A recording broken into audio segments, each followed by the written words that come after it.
back that thing up. I'm about to back it up. Yeah, what you know about that, dude? Don't you challenge me? Good morning.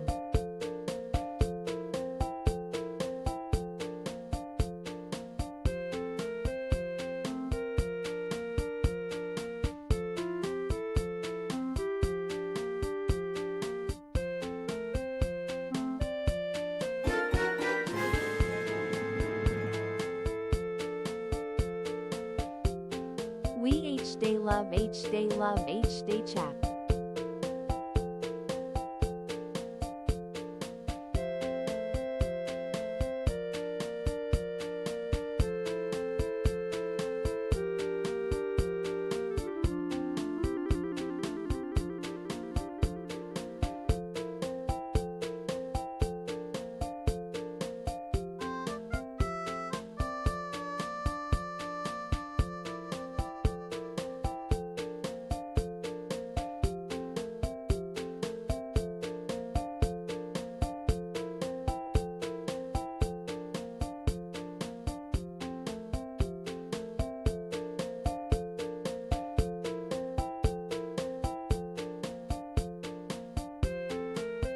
All right, good morning, everybody.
All right. Okay, we made it. Good morning. Welcome to the show, y'all. Thank you for your patience here today. All right, we're going to lock in for some more DDV.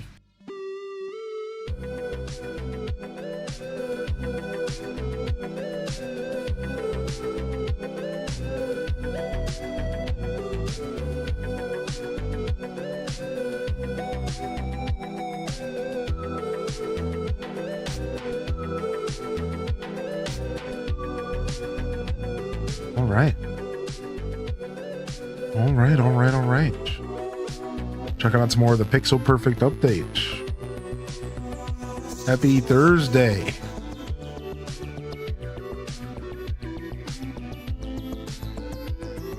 Took us a minute to get situated, but we made it. Hope everyone's feeling good out there today. Good morning. We're still getting the sleep out of our eyes. We're still getting the sleep out of our eyes. By subbing to my favorite streamer and community. Love all you do. Thank you, Diary with the 65. Thank you, Keithius for 4. Thank you, Lights Come On for 5 months. Thank you, Kylie Ecstasy for 54 primer. That's a wiggle. That's wiggle worthy, baby. That's wiggle worthy in the chat. Wiggle worthy. What up, Kylie Ecstasy? Thank you, Lights. Thank you again, Dear Diary. Keithius, good morning. Always happy to be able to put on the show. Thank you for saying that. And welcome to the broadcast. Welcome on in. Did you get a chance to watch the Pacopia trailer yet? I have not. I have not. Bobbins, good morning. I'm stuck on the Skull Rock quest line. Oh no. What a terrible bug for them to have. Everyone's excited to get Ralph, and then there's a bug stopping you from getting Ralph. I love DDV, but sometimes, man, makes you wonder, do they even have a QA team at all?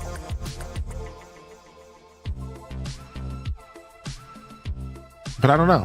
I don't know how development works. Maybe I just don't know. Big Doggo and Beth Chu, Classy Saya, good morning, YouTube chat.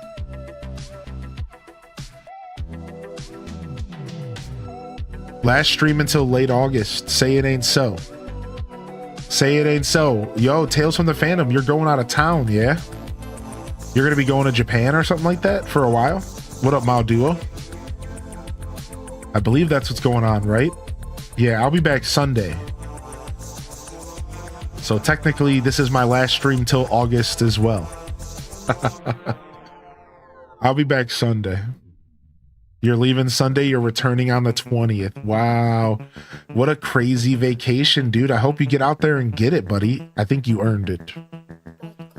I imagine you earned it, my dude.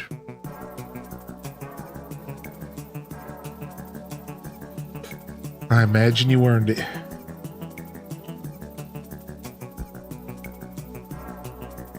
All right.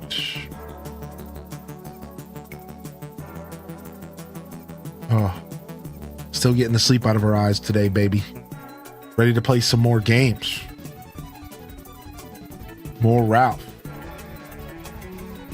More Ralph. What up, Titus? Good morning.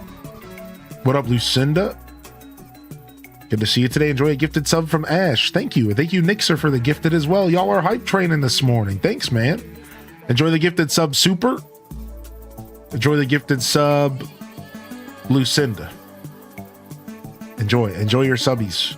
Thanks for the support coming in, y'all. I appreciate that, especially before taking a couple days off. Not that we're taking many, just two. Just a little mini weekend. Just a little mini weekend. What up, LPK? Good to see you, Aurora Sunrise. What up, Quelth? Good morning. Rainy Mystic, good morning.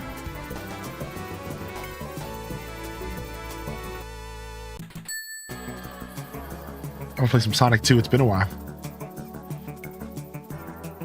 It's been a while since we dabbled on some Genesis. I could go for some Genesis. Happy Thursday, y'all. Thanks for the kind words, Duel. What up, Woolly Socks? Good to see you back in here, Socks, dude. Appreciate you popping in.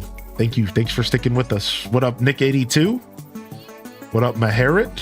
Appreciate y'all. Even if you just pop in for a couple minutes, man. Thank you for thinking of me. Thanks for popping in. Thanks for supporting my show in any way, shape, or form. Whether you're a lurker, whether you're supporting monetarily, whether you're popping in to say good morning and heading to work. Thank you. Thank you. Yo, Armazale, thank you for the 2 gifted subs. Pyro Chick coming in with 26. Appreciate you, homie. Welcome in. Yeah, we did the Pixel Perfect update yesterday. We went over all of the stuff with the update. It's pretty cool. The Friends stuff is pretty interesting. Yet another case where you could see Animal Crossing adapting something that would work. A best friend style system, an Animal Crossing system where you could choose a villager to follow you around. They already do it in Pocket Camp. It's like the natural evolution, right? They already do it in Pocket Camp. It's already a thing. So it's not even like this is out of the question. I could totally see the next Animal Crossing having a way where you could take a villager and say, hey, I want you to come with me. And then maybe even take it to the next level and make it to where you can, if you're best friends with them, you get perks, you get bonuses, you get benefits of some shape or form. You know, Hello Kitty had speed boost and faster climbing if you were best friends with another player, right? All sorts of interesting directions they could take Animal Crossing, and I think this is just another case. This is just another direction they could take the game. I don't know. We'll have to wait and see. I certainly wouldn't mind more emphasis on the villagers. However, for me personally, Animal Crossing is about the simple things. And the more systems and the more stuff they try to do to Animal Crossing, the more things they try to force on the player and try to make it feel like a video game, like Nook Miles, for example. The less Animal Crossing feels like Animal Crossing. That's just my personal take. So it's scary. It's rough. I do wonder if there's a future where I am less of an Animal Crossing fan because of the direction they take the game.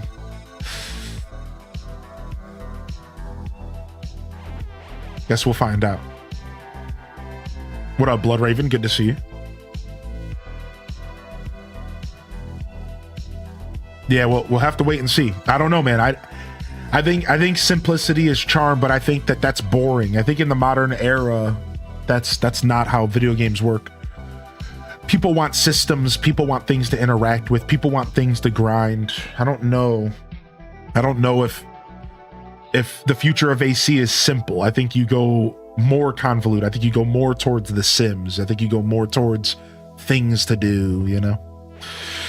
So, what's up, Birdie? No, I just discovered you. Yeah, no, I mean, I've been playing AC since it's the first game, Birdie, so I'm not going anywhere anytime soon, you know? I'm just wondering if maybe I'm going to be the kind of Animal Crosser that kind of sticks with the older games more and more as the future goes on. Anybody have a franchise that describes you? Do you have a franchise that you prefer the older stuff and you don't really play the newer stuff anymore? Anybody have any game franchises that you don't really mess with the new stuff? You're like, I'll stick with the old stuff. Anybody have any games like that? You know, I think that's natural. I think that's a natural thing. At some point you make a decision. Do you want to stick with the new wave stuff, or do you want to just stick to the stuff you know? Assassin's Creed. Yeah, Smash Brothers Melee. That's the perfect example, dude. Yeah. Just giving you guff. Yeah, I know. That was honestly the perfect comment. So, you won the internet so far today. See if anybody can beat you. AC was always that non-grinding game. Yeah, another way to word it is that the grind in AC never felt like it mattered. Salutes to the hype train. You know, because like you could grind an AC GameCube if you wanted to, but it didn't like really matter. Paying off your house to get more space, it was like whatever. It was like it just didn't really matter. It was like, and that gave you that feeling of like freedom and simplicity, I feel. You know, I feel like there was less weight behind it. Whereas when I grinded up fruit in Animal Crossing GameCube to pay off my debts, that was like 100% a personal decision. I was personally deciding that I wanted to be a fruit farmer and I wanted to earn some cash to pay off my debt. But I feel like as you go closer to New Horizons, that becomes the gameplay loop. It's like, yeah, grind up your Nook Miles so you can go do this thing, and then you can go do this thing, and like the game, it pushes you into the grind, and I don't know, it's a little bit of a different vibe. Either way, just a different way to say the same thing you said, really. BioShock, although they haven't come out with something new in a while, I feel like there's something cooking for BioShock, right? I think so. What up, Sage the Spirit? What up, Skylar? Good to see you as well. Good morning, Ghost Compass. Good morning, Planet Kitties. Spidey Billy, Random 18. Shirts cost like 4,500 sometimes. We need to grind heavily for bells. Yeah, they just designed the game around feeling like a game. And that's cool. I think that's probably the natural progression for Animal Crossing. It should feel like a video game, because I used to make jokes that Animal Crossing wasn't a real video game. And I can't say that anymore. I can't actually make that joke anymore. Because I think New Horizons is a pretty good gameplay loop, you know? So, I don't know. I don't want my video games to feel like video games. What do they think they're doing? How dare you make my games feel like games? is this? What up, Kenzie Chronic? Good morning. What up, Violet Cade? What up, Ham Labs? Good to see you today, Shelby, as well. Tam Perpetrator. Good morning, Charlie. Welcome to the show. Yeah, I've thought a lot about this, though. I need to start recording my thoughts. I really do, because I've thought a lot about where Animal Crossing is, where it could go, where it was in the past, where it is, where it could go, and the different branching paths that I see in my mind as far as game development. And I think that the best part is that there's always the one or two branches that you don't think of that Nintendo does. And I'm kind of hoping they take one of those. I want Nintendo to take a branch that no one's expecting. You know what I mean? I want the next Animal Crossing to throw us for a loop. I want it to be a game that no one's expecting, in a sense. Like, I want them to like do something real weird. Like, now Tom Nook is taking over the galaxy and you have to buy planets. Like I don't know, like I want them to do something just so off the wall that we're all just like, oh, okay. Yeah, like in space. Like I want them to do something real goofy. Because I just like that side of Nintendo. Pokemon lost interest with the next gen console. Still prefer earlier colored versions. Ah, that's interesting take. Yeah. I was just talking to my lady friend about that because she didn't know that they released 3 versions of every Pokemon game all the way up to Generation 5. She didn't actually know that. She's like a newer, in a sense, Pokemon fan, even though she grew up through the 90s and she knows Pokemon, but she's never like really played the games. So I was like, yeah, there was red, blue, then yellow, and it was the same game, just like enhanced. So you could wait for the 3rd version to come out, or you could just buy all 3. A lot of people bought literally all 3, and then eventually people started catching on. So then people would decide, like, do you buy gold? Do you buy silver? Do you buy both? Or do you wait for the inevitable crystal, right? Do you buy ruby? Do you buy sapphire? Or do you wait for the inevitable emerald? And people started catching on to that. So there was 2 different types of Pokemon fans. The ones that waited for the 3rd game, or the ones that bought into both of the other games. I don't think, and rarely was there the fan who just bought one game, like one of the early games. That only happened if you were a broke kid. Like me. Like, I got Pokemon Gold, that's all I got. I never even got Crystal. So yeah, it's real interesting how like they didn't know that. So and then Generation 5, they started the Black and White 1 and 2, and then from there they just broke off of the train. Sun and Moon, they did Ultra Sun and Moon, which was so weird, and then from there they've done DLC. Now the replacement is DLC. Isn't that such an interesting evolution? Now they cut the whole system out and now it's just DLC. So instead of buying a 3rd game that's a clone of the other 2 games, you just pick up a $30 DLC, which I'm gonna be real, we actually have the best timeline now when it comes to our money. Think about it. Like, we actually are in the best timeline because now we're no longer just getting a 3rd clone game that's just a little better that makes us regret buying the 1st. Now we get a $30 DLC that gives us a bunch of fresh content. If you really think about it, money-wise, we're winning. The DLC is now, right, like money-wise, but that experience of having that 3rd game come out was kind of special, I will say. Probably more people are probably more likely to buy a $20 add-on versus another $60 game. There's some statistics out there about how well DLCs sell. Yeah, there's something like that. I think specifically what I'm thinking about is a Sony one, where Sony put out some math about how much money they make off of DLC content. Yeah, DLC stuff is real nutso when it comes to like people being willing to buy into it. I think psychologically it has something to do with, I already bought the game, so what's $20 more to get the full experience? And I think that makes a lot of sense on why people probably are okay with buying DLC. You know what I mean? Like, it's like, I already own the game, I'm already locked in, I'm already here. What's $20 more? Yeah, and that's like, I think that's what gets people with the DLC. I was actually super anti DLC for most of my life. Do y'all know that I've only played one of the Fallout DLCs for Fallout 3, I believe? I might have played, technically I played 2 if you count Broken Steel. I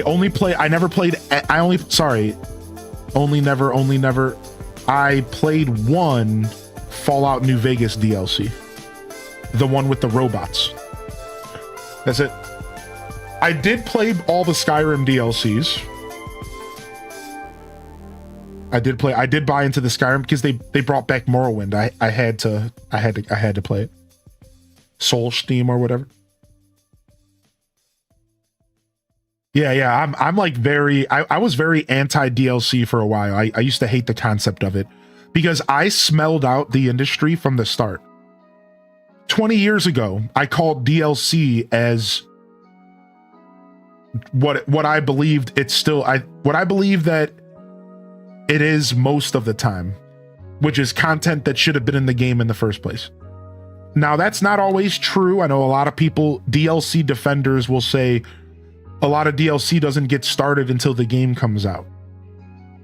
And like, that's all right, you know, whatever. Sure. But like, I bet you majority of DLC is stuff that should have been in the game originally. And I'm just going to I'll die on that hill. Even if it's ignorant, I'll just die on that hill. Like, because like, even if it's wrong, I don't care. Because that's just what it feels like. That's what it's always felt like. Yeah. Even though I know for a fact that that's not how it always works. There is situations where a studio gets DLC green-lighted depending on the success of the game. And that makes sense, right? That I understand. That's why Stardew Valley is so amazing. We get update after update and it's free. Yeah, cheers to that, man. Coffee cheers this morning, anybody? Cheers to that. Yeah, exactly, Brittany. Yeah, exactly. Well said. I wish I didn't buy ZA DLC. Yeah, I didn't really get my money's worth out of ZA DLC. On that note, Scarlet and Violet's DLC was very valuable. Yeah, so I loved S&V's DLC, but Scarlet and Violet, ZA kind of threw me for a whirl a little bit. It was a weird DLC. It didn't really do it for me. I was expecting a new area. I was expecting a new zone or something. They kind of threw me for a whirl with ZA. I'm going to go back and play it eventually for sure. And like actually like dive into it a little bit more when I get that Pokemon itch, but it definitely didn't hit the way that it should have. Yo, what's up, Midge? Good to see you. New YouTube Twitch segment, Thoughts with Hylian. Do you still hate it? Do I still hate DLC? M-word ask. No, not as much as I used to, because I understand that how the industry works now. Like I'm really deep in like the development side of the industry, and the sad and hard truth is that DLC is a lot of times the product of publishers rushing a game. This is what you learn when you get deep. So let me explain. Like, so a developer gets squeezed and they have to like force a game out early. And once that starts to happen, the developers go, okay, what can we do? They're like, all right, well, let's just clean up what we have. Let's just put out a good product. And then we can, and if it does well enough, then we can ask for an approval for a DLC for content that we couldn't fit into the game because we were getting squeezed by our publisher. This happens way more than you think. Like, and let me give you an example of how bad this can be. Let me give you an example. The indie market. I just learned recently that indie games sometimes will force their first game out because if they don't get the first game out fast and efficiently, then they will be guaranteed to not get money for the second. So the way the industry is that it's almost better to put out a fast, quick, maybe nothing burger game that just gets a little bit of sales so that you can get approved for a better game for the sequel. This is happening in the indie market right now. So indie developers have to make a decision sometimes. They have to make a decision to rush their first game in order to have the chance to make a second game. And when they're forced to make this decision, they're like, what do I do? They're like, do I keep pushing my first game? Let me give you guys a better example. Imagine you're a developer and you're forced with this decision. You either keep pushing your first game with the chance of your publisher pulling out, removing all the money, and you're left with a half-finished game, or do you get that game out as fast as possible, even if it's a little junky, even if it's a little buggy, and then you get some sales, then you go back to your publisher and you say, see, this is what we can accomplish. Can we get more money? And then they can go and they can make the game that they really meant to make. This is actually a big problem with the indie market I discovered. That they get put in these positions where it's either the game doesn't come out at all, or they put out some kind of junky version of it just so they can get a real game out, something that really follows their vision, because the publishers they're not giving money to every game and they're all stingy, and you guys know the whole story, right? So it's real nasty. It's and this is happening with the big AAAs as well. That's why if you're a AAA studio and you are, let's say, 6 months behind on your curve, you're not getting an extra 6 months. That's not happening. You're not getting that extra 6 months that you need. So instead, you say, all right, well, why don't we put the 6 months that we're behind into a DLC? Think about it. So let's say you're 1 year of development behind your schedule. You just put that year that you're behind into DLC, and you wrap up what you're doing and you push it out. Welcome to the world of DLC. It's basically just unfinished games. And again, I don't think this is always the case, but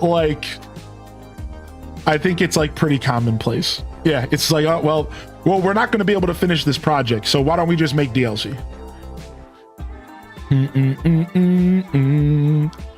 Good morning. Today is Gears of War E-Day multiplayer reveal and Dragon Ball Z Sparking Zero DLC update.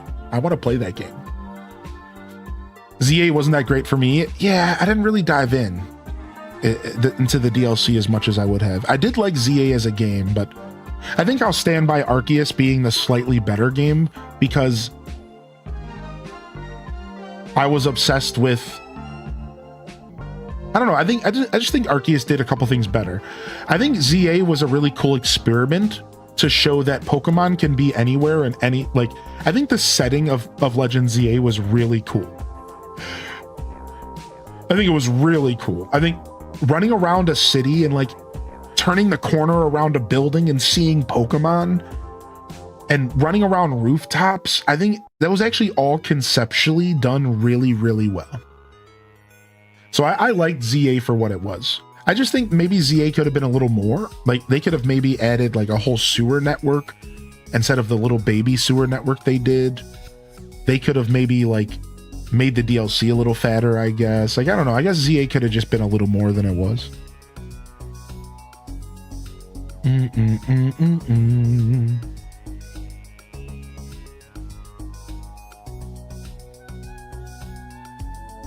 I want Legend Celebi. I've heard it rumored, I think, at some point. I thought I did. No, never mind. I just made that up. Legend Celebi would be sick, though. Atmosphere and story of Arceus. ZA's battles were fun, but I got fatigued with the location quick. Not bad, but I loved it. Yeah, I liked ZA. I think so. There was a super old rumor that the next Wind and Waves is going to have both battle systems, and you're going to choose which one you want. I wonder if I still think about if that's true to this day. I wonder. How amazing would it be if when you loaded up Winds and Waves, they're like, do you want to play an active battle system or do you want to play the traditional turn-based battle system? I still think about that, probably just a completely fake rumor. You know what I mean? Oh, that would be so sick, dude. That would be the future of Pokemon.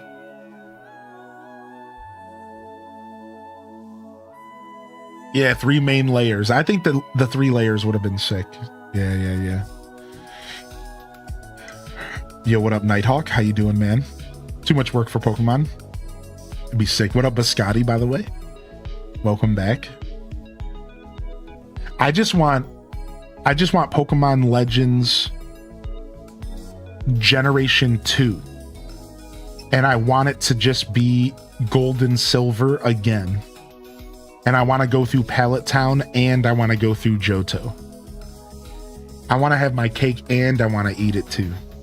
I want Pokemon Legends Crystal and I want it to just be both maps combined, just like it was back in the day. That's what I want.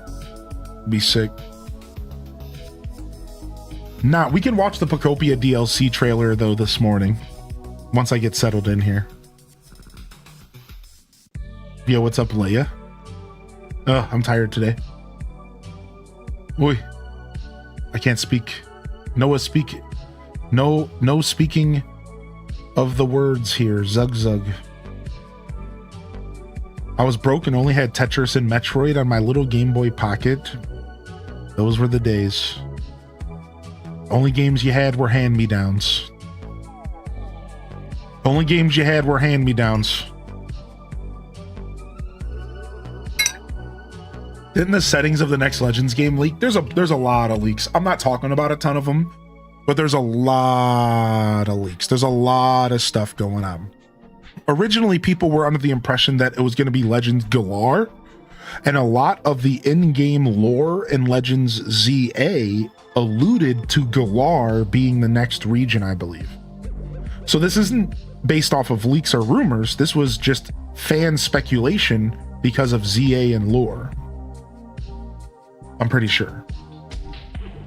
So there was a lot of people thinking Galar was next, but I don't know if any of that's been confirmed or anything, or like leaked rather.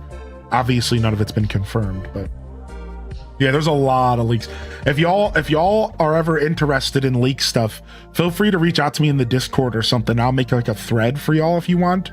We can make like a leak channel in the Discord for Pokemon if you guys would like that.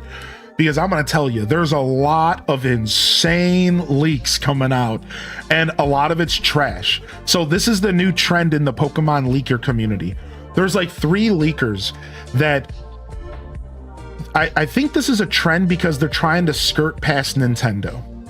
So what they do is they put out like 60% garbage, 40% truth.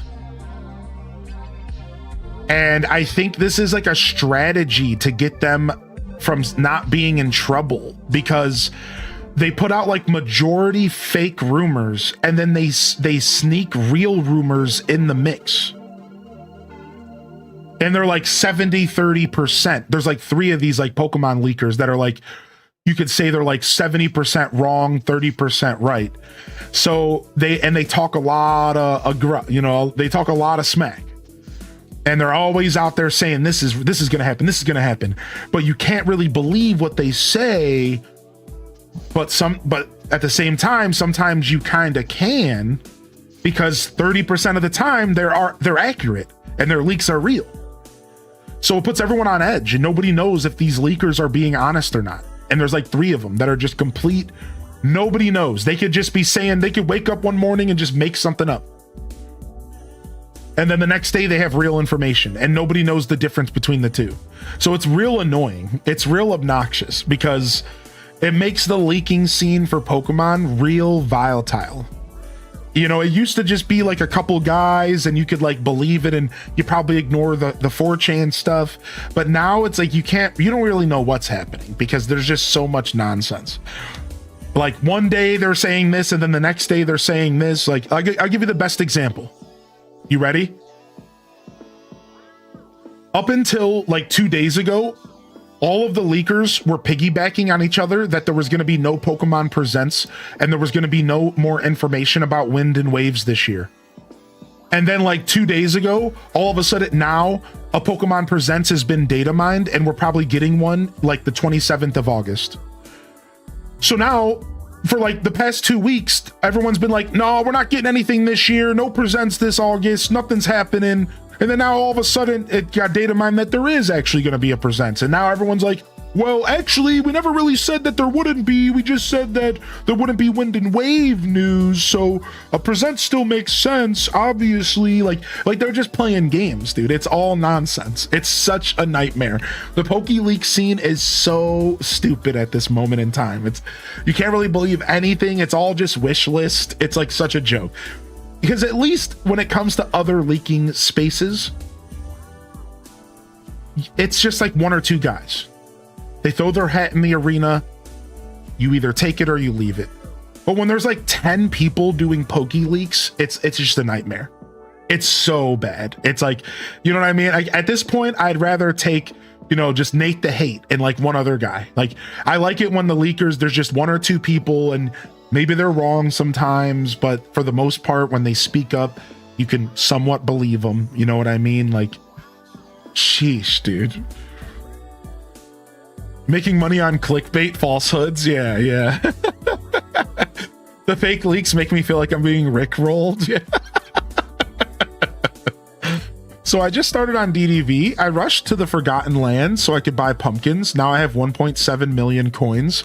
How much should I save up and what do I spend it on? So 1.7 is probably enough for like everything you're ever going to need with money in the game. And you're really just spending your money on stuff at Scrooge's shop. So Scrooge's shop rotates and it's just furniture and clothing. So you should probably just be going into Scrooge's shop and buying anything that's new with like a red dot. So you could start to fill up your catalog of items to decorate with and stuff if you're into that. Otherwise, you only need money for unlocking houses, and even far into the game, the houses only get up to 10,000 to purchase. So like it's nothing for you. So the truth is that you won, like you're done. And like, if you have over 1 million gold in game, like you're probably never going to ever need to farm again, ever. Unless you, maybe at some point you just buy so many pieces of furniture. But the most expensive piece of furniture you'll find half the time is like 10K. Right? Like, how expensive does the furniture get? It's like 10,000 is like the most. So yeah, it sounds like you're rich and you're done. You won the game. Congratulations. What do you think of Sony going digital only? It's pretty bad. My opinion on it, I've shared a lot, but I think I can sum my opinion up with removing the option sucks. No matter what you say about people's purchasing habits, removing the option sucks. And I'll just leave it at that. Like, that's it. Like that's like the best way to sum it up without going into the weeds. Removing the option of physical blows. No matter what's people's spending habits, no matter what you want to say about it, the option being taken away from us sucks. Period. Done.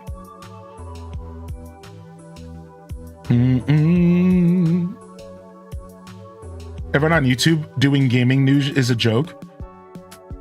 You could tell when their videos so many times a day. Yeah, I agree. You want to know the only YouTuber that does gaming news? Well, one of the only that I stand by, his name is SpawnWave. I would kiss this dude on the forehead if I had a chance. Let me link him for you real quick. This guy is one of the premier gaming news channels, and he doesn't cover leaks and rumors unless it's something that he makes it very clear it is. And I think he does tons of research. He's very professional. He's never led me astray, not a single time. You can tell that he does research into everything he talks about. He's very well spoken, and that's probably the only gaming news you'll need. Your average person probably doesn't need anything more than SpawnWave. I can tell you that right now. He'll cover all the major stuff. He covers all the presents, all the directs. What else do you need, right? Because then, if you, like you said, if you go into the weeds, then you just get a bunch of bozos who are, trying to clickbait you. Whereas SpawnWave will have a little catchy title every once in a while, but he always delivers. He always delivers. He's a good guy. Check him out. I stand by SpawnWave. I stand by SpawnWave. Never met him. Hopefully he's a good dude. You never know. Non-Italics. I never heard of them. I'll have to take your recommendation. Thank you. What's up, Dolore? Good morning. Thank you again for the hype train this morning, chat room. Thank you, Pyro Chick. Thank you, Armazale. I appreciate the love coming in. All right, let's switch over. We can play some games. We got a couple hours to chill. We can do it over some games here today. I didn't know what I wanted to do, I'll be honest. I was in a very non-committal mood today about what I played.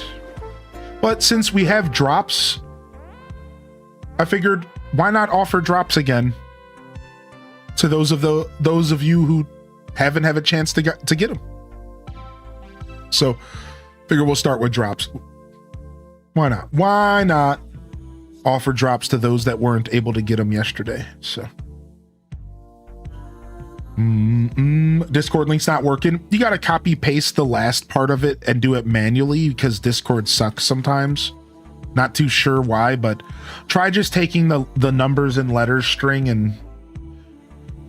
and just entering it manually. I don't know why, man. Why does Discord do that to me? Discord doesn't like me. Still trying to get Pluto.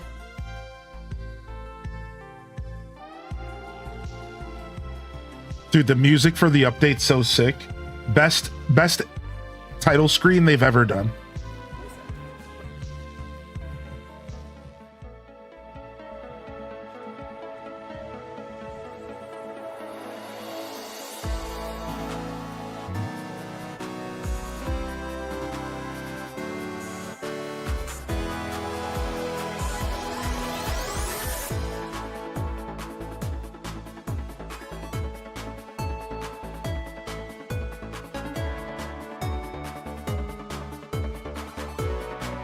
Best title screen they've ever done.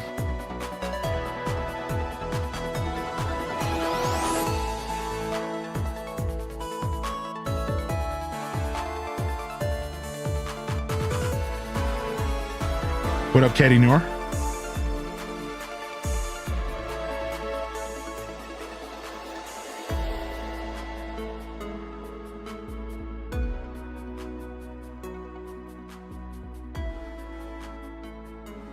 The street also looks pretty sick. Yeah. I like some of the items that they added with this update is kind of this like street vibe, and I actually really like that stuff. It's cool. I agree. Let's rotate this playlist one more time, and then we'll see if there's any more songs that need to go out of it.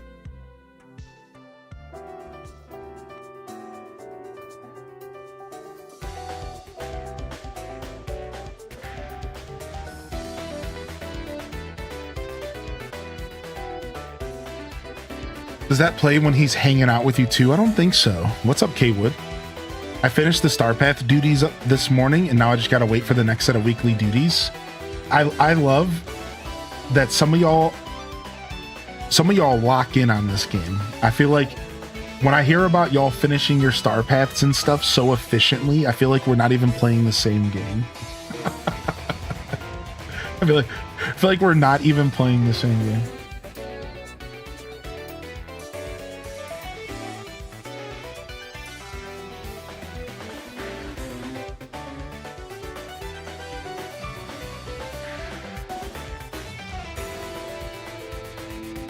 When are we going to get a new restaurant recipes?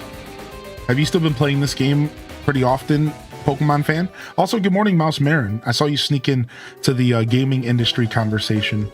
I can sit and yap about gaming industry stuff all day. I like talking about games just as much as I like playing them. That's going to become my new catchphrase. I've decided today, right now, live. Yep, that's it. There it is. Welcome to the show. I'm Highly in Descent. And here, we like to talk about games just as much as we like to play them. Today, we're playing Disney Dreamlight Valley, and we're diving into the Pixel Perfect update. Make sure you smash that like and subscribe if you're enjoying the show, and let's go ahead and dive in. I hate YouTubers, by the way. I'm just gonna say that. If I ever make YouTube videos, I'm gonna be the asshole who's like, I'm gonna do the moist critical approach. I'm just gonna show up like, yeah, so that's what I'm talking about today. Yep, and that's about it. Peace.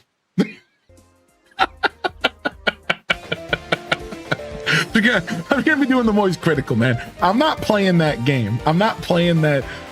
All right, welcome back for the next one. Like and subscribe. Like I will never get caught up in doing it.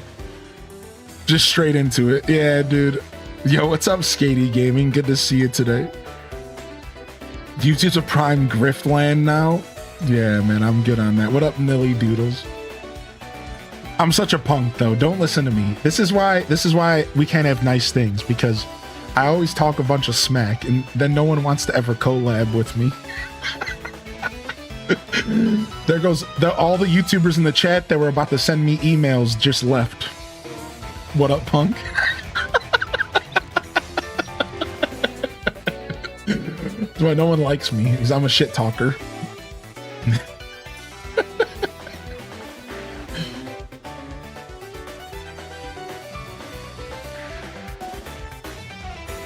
I just finished the main Valley characters this last week, just starting the DLC. I've had the game since the beginning. I play hard and then I don't touch it for months. Yeah, you know, I do a lot of that kind of gaming as well, Mamatato. Yeah, I'm usually playing something exclusively or not at all. Yeah. It's Mr. Boss, FTW, with another daily GTA 5 video, 13 years after GTA's release. I like the energy, though. Yeah, no, I think that, so I started watching YouTube recently because I wanted to learn YouTube. And just like I did with Twitch, I figured the best place to start to be able to make YouTube content and understand how it works was to watch YouTubers, just like I did with Twitch. So I started watching YouTube like the past 2 years, like a lot, like way more than I ever did in my life. Like I was never a YouTuber throughout my life. I never watched YouTube, like ever. So I recently decided to like, all right, how's this all work? Right? I'm gonna sit down and really engage with the space. And I will say it's super interesting. It's all about like retention and how you word things to keep people's attention in the first like 30 seconds. They say like the first 30 seconds to a minute is the most crucial of the whole journey. And if you can't figure out a way to lock somebody in for the first 30 seconds to a minute, then you already lost. Crazy. It's like craziness. Like, yeah, they're like, so like, that's why like all YouTube videos start, like if you notice that the new trend is all YouTube videos start with like a twist. Like they all start in the middle of the video, right? And it's like, oh my God, I can't believe you just said that. Oh my God. And then it cuts and it's like, all right, today I'm going to tell you these 3 things. And one of them you're going to want to wait until the end of the video for, because it's the most important. That's them trying everything they can to get you to keep watching past the first minute. And like, it's real, just not, I don't know. Like, and it works because a lot of times if you clicked on that video, you do want the information and you were already going to watch it anyways, probably. And then you hear that there's something interesting later in the video and you're like, all right, whatever. Maybe you don't feel like clicking through it. Sometimes you just click through it, right? And you're like, all right, whatever. I'll wait for it. You know, like, it's like a game. It's like such a game, dude. It's funny to see like algorithm stuff like evolve. And now like, that's like the new trend. The new trend is you start in the middle of the video with some hype moment or something that you said that was like real hot. And then you cut to you introducing the video. You explain the 3 things that you're going to talk about and that one of them is super important in the middle of the video. And then you go into the content as soon as possible. It's like a literal formula. And you see it. Go watch YouTube now. And I just ruined YouTube for you. I literally just ruined YouTube for you. It's like a form. Every video is like that. That's trying to be popular. You're welcome. Yeah. You're welcome. I just ruined every video for you. Like, it's that simple. It's I'm missing 9 blue marsh milkweeds. Can anybody possibly give me some? I'd be happy to trade for something else. Hey, yo, what's up, Lumir? I'm sure we can help you out. So I don't know where where those flowers come from. It sounds like those are from the base game. I have a lot of flowers sitting around, so I could probably help you if it's base game stuff. If not me, I'm sure somebody else here can help you out though. Yeah, it's from the Glade of Trust. That's what I thought. Please ruin YouTube for me more. I'm so addicted that I had to block YouTube on my network. That's funny. Yeah, I'm very deep in YouTube nowadays when it comes to content. Like, I watch a lot. My favorite form of YouTube content though is long form. So basically it's just another Twitch for me. I like those nice juicy 30-minute, 1 hour, 2 hour videos where somebody just goes deep diving into a topic. That's what I watch. Like, that's my favorite YouTube content. I just watch like the thickest stuff. I like documentary style content basically. That's what I go for.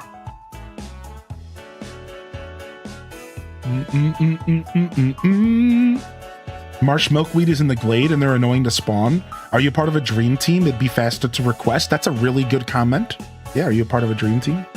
Those 2 hour lore videos? Yeah, I go down 2 hour lore video rabbit holes. Yeah.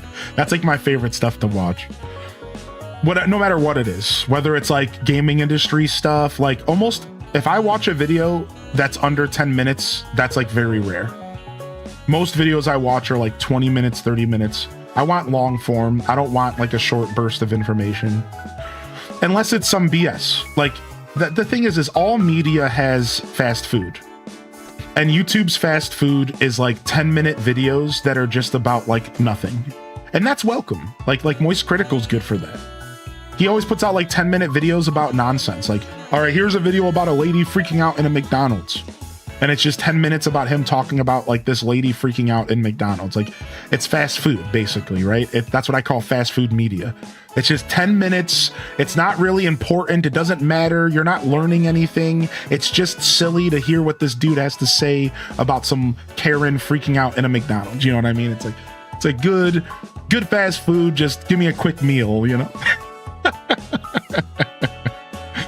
All right, let me go find Ralph. I want to level up Ralph this morning. I also want to continue my quest line in the Honeyglow Woods. I'm actually enjoying it here. Clear the corrupted honey wall to reach the Braveheart Grove. I needed items. I needed items to clear the wall. Let's go see what items we need again real quick. See if we can unlock this next zone. Bro. And then let's go find Ralph and level him up this morning. I want to level up Ralph some more. Give me a good video snack. Yeah. Got so invested in the RE lore that I made a fake report explaining a character's origin because I needed to get my theories out. I like that. I've been watching a ton of World of Warcraft lore videos. All right, I need to cook 3 things. I need to cook toasted picnic sandwich, foresty quiche, and honey macarons. I can only track 1 at a time. Oh no, it's tracking all 3 now. Sick. All right, cool. Yeah, I've been into World of Warcraft lore because I never played Warcraft 1, 2, or 3. So I've been watching videos about Warcraft 1, 2, and 3 lore, and like just all the modern like World of Warcraft lore, and learning about how rich the world really is and how interesting it is in a lot of ways. It's pretty cool. And then I always watch like Zelda lore videos. Zelda lore and theory videos. I watch a lot of that stuff as well. All right, here's our oven. What up, gamer lady? I'm the only one on my team. Oh, that sucks. Yeah. If you want to invite someone to your team, like maybe temporarily, or if you want to join our Discord, you can find the channel there to help trade. Like I said, I might have some milkweeds laying around. No nonsense trying to grab your attention in the first 30 seconds. All right, let's see here.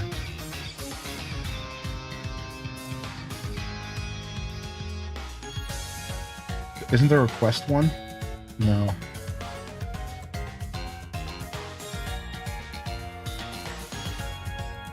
I don't know if I've ever made these foods. Aren't these foods new? Like, I've never made a toasted picnic sandwich. Where am I supposed to get this recipe from?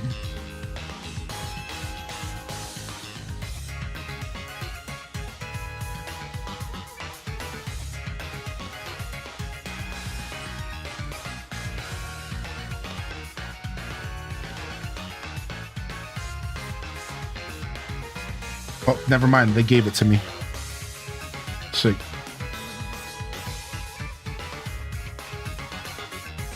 All right, one's down. Next, we need a foresty quiche. So chat said I can search.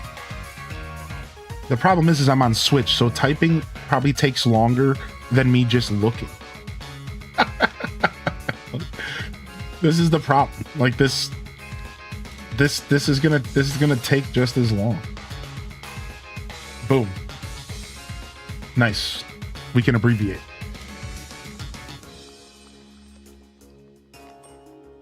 All right, what's the last one? Yo, what's up, Painter Pie? Hey, I saw you trying to start in the Discord as well. Yeah, you have to like connect. You have to like link in the Discord first. So now that you started your island, now you can go and you can link to the Discord.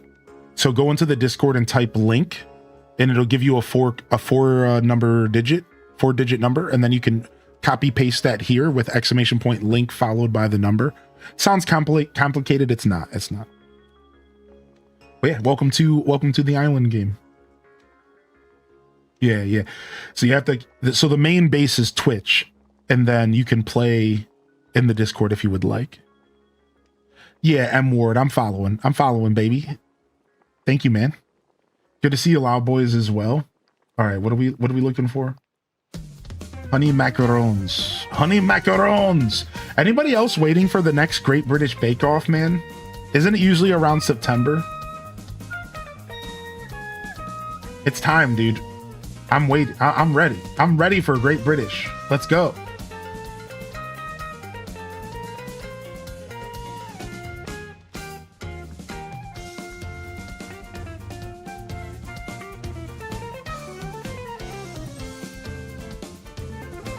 Oh, there's an extension to get rid of shorts. Nice.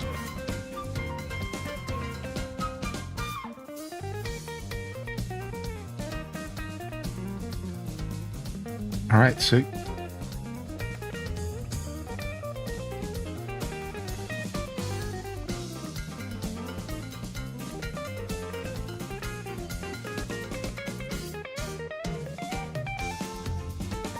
Do you enjoy this game? Or do you like the gameplay? I enjoy the game specifically for the gameplay. So I'm not actually a big like.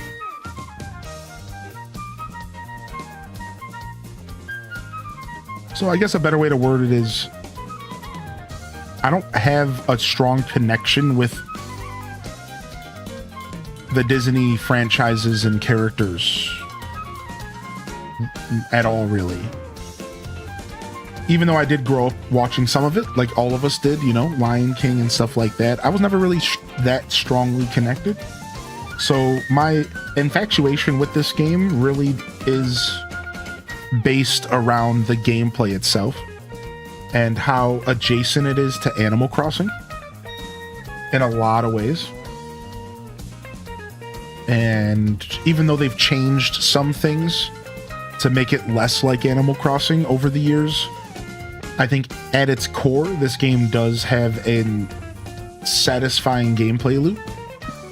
And I also really enjoy this game for the journey of it. It's really cool to see how far the game has come and how far they're willing to go.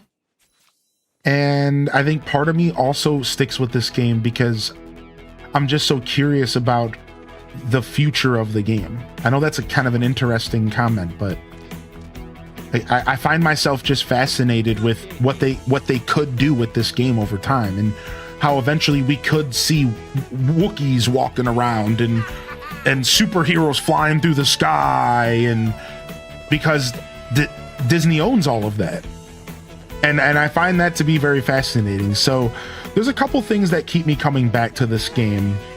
But there's one thing I haven't said above all else. All right, this was a question from YouTube, by the way. It's the community. I will be straight transparent. I would not be playing this game if I wasn't a streamer. I'll be completely I think most of the people here know that. I think you guys understand my soul as a gamer. A lot of y'all watch me every day, couple days a week. You guys, I think a lot of you understand that. Like, this is a stream game for me. And I think without stream, I might have never played this game. And let's say I stopped streaming today. Don't worry, I'm not.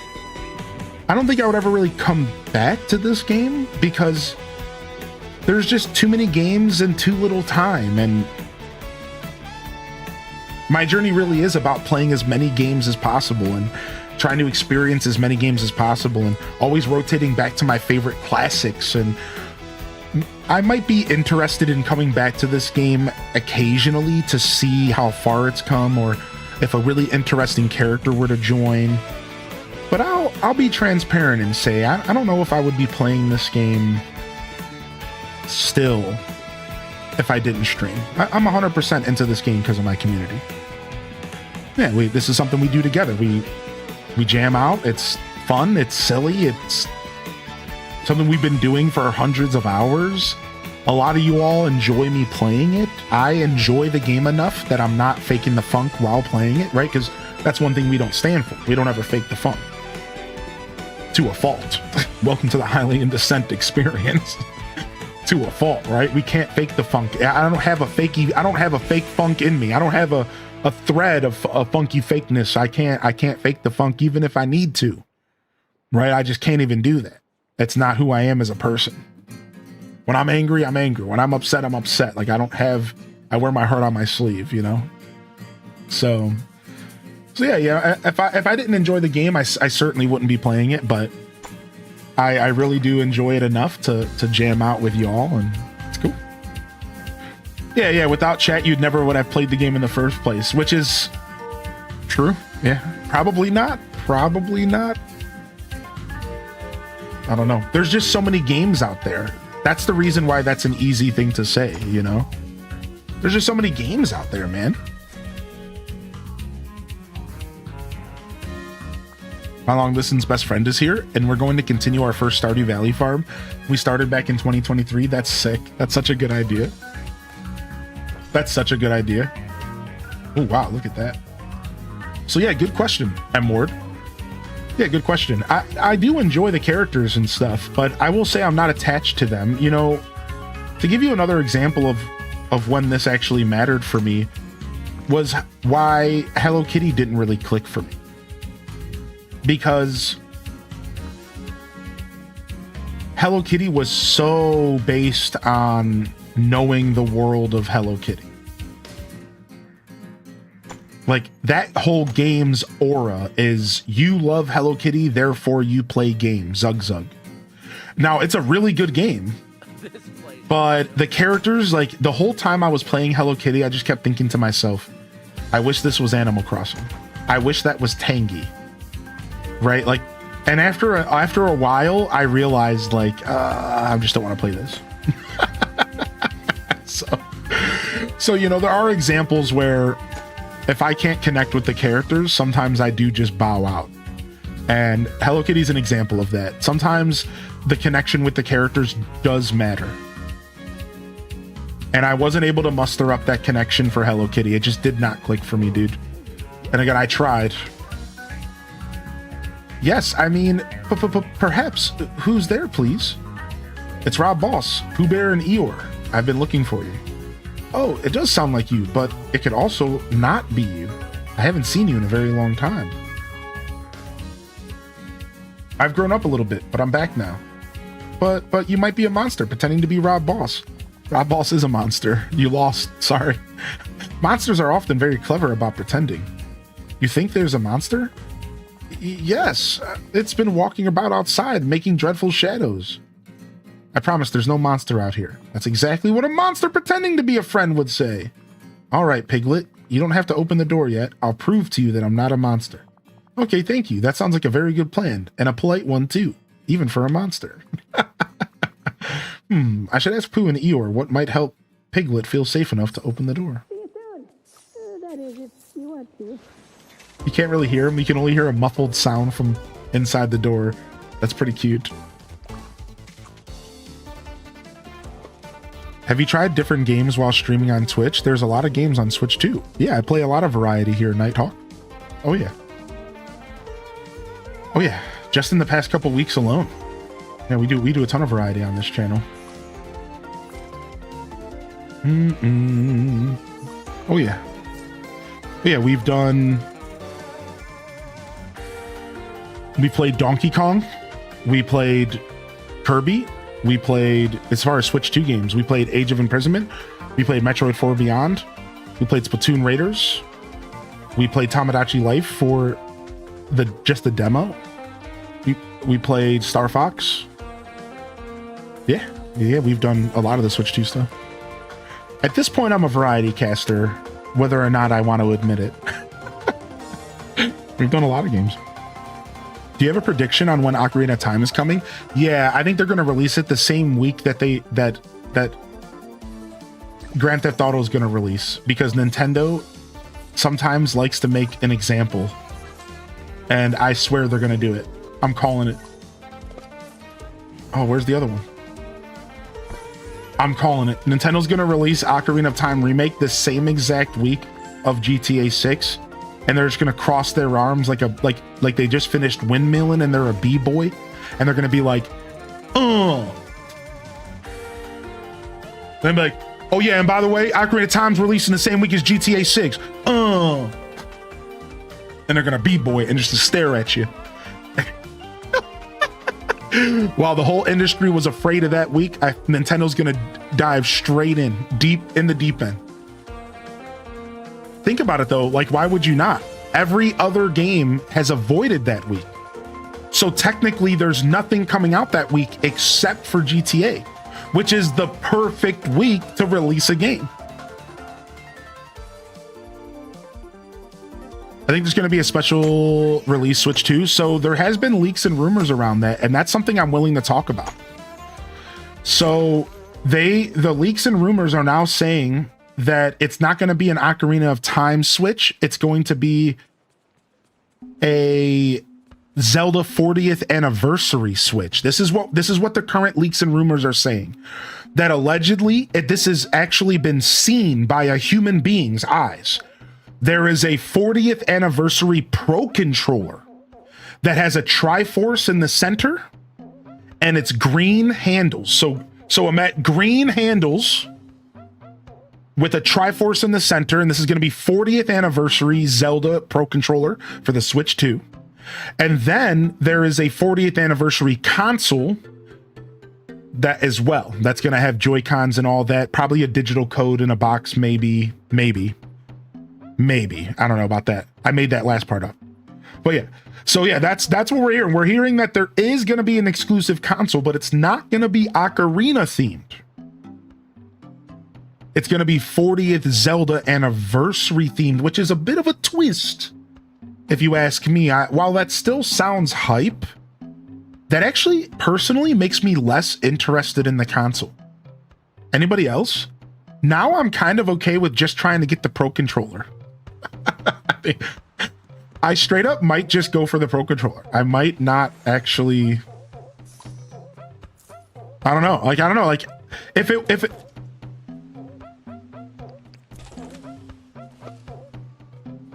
it was an Ocarina of Time one, I think I would be more interested, is what I'm saying. So now they've kind of freed me from feeling like I have to.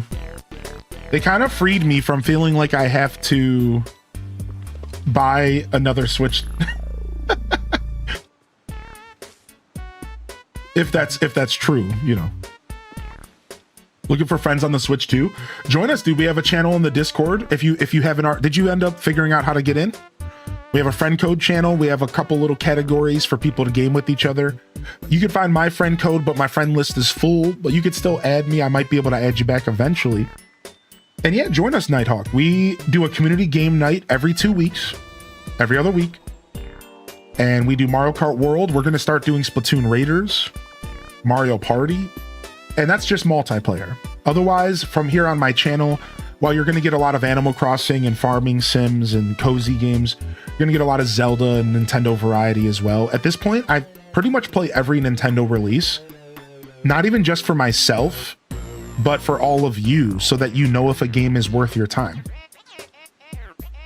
So at this point, I'm pretty much playing every Nintendo release. We played Yoshi, right? We played Tamagotchi the demo, but we still played it. So I'm kind of just playing every Nintendo game. I would get the Zelda Pro Controller. Not sure about buying another Switch 2. Yeah, the Switch 2 would have to look really good for me to get it. The Switch 2 would have to look really, really good for me to be convinced that I need it. It would have to look real good.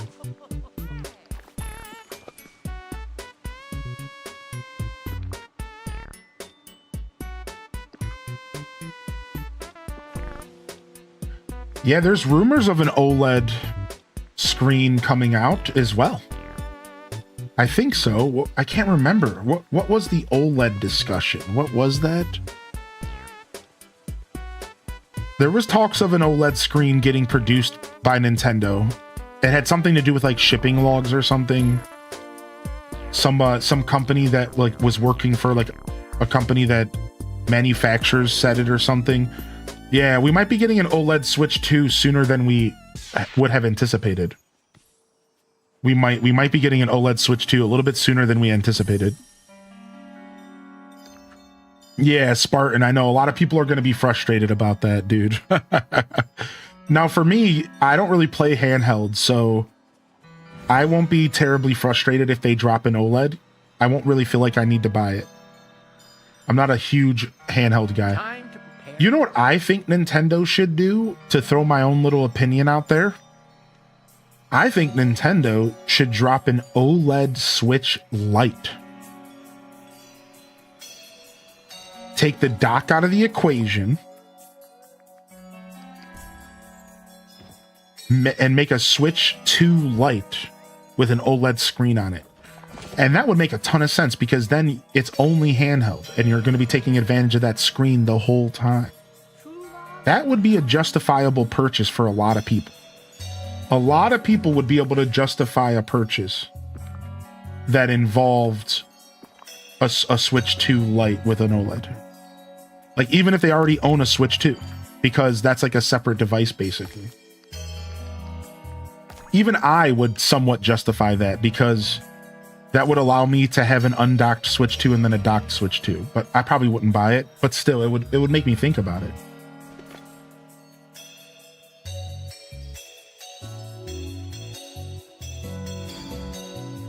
Good morning from work at the ocean. What's up, Caitlin? Hope you're taking care of yourself today. I need one more flower. What up, Sleepy Coffee Bean? Were we able to get Lumira some help with their milkweeds? Let me know, Lumira. I'll stop and help you out right now if I gotta. All right, here's that flower I needed. I needed one more flower for my new honey box.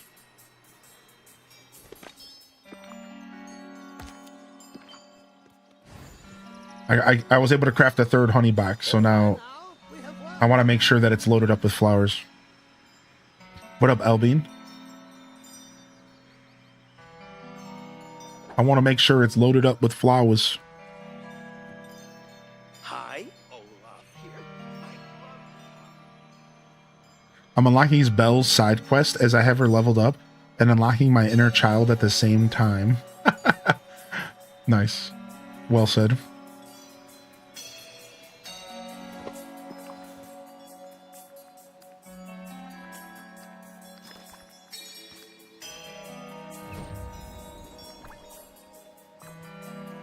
Yay, that's what I always wanted.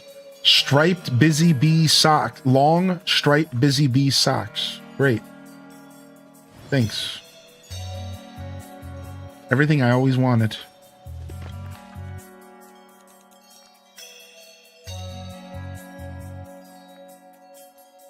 All right, let's go check our shops. We're kind of broke. We should probably go plant some pumpkins before we spend all of our money and then we have no seed money for the pumpkins. Let's go handle that real quick.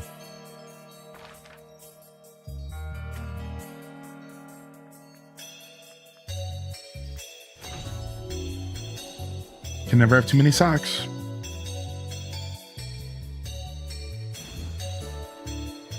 That's where DDV thrives, in the attachment to characters. That's why Honeyglow Update is so popular. Oh yeah. That's why I figured that question was so interesting, because I do wonder how many people play this game and don't really care about the characters. It's probably not that many. I think most people probably play this game because they're a big fan of the different Disney universes. I've really enjoyed the little clothing items you find. They're so nice looking without being overly feminine. 10 out of 10. A friend helping out on Animal Crossing is a lot different than games I play like Minecraft. Yeah, very different, dude. I'm a pretty big Minecrafter over my years. I don't play that much right now, but I played a lot growing up. A ton, dude. I used to host my own servers and everything. So I understand your reference very much. I haven't played in a long time. So I took a break. I went and reinstalled it and then I still never loaded it up. Too many games in too little time, you know? Do.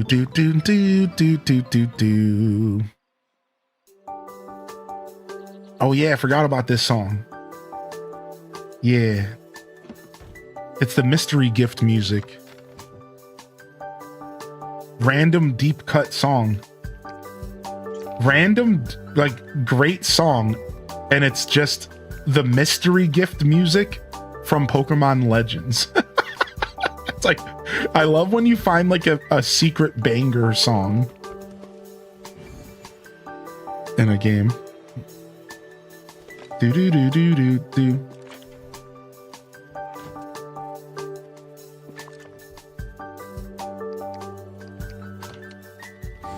All right, just clearing up this inventory.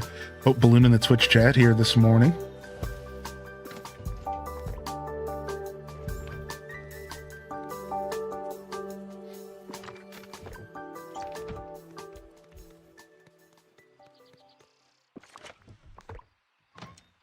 All right, we found Ralph. Let's level him up. Come on, buddy. Why are you following me around, Pooh? Because we're on a quest? Have you visited me? I was thinking a rather good thought just now, but I've forgotten to remember it.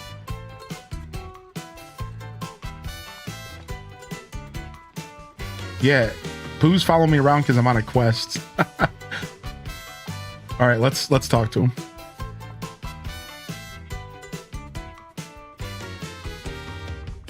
He's so cute. Yeah, the monsters can be very confusing, especially when they all sound like friends.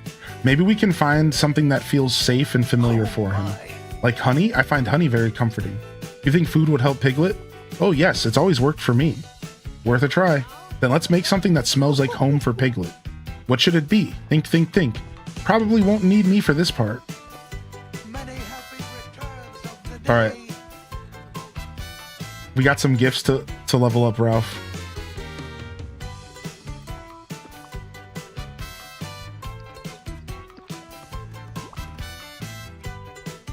You like my suit? You like my suit for Wreck-It Ralph? Today's your Friday. Does anybody have any tips for ways to craft a lot of chests for storage without depleting your Dreamlight? We do. So you have to get your hands on one of the chests in the game that you can purchase from Scrooge. And there's 3 choices. There's one that can be crafted from the Aladdin quest line. There's one that comes from Wish Blossom Ranch that can be purchased over and over again from Scrooge for gold. And then there's one that also can be found in Scrooge's shop randomly, just if you're lucky enough, and then you can buy multiples of them from Scrooge. So hopefully that answers your question. So you have 3 options. You have Daisy's wardrobe, you have Aladdin's thing, and then you have the Wish Blossom Ranch one. And 2 of them can be repurchased from Scrooge, I think, and one of them has to be crafted. I think the Aladdin one's crafted. Something like that.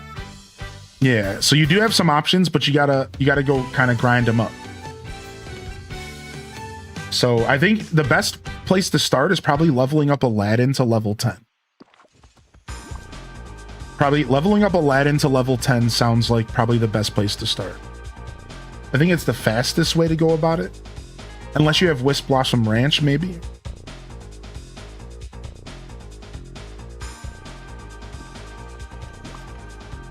Boom, boom, boom, boom, boom, boom, boom, boom, boom.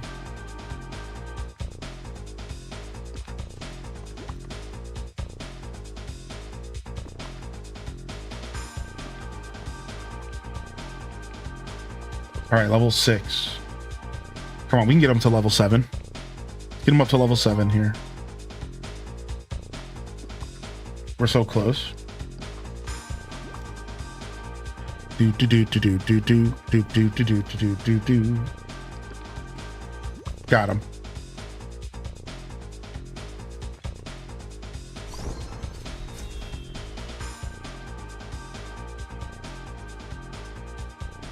All right, level 7 Ralph locked in.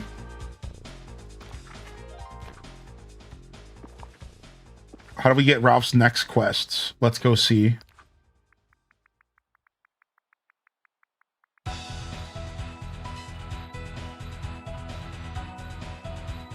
No, go back down. No, stop it. We need Sully. Oh, we gotta go unlock Sully. No way. We don't have him. We haven't done Monsters Inc. yet. Oh, they got me. Punks.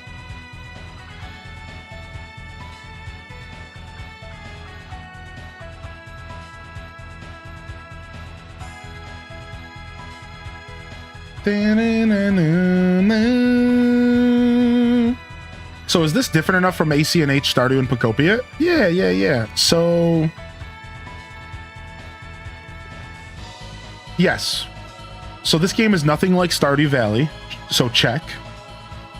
I would say this game's nothing like Pocopia either. So check there. You know, there's some similarities. So nothing like Stardew, maybe some similarities to Pocopia, and then maybe some similarities to Animal Crossing. But at this point in time, Disney Dreamlight Valley is very much its own experience, very much its own game, and very different from the games you listed off. So you would be good as far as if you wanted to participate in a game like this and you wanted it to feel different. It seems like your question, right?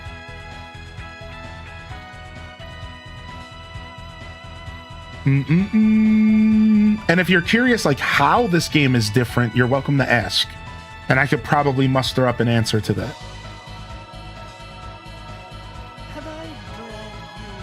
If you have questions for me, let me tell you the answers before you ask. Yo, start quest. Why, hello, Rob Boss. I was expecting an unexpected visitor. I've been busy undecorating, you see. Oh dear, I need to know more. Then you really need to listen less. I don't understand. I've always found understanding quite overrated, haven't you? I beg to differ. There's no need to beg, I agree. Ah! Can you please explain what you mean by undecorating? I worry because you've caused more chaos around here. Well, I couldn't cause less, could I? The homes around here made too much sense. You see, they needed a little rearranging. What? Whose homes did you rearrange? If I had 3 wishes, I'd wish to answer you. Or perhaps you could visit the home of the Diamond in the Rough. I think I know who you're talking about. You do? Yes. Me as well. Ah! Hit him with the Charlie Brown. Ugh! Okay, once I figure out who you're talking about, I'll have to check their house and see what sort of undecorating you've done. Visit the house of the Diamond in the Rough. Well, no clue. Already lost on this quest. Moving on. Yeah, Cheshire Cat's cool. Alright, so I came here to see if I had pumpkin seeds before I go buy some. Okay, I don't. Good morning. All right, I'm gonna sell some extra gems and stuff to make a quick buck here. Just gonna sell a couple gems to make a quick buck. Do do do do do do do do do. Bam, bam, bam, bam. Bam, bam, bam, bam, wow.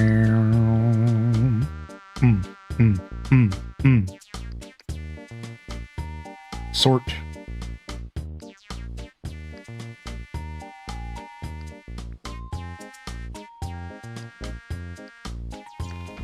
Okay.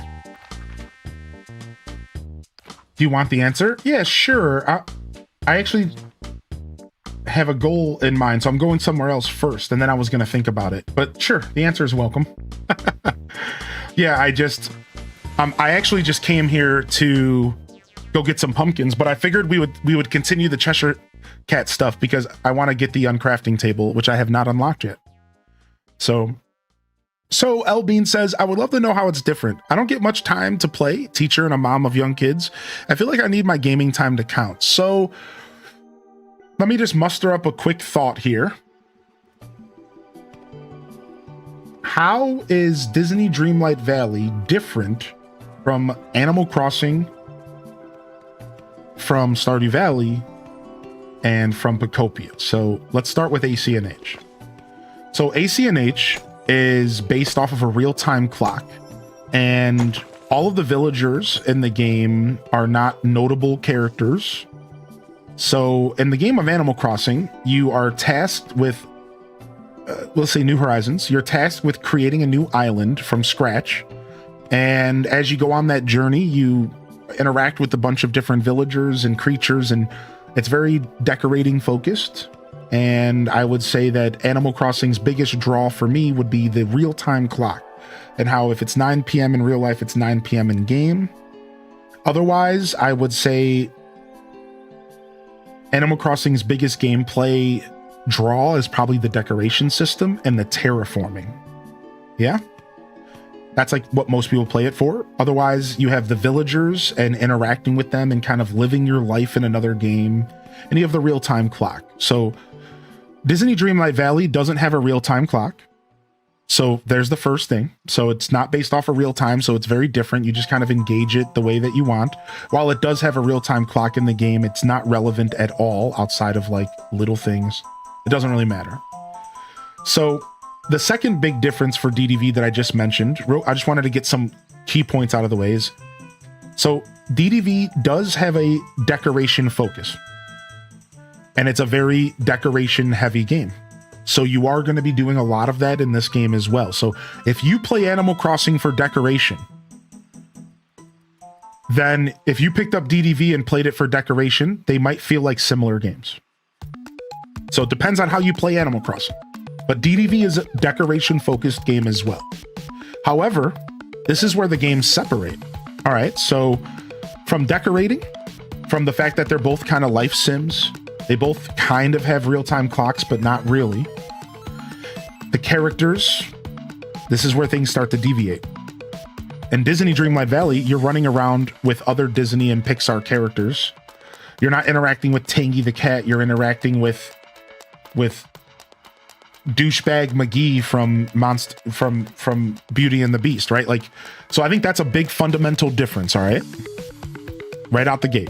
You're not interacting with characters you don't know, you're interacting with characters you do know. And that's a big draw to this game for people. Secondly, this game has a full fleshed out quest system and a story running through the whole game. You'll notice with Animal Crossing, did I say that once? No. Animal Crossing doesn't have a story outside of the first 7 days. Animal Crossing does not have quest. This game has both. This game has a massive quest system. Take a look behind my head here. How many quests that I have that I still have to do? Look at this. Every single character in this game has 10 levels. And throughout those levels, they provide you about 3 quests. And each of those quests flesh out the individual character's story and gives you a better understanding of that character. So you see, I can spend 10 levels leveling up Vanellope von Schweetz, and I can learn more about her and why she's in the valley. I could spend 10 levels leveling up Snow White. I could spend 10 levels leveling up Sally. And you see, every single character has quest and their own story for you to pursue. On top of that, there's actually a narrative running through this game. It has chapters, and there's a story being told about the valley and the forgotten, and there's all this lore and stuff like that. So you see, that's a very different experience from Animal Crossing. What's Animal Crossing? Animal Crossing is a decoration simulator, life simulation game based off of a real-time clock where you log in every day. You create your own to-do list. There's no quest. There's no one telling you what to do in Animal Crossing. You have to log in and you have to make the effort to decide what you're doing today in Animal Crossing. Do you get the difference in that? Do you get this? Do you see the massive difference in a gameplay loop between Animal Crossing and DDV? In Animal Crossing, you decide what you do when you log in. DDV provides you with countless quests, stories, and characters to play alongside. They give you content to unravel, mysteries. Animal Crossing is a lot simpler of a game. It's a life sim. It's meant to be freedom. It's meant to be an escape. You log in and you escape. You do whatever you want to do. You live your life. You pay off your debt. You say hi to your villagers. That's it. Like, you do whatever you want. So that's the major difference between DDV and Animal Crossing. All right. So the next thing you said, Stardew Valley. Well, I'm just going to cut that one off right at its knees. Stardew Valley and DDV have nothing in similar, nothing in common. They're completely different games, and they shouldn't even really be brought up in the same conversation. But since you asked, Stardew Valley is a farming simulation game that is an RPG essentially, where you go through living your life as a farmer, and you get tasked with quests, and you get tasked with making your grandpa's farm's legacy great, and you meet townsfolk, and you fall in love, and you have romance, and you have children, and yeah. And then I just explained DDV. So I'm just gonna right out the gate. Stardew is just not. You're not even comparing apples and oranges. You're comparing a steak with an apple. Like, they're not even on the same plane of existence. So that already done. Easy description done. Next, move on. Pocopia. So Pocopia and DDV have some similarities. You do have villagers that you interact with, that you talk to every day, and Pocopia does give you quests, and there's a request system where your Pokemon will ask you to do something for them, but it's not really as fleshed out as DDV. Disney Dreamlight Valley is very fleshed out when it comes to the request and the quest system and the story and the narrative. They really want you to love these characters, and they really want you to have little mini experiences with these characters in Disney Dreamlight Valley. Pocopia wanted you to have more lighthearted interactions. Pocopia wants you to go, ooh, ooh, ooh, look at cute Pikachu.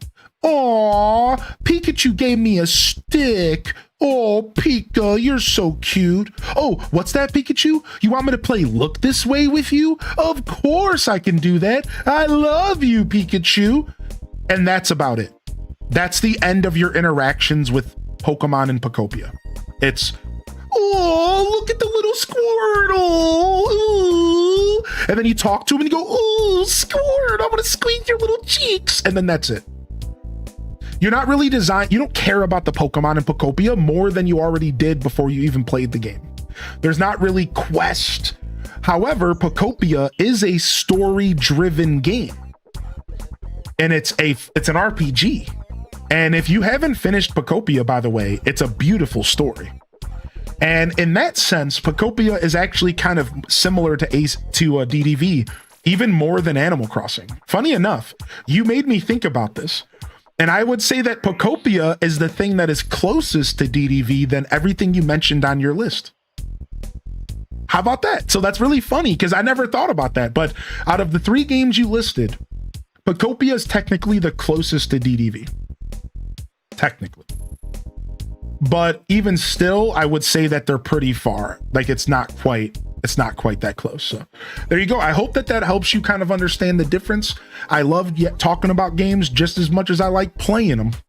And since you did ask for a detailed breakdown between the games, I thought I would deliver. And I think I did a really good job describing the core differences between those games and how they don't really compare to DDV too much. And how if you're worried about getting a unique experience from DDV, you shouldn't be. It's pretty unique. And secondly, if you're worried that DDV doesn't guide you, you shouldn't be. Because as you pointed out in the chat, Elbean, this game is perfect for somebody with a limited amount of time. Yeah, anybody who plays DDV, do you agree with that? Do you think that DDV does a really good job giving you like a goal to work towards if you only have 30 minutes to play the game? If you're a busy person, do you think DDV is a good experience for somebody who only has 30 minutes to log in? I think so. I think it's the perfect experience for somebody who's like, okay, I have 30 minutes to play. What am I going to do? All right, I'm just going to go level up like Vanellope for a little bit. And you still get satisfied, right? There's good satisfaction and small amounts of time in this game. Not every game has that. And I think that that's pretty cool. I think this game, there's good amount of satisfaction and a small amount of time, depending on what you're doing. I think sometimes this game is even satisfying just to run around and pick up sticks off the ground. I can spend 20 minutes in this game just running around and picking flowers off the ground and like feel pretty good. So yeah, so you know, so and then Lucinda says, if anything, the game might be a little overwhelming because there's a lot to do. So that's one thing to note. That's one thing to note is that this game could overwhelm you with the amount of stuff that it wants you to do and the amount of characters that are in the game. But otherwise, I think that it sounds like you're pretty good to pick this game up. So yeah, there you go. Let me tell you, they picked the right person for the sponsorship yesterday because I'll tell you what you want to know. I'll give you the details. If you want to be sold on this game, I'll sell you on it. If you want to be sold on this game, I'll sell you on it. I'll sell you on it. All right. Anyways, thanks for your patience there. What up, Francis? So the moderators have been trying to help you out by giving you some commands in the chat on how to do all this. So I do encourage you to scroll up and kind of read some of the messages that the moderators have been trying to help you with. My moderators are an extension of me, and when they're trying to help you in the chat, you could listen to them, and then they're also helping you. Like, just want to throw that out there. If the moderators are adding you and saying, hey, this is how this works, you don't have to wait just for me to say it, because like they've been helping you this whole time while I was busy answering another question. But now that I'm done answering that question, I'll go ahead and I'll help you directly. If you're looking to get your Twitch drops, this is how it works. It starts off by going to this link right here that the moderators just shared for you. All right. And you click on that link in the chat and you connect your Twitch account to your Disney Dreamlight Valley account. Once you have them connected, you want to go to that link and you want to go ahead and read the information. I am asking you to read. You're going to want to go to that website and you're going to want to scroll down and you're going to want to read all of the steps that are required in order for you to get your drops. And I'm going to even go as far as pulling it up on the screen just in case you're more of a visual or listening learner. So the way that this works is that you link your accounts here at this website. All right. Then you watch a participating stream, and I am one of those participating streams. After you watch for an hour, your item is going to appear in your drops inventory, which can be found right here. And then after that, it shows up in your in-game mailbox. All right. So that's it. That's all you need to do. You can find any streamer on this page right here. And there's 30 streamers that have access to drops. And there's even 4 of us live right now. All right. So this is how it works. If you have any questions on how it works, you're welcome to ask. Feel free. I am here to help you get your drops.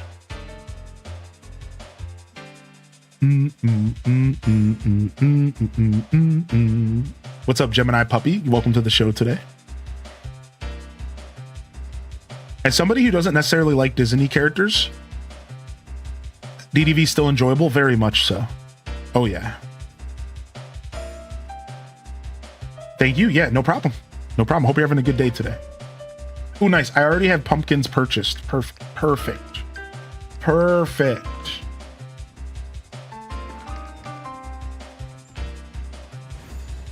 Do do do do do do.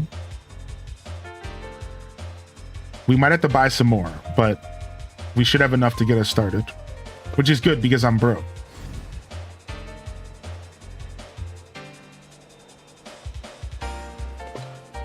Yo, what's up, Alicio? I am having a good day. How are you?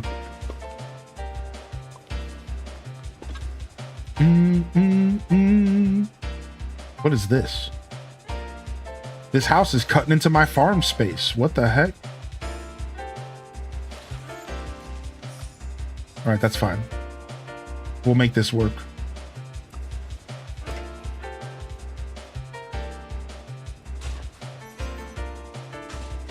I think the only thing that sucked as a DDV player is I play on Switch, so my item limit capped forever. Yeah, I play on Switch as well, but I don't even feel the item limit stuff. But that's because I'm not fully decorating in this game, so yeah. I think that's the reason why I was okay with starting on the Switch in the first place. Because I knew that deep down I probably wasn't going to do a ton of decorating. So I was like, all right, well. Also, where the heck did Ralph go? I hate when the characters just randomly detach from you after you've asked them to follow you.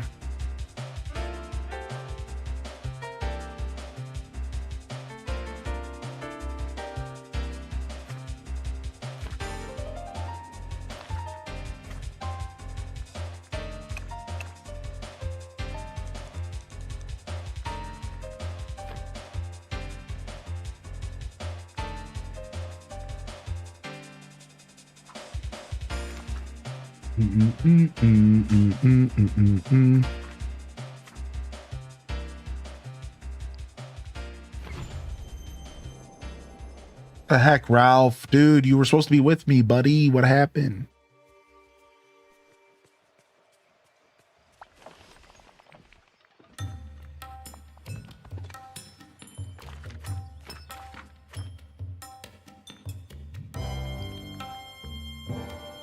Okay. He's on break. I love the kitchen stovetop just sitting out in the middle of nature. Yeah, you know how we do around here. Yeah, as I was saying, I haven't done a ton of decorating. I've never been a big decorator as a gamer. So I started decorating when Animal Crossing came out, but it's not really my vibe actually.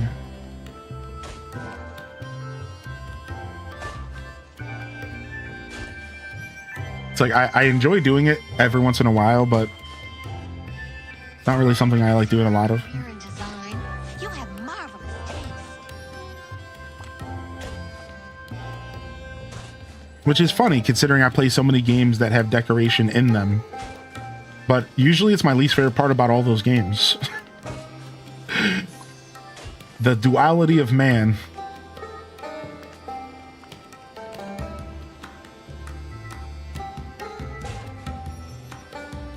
Exactly, Allison. Exactly.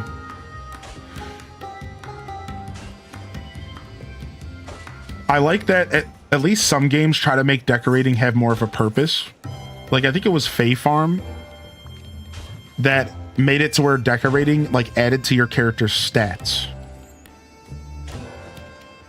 And then, while that can suck for some people, because then it's like you're forced to decorate, at least it has, like, weight behind it. At least it has, like, meaning.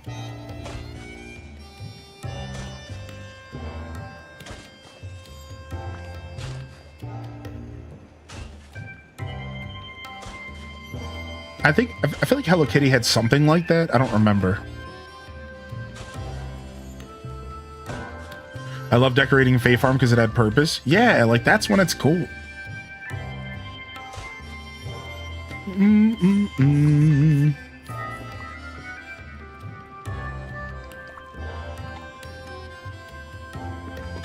The duality of man, yeah.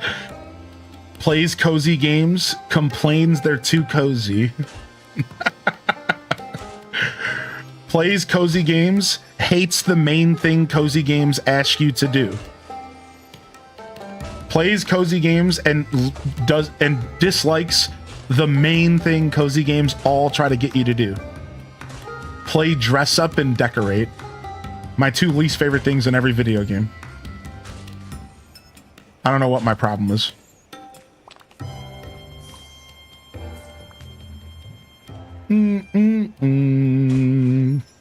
Literally don't know what my problem is.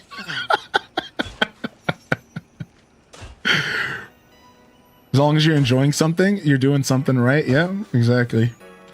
Well, that's the thing. I find that every game I play, I find little things to enjoy about it. And sometimes those little things are enough to draw the whole game. Yeah, all the time. All the time, it's like something very little. Like, I've played games just for their soundtrack. You know, I've played games like Animal Crossing just for the fact that I was in a video game and out of real life. Like, I've played video games just for like the atmosphere of the game. That's a better way to word that for like Animal Crossing. Like, just for the atmosphere of the game, just for the atmosphere of being in a video game. I was like, that was good enough for me. Yeah.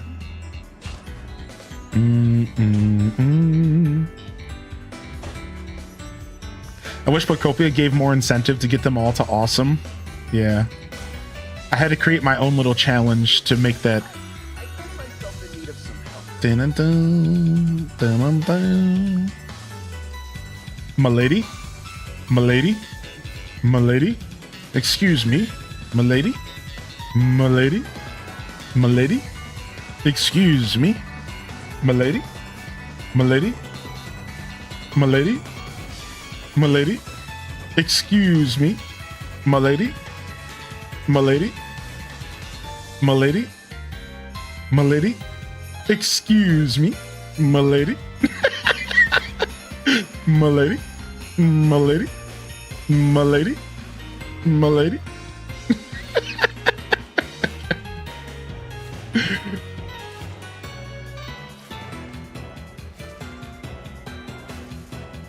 Someone named Melody is losing their mind. Am I missing something? So when we first started playing DDV, we noticed that when your character plants flowers,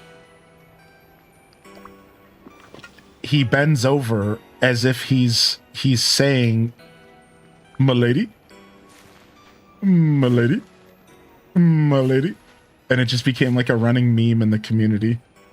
Somebody just reminded me of this because yesterday somebody came into chat and they said, "Why do every time I go to plant crops, I just think of you saying milady?" And that sent me. So, you know, I kind of forgot about it up until then. Milady? Milady? Milady? Excuse me? Milady?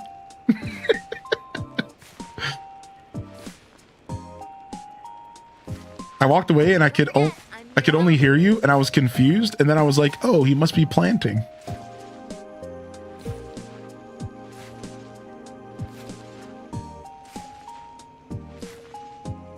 Yeah, if anybody has any questions about drops, feel free to ask. Between the community and I, between the moderators and I'm sure we can help you with any drop stuff. That's why I'm happy that I did decide to play this today, because there's a lot less people offering drops this morning than I thought would be. Yeah, it's pretty early still, but yesterday there was like 30 plus people offering drops. Today I just saw there was only 4 of us online, and I'm like, oh, I'm actually really happy that I showed up then. Made sure that y'all could get your goodies. I'm forever gonna think of that when I plant crops. Milady? Milady? If only it would start raining right about now. Give us some rain right about now. Yo, what up, Strawberry? Do do do do do do do do.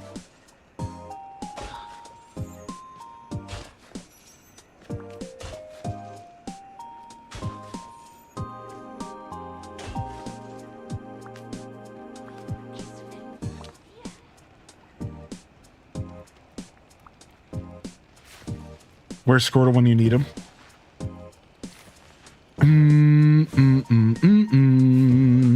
Appreciate it, brother. Yeah, no problem. No problem. Appreciate you too.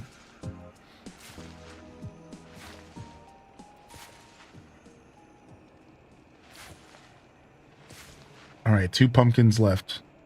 You know, we didn't actually have to buy any, which is pretty... I was expecting to have to buy some.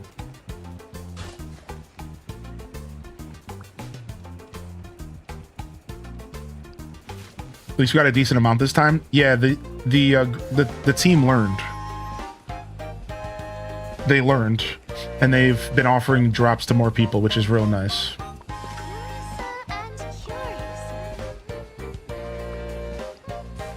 Okay. I'm gonna water all this, and then it's gonna rain. I'm gonna water all this, and it's for sure gonna start raining.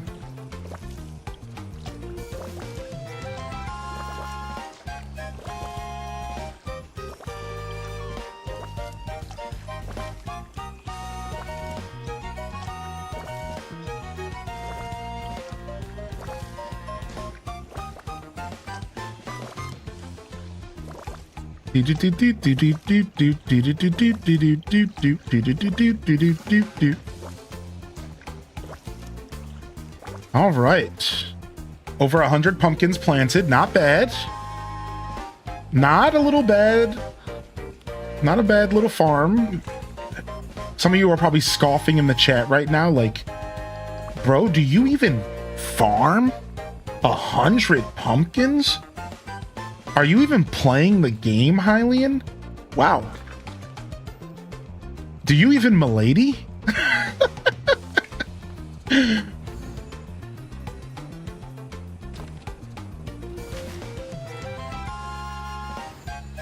All right, let's go to the mines while we're here. I need more of these vitality crystals so I can start making the potions again, because I've been out for a while. Oh wait, what was the answer for Cheshire Cat? The House of the Diamond in the Rough. All right, hold on, let me think. The House of the Diamond in the Rough. Is it like a visual thing?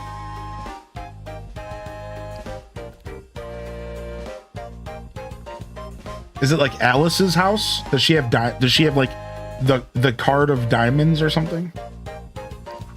I'm thinking, hold on, let me go look at other characters real quick.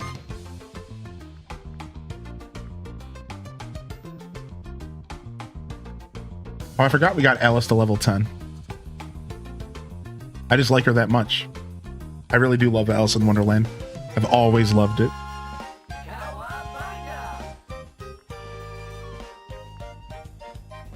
The House with the Diamond in the Rough. I don't know, I'm lost. I give up. Can you guys see the steam coming out of my ears? It's from a song. Oh, then I'm definitely lost, because I was always the kid who plugged his ears when they started singing. Ew, they're singing. Oh. It's a part of Aladdin's lore. Oh, they're singing. All right, where did I put Aladdin? All right.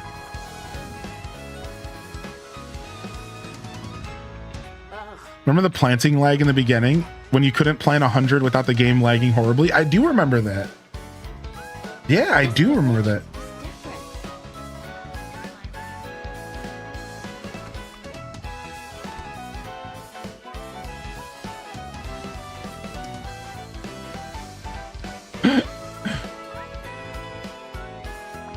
Back already?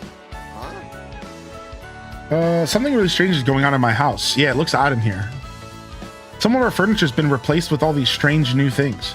Yeah, items definitely don't look like they fit here. I wonder who they actually belong to. No idea. But if I think of anyone, I'll let you know. Let me remove all of this misplaced furniture from your house.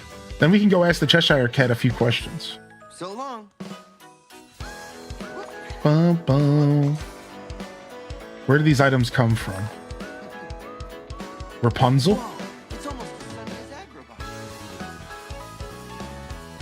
Whoa, it's almost as sunny as Agrabah.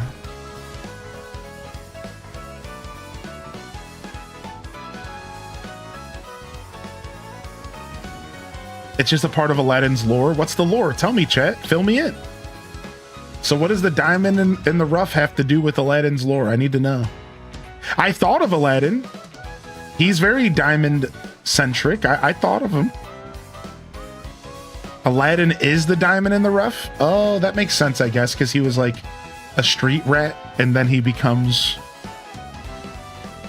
a legend or whatever. I don't know. I don't even remember what happens in Aladdin. Does he become the prince or something? Does he become the son-in-law? The prince-in-law? Because of Jasmine? Like, what happens? I don't remember.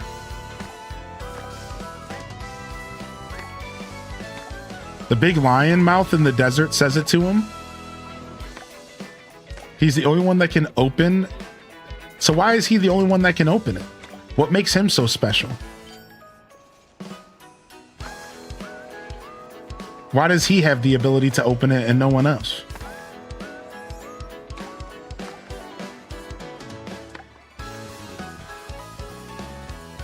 Because he's got a pure heart, Riz. Plot armor. Aladdin is the diamond in the rough because his story isn't set yet. He's the one who can enter the Cave of Wonders. Oh, so it's because his destiny has not been locked in yet. He still has an open destiny. Ah, Lord Nady. His destiny is still open, therefore he's the one who can open the cave. The chosen one.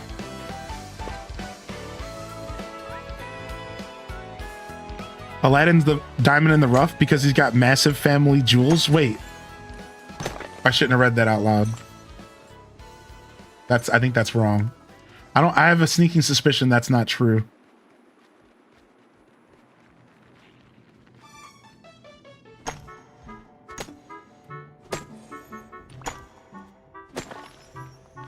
I like this explanation. Just a heads up, the honey limestone path doesn't count for craft a path. What a weird one. What a weird bug. Do do do do do do do do do do do do. Bo bo bo bo bo bum bum bum bum bum bum bum. His heart isn't full of greed. The diamond in the rough. Aladdin. Just watch it, bro. I'm sorry, I haven't seen it in a long time. I probably haven't seen the animated Aladdin in... I probably haven't seen animated Aladdin in easily 20, 30 years. I think I hope one of these days we get Genie from Aladdin. Me too.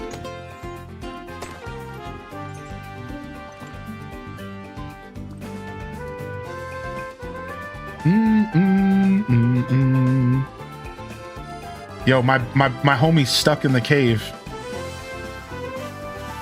My homie can't get through this cave. Where'd he go? Ralph is gone. Ralph disappeared. He glitched through a wall or something. Come back, Ralph. I need you to give me this loot. Where did he go? He's gone.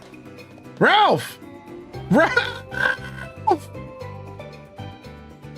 Ralph! Dude, where'd you go?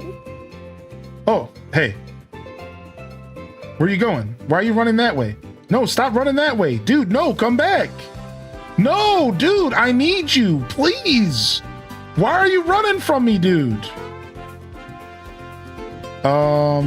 Okay. Where are we going, dude? All right, you going to see Sally? No. Peace, Sally. Sorry, dude. Ralph, what are you doing? Where are you going? Okay. We're going in a giant circle. Okay. All right. All right, we're looping. Okay. All right.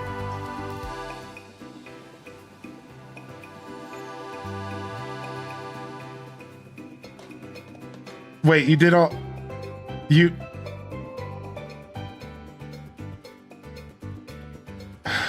Okay, Ralph. Anyways.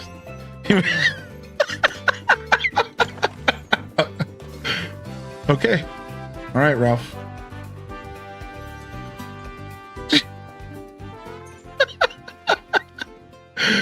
Okay, Ralphie. Okay, Ralphie, my boy. All right.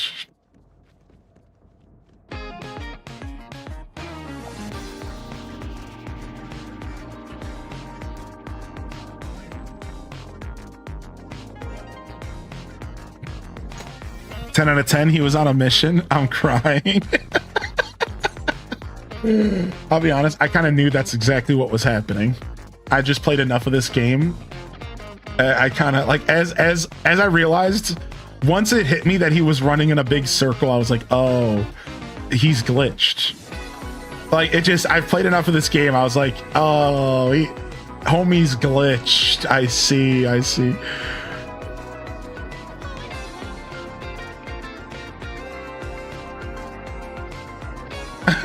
That's funny.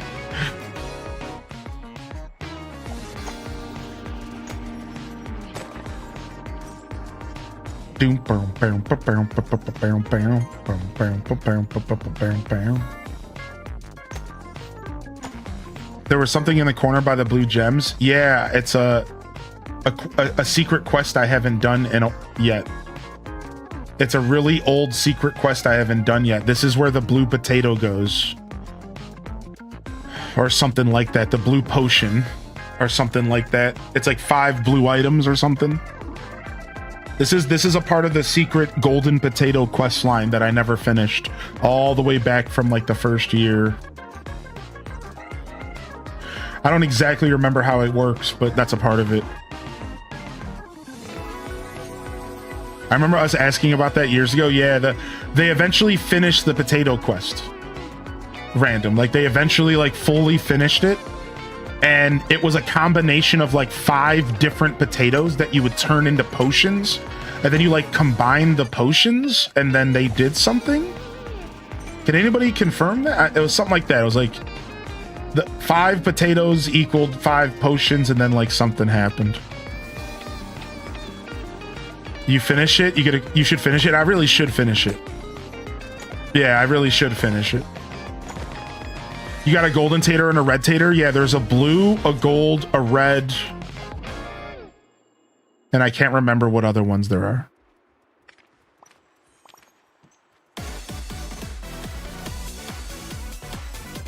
Oh, it's how you get the rainbow fox. I remember. It's how you get the rainbow fox pet. Yep.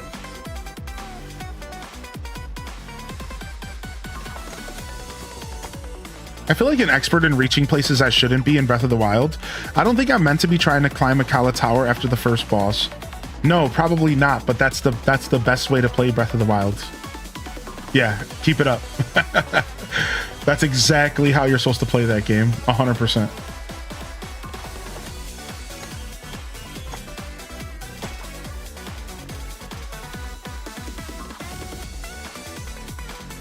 All right, nice.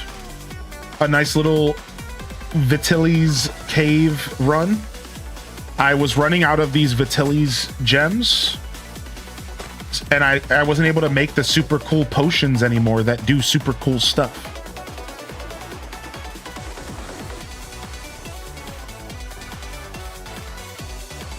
So I want to start coming back here and farming like every couple days. So I can start getting some more of these crystals. All right, back to the Cheshire Cat. Just finished Ralph's Star Path. Ralph, just the Star Path in the exhibition. Completed all the DLCs, including Pooh. Just finally completed all the quests, so I remember some of it's still fresh. Oh, dude, Aaliyah Renee, you're getting it. You're getting it. The only floating island I've unlocked. Oh, they gave me 2 free ones. Wait a second. I forgot about that. Oh, I have 3 floating islands because of the DLCs. And this one's new. The bind is new. The floating islands was like one of the best updates they ever added to the game. What do y'all think? If y'all could choose one feature or update that's your favorite from this game, what would it be?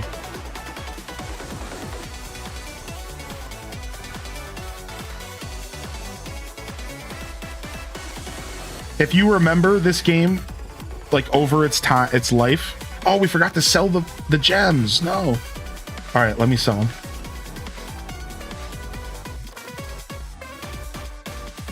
We're selling all those. I was gonna sell that for some quick scratch.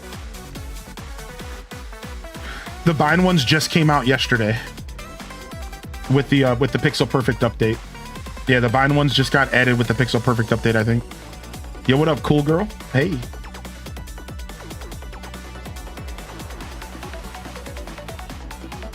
Adding the glider was a game changer.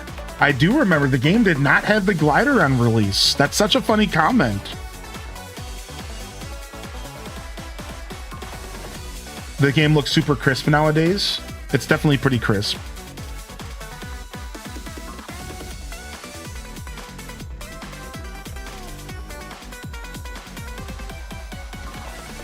They're definitely a little crispy up in here.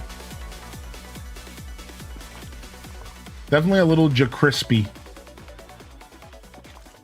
The wings, ooh, the wings and the glider. That was a good update. Yeah, that was cool. Fast travel to villagers is pretty amazing. Agreed. Once they added horses, it added even more of the I don't walk anymore. Yeah. I remember trying to talk to villagers when they were in their homes and getting rejected because they were sleeping. I missed that, actually. When you word it that way, though, that's super annoying. When you word it that way, it's annoying, but I find that to be charming. Fast travel is elite. The game I'm playing now hasn't given me the option. I'm 45 hours in. Has anybody here ever played a game and you did a challenge where you do no fast traveling? Anybody ever done that? Anybody ever done a no fast travel challenge in a game? My first Breath of the Wild playthrough was no fast travel. And I wasn't allowed to fast travel anywhere for my first like 40, 50 hours of Breath of the Wild. I could only horse back and then I gave up. I did that in Skyrim, me too. And you could use the carriages. So in Skyrim, I would let myself use the carriages because you had to spend money on the carriages. So you could still like fast travel, but you would have to go to a city and go outside the city and use the carriage and then spend money and then you could fast travel. Yeah. Absolutely funny. I do low-key miss it, but I'm happy it's gone. It was annoying though if several shared a house and one of them was sleeping, you couldn't talk to any of them. Really? I didn't know that. What's up, Lynn? How you doing today, Lindsay? I did that on Red Dead. Yeah, dude, that's cool. You played Red Dead, Francis? I didn't know you could do that in Red Dead. They had like carriages, kind of. That's sick. I beat Skyrim without knowing I could fast travel. True story. Wait, what? Briovitz? You didn't know? One time I had my character in Skyrim walk from Riften to Markarth without using the map. I could only use the compass and the signs along the way. Why the hell have I done that exact same thing? Are we the same gamer? Good morning. I have done that exact same walk. No, well, I might have let myself use the map though. But I've done the walk. And I was using the signs. I would follow the signs and I'd say, okay, all right, now we need to go to the left. But I think I did use the map at one point. But dude, that's such a good walk. It's such a good walk, man. I love that walk. Riften all the way to Markarth, the whole map. Oh, and you run into a lot of real goofy stuff on the way. I think one time I was doing that walk, and halfway through, some guys ran up to me and offered me a drink, and then I woke up like a week later after a bender. Anybody know what quest I'm talking about? It's like a pretty common quest, actually. I one time I was doing like this walk from like Riften, like across the map, because Riften was like my home base on one of my characters, and I like ran into these group of guys on the road, and they were like, hey, you want a drink or something? And then I woke up like a week later in game after like a bender, and I had gone and done a bunch of stuff, and like my character was like went on like a journey, like yeah, the Sanguine Daedric Prince quest. Yeah, dude, it's so funny, man. Last time I played this was the Scar update. Yo, what's up? How you doing today, Alan? That was a long time ago. Good morning, Renee, by the way.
I just really wanted to do that.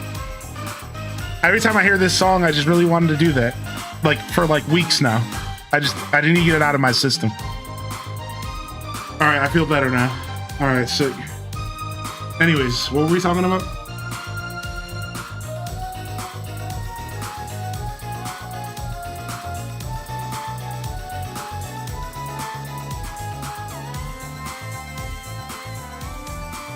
Yo, what up, Miss Whiskers?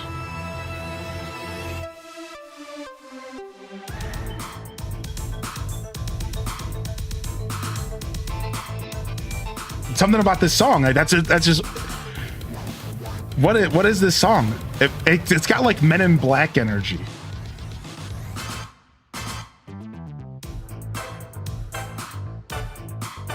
It's got like Men in Black energy. It's weird. Something about that song. I don't know what it is. I don't.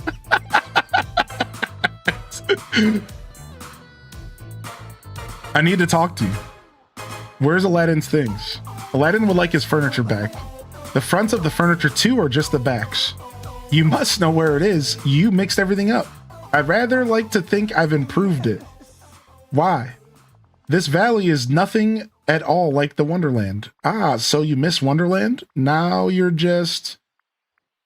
I don't know what you're doing. I'm glad we have an understanding. Barely. How splendid. You can't just move people's furniture from one house to the next, okay?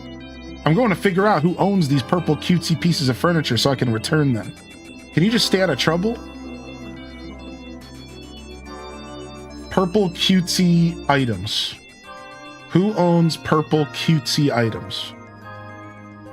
Hello? You little kid! Over here! Oh, this looks pretty purple and cutesy.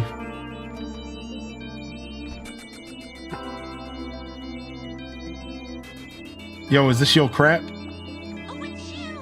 Daisy, I found these pieces of furniture in Aladdin's house. I think that might be yours. Oh, they do. Thank you so much. They do? Wait, did I must have misread the first line. They look like they could be yours. They do. Okay, never mind. That makes sense. No need to investigate. It was the Cheshire Cat. He wants to make the valley feel more like home by turning things a little topsy-turvy. Actually, that's rather sweet. Sure, in a Cheshire Cat sort of way. Now that you mention it, this does explain a few other things, like my house being in disarray. I'd be happy to help you get everything sorted out. I'll meet you inside your house so I can have a look around. What? I'm inside of... Yo, I'll meet you at your house.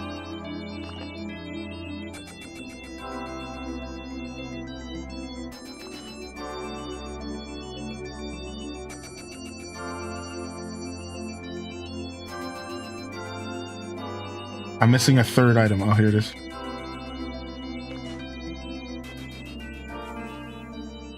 Put Daisy's furniture back in the correct places. I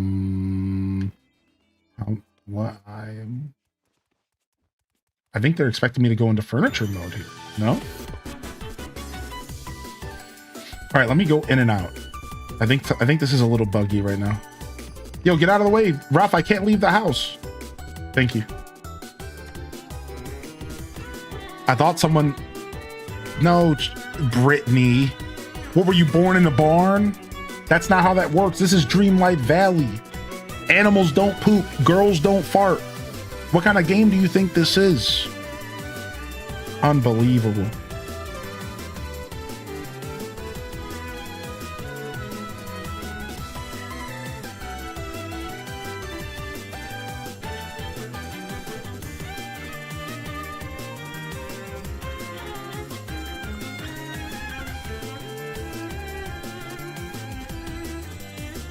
You know Vanellope rips ass. True. She's like...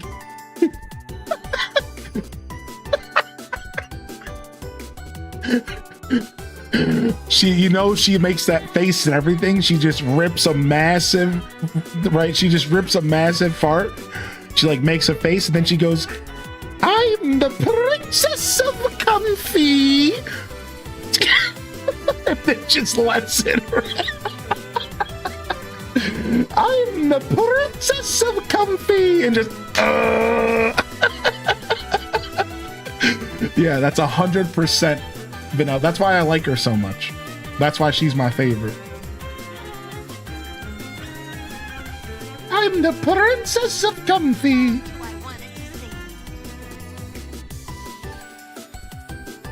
Thank you so much, Rob Boss. It feels just like home again. Anytime, Daisy. Happy to help. But now I need to figure out who owns all these old rusted items. Perhaps Ursula. They do look kind of beaten up and rusted. Would Ursula really want that in her lair?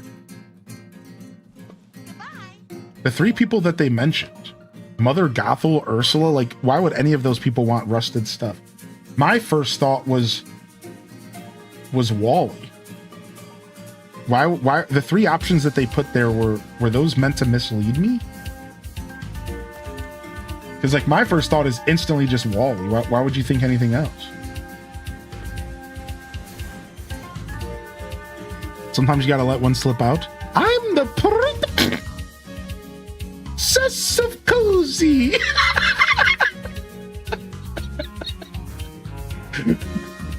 Yeah, exactly.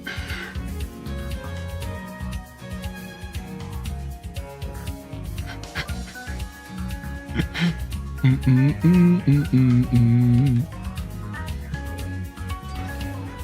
love how I'm in my late 20s and I still think farts are funny. Yeah, I like how I'm past mid 30s and I just made a fake fart noise on stream. Yeah. I guess that's one way to just kind of weed out the people that can't handle my energy, I suppose. That might be the first time I've ever made a fart. That might be the first time I've ever made a fart noise like with my mouth on stream. Also, hold on a second. I was about to say, there's no way this is a real account. I got a subscription on YouTube from an account, and I'm like, there's no way this is a real person. All right, so I got a subscription on YouTube, right? And it's like anonymous, it's like a follow. And it was from an account named Game Freak. But when I go to click to go to the YouTube page, it doesn't exist. So for a second there, you know, a split second, it's like, oh, Game Freak, the developers of Pokemon just subscribed to me on YouTube. Whoa. And it's like, there's absolutely no way that that's even remotely real. Game Freak. But I wonder why their account doesn't work. I wonder if Game Freak already 404'd them. Like, why is their YouTube, why does it not work? Time to play Pal World. What's the weather where you're at? It's pretty gross. It's pretty doo-doo.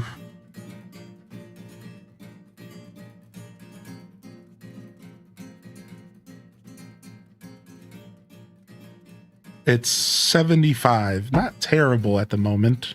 Could be worse. All right, well, we definitely came to the right place. So they were just trying to throw me.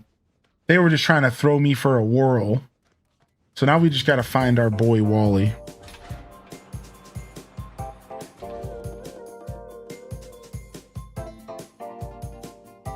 Thanks for the sub though, Game Freak.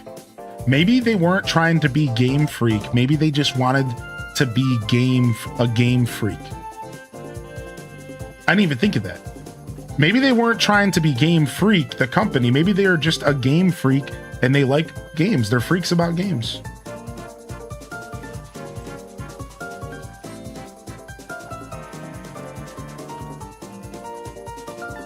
You got something to show me?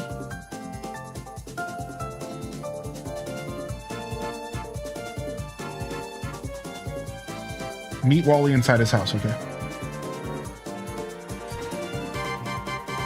Maybe that's true. Yeah, maybe like it was just a complete happenstance. Not everyone is super deep in the know of the gaming industry. You know what I'm saying? Like, I bet you there's plenty of people out there that have never heard of the company Game Freak. Plenty of gamers.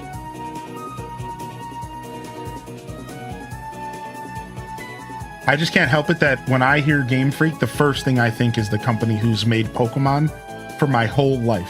Anybody else, the first thing I think when those two words get put together is I think about this right here. Hold on, I'm going to pull this up.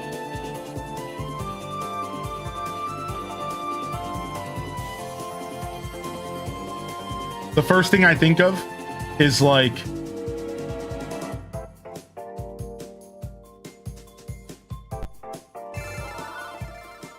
is this right here.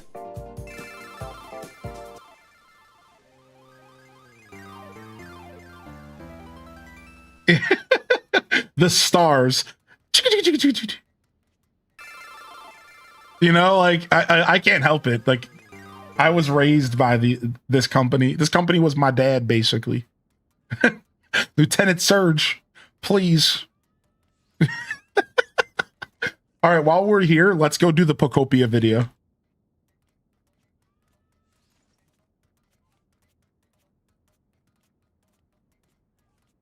Seven minutes. Okay.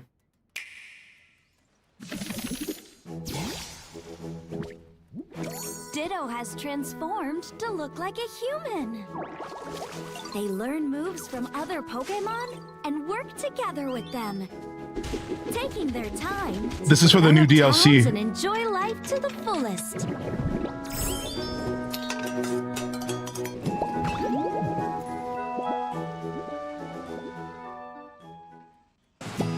What's in store for Ditto this August? The bubbly basin. Joining other Pokemon at the seaside and playing in the water. How refreshing! It looks like everyone's having lots of fun. Ditto is in a great mood. The beach is perfect for hot days like these. Dive into the sea and have some fun together. Oh! How long you to be on That's stream? right. I usually Ditto stream for can't about stay 6 underwater hours, for Francis. too long. I'm going a little shorter today because Huh? I have. There's a I'm going out of Pokemon town, watching from but- behind that tree. Is that Manaphy? Thank you, Cozy. Yeah, I don't Looks usually have a like set Manaphy time. will teach That's Ditto correct. how to have fun underwater.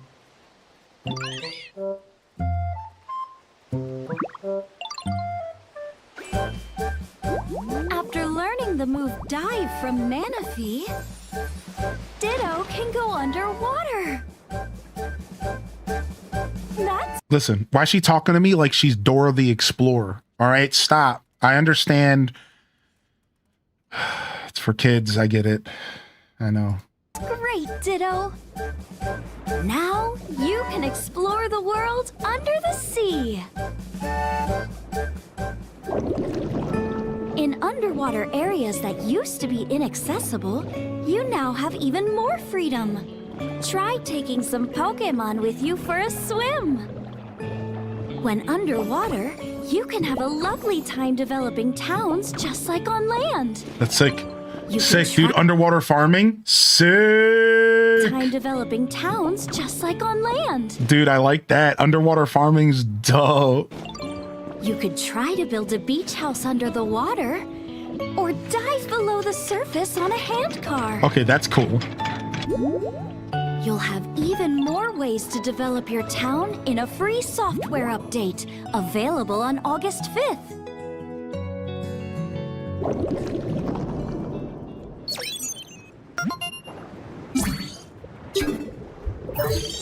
Oh, a new gate. Oh, that's kind of cool. That's kind of epic. The new gate. Oh, sick. And with the Pokemon Pokopia Expansion Pass paid DLC, you'll be able to go to a brand new town, Bubbly Basin. I can't. I didn't play Let's Go Pikachu and Eevee. I can't tell what zone this is supposed to be. Right out the gate, I'm definitely not feeling Cerulean City vibes, but I didn't play Let's Go. It's a place that has remained untouched beneath the sea. First, you'll meet Cinnabar, we talked about this. Cinnabar does make the most sense. Poplio. Lead the way, Poplio.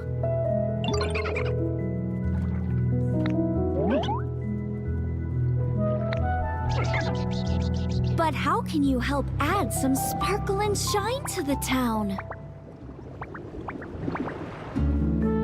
Even here under the sea, you start by growing grass. It became a habitat.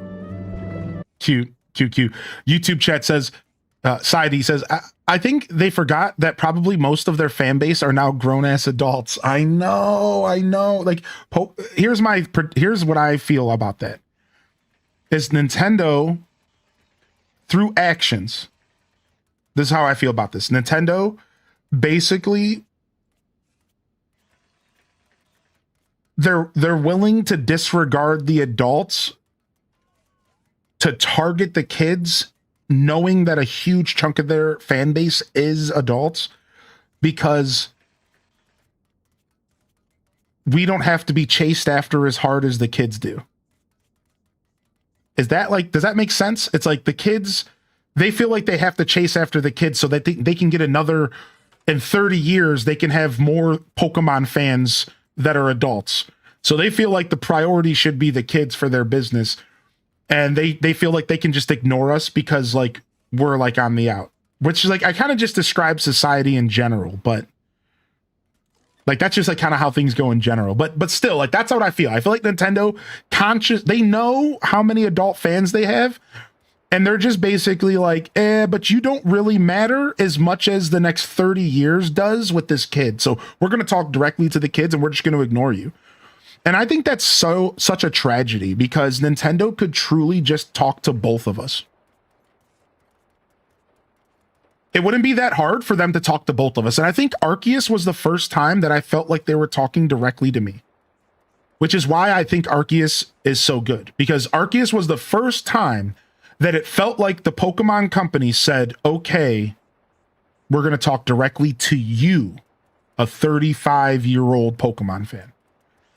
I don't think there's ever been a Pokemon game for a long time that talked to me the way that that game did.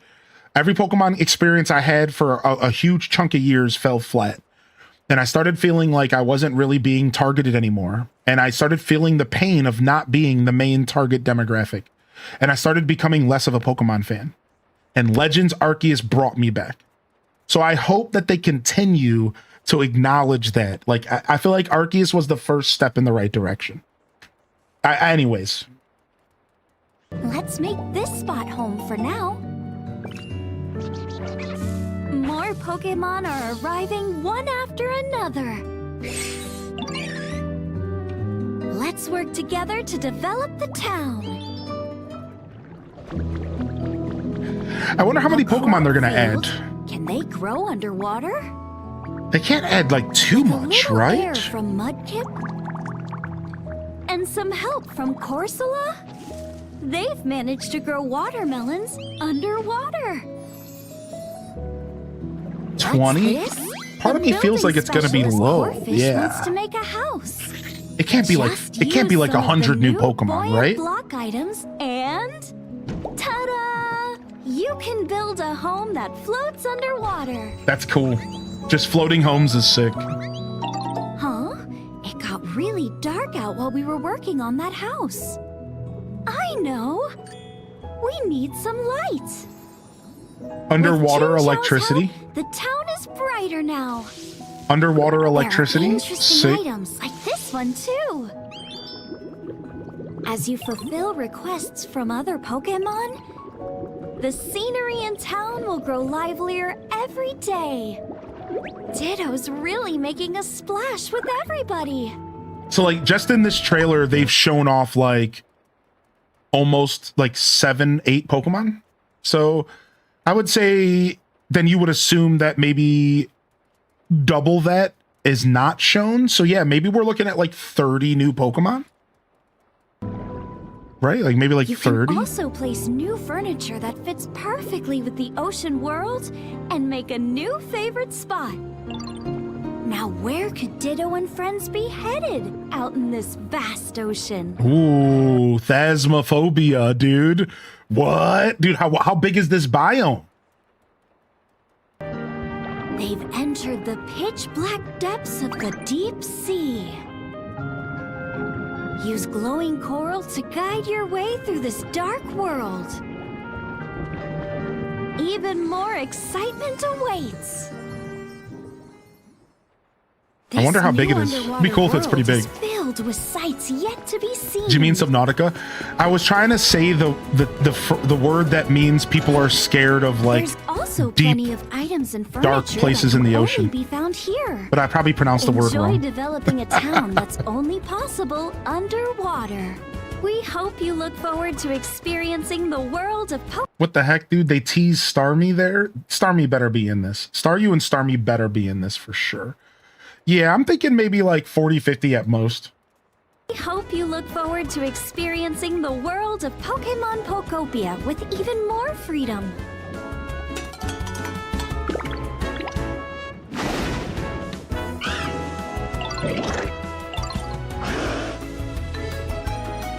They showed the character combining Lapras with Dive. That sounds great. Dude, I wonder if it's going to feel like flying. Look at Forward that. to experiencing the world They of showed Pokemon Lapras plus Dive. I wonder if that means you're going to be flying like flying but through the water. Right? You might be able to swim real efficiently. That could be cool. Can we use Graveler underwater? I would say no to that, but that's a really good question. Maybe his whole body goes in a bubble. Pokemon Pokopia Expansion Pass, Part 1, Bubbly Basin. I will say that they did a good job. So right out the gate, my thoughts are this.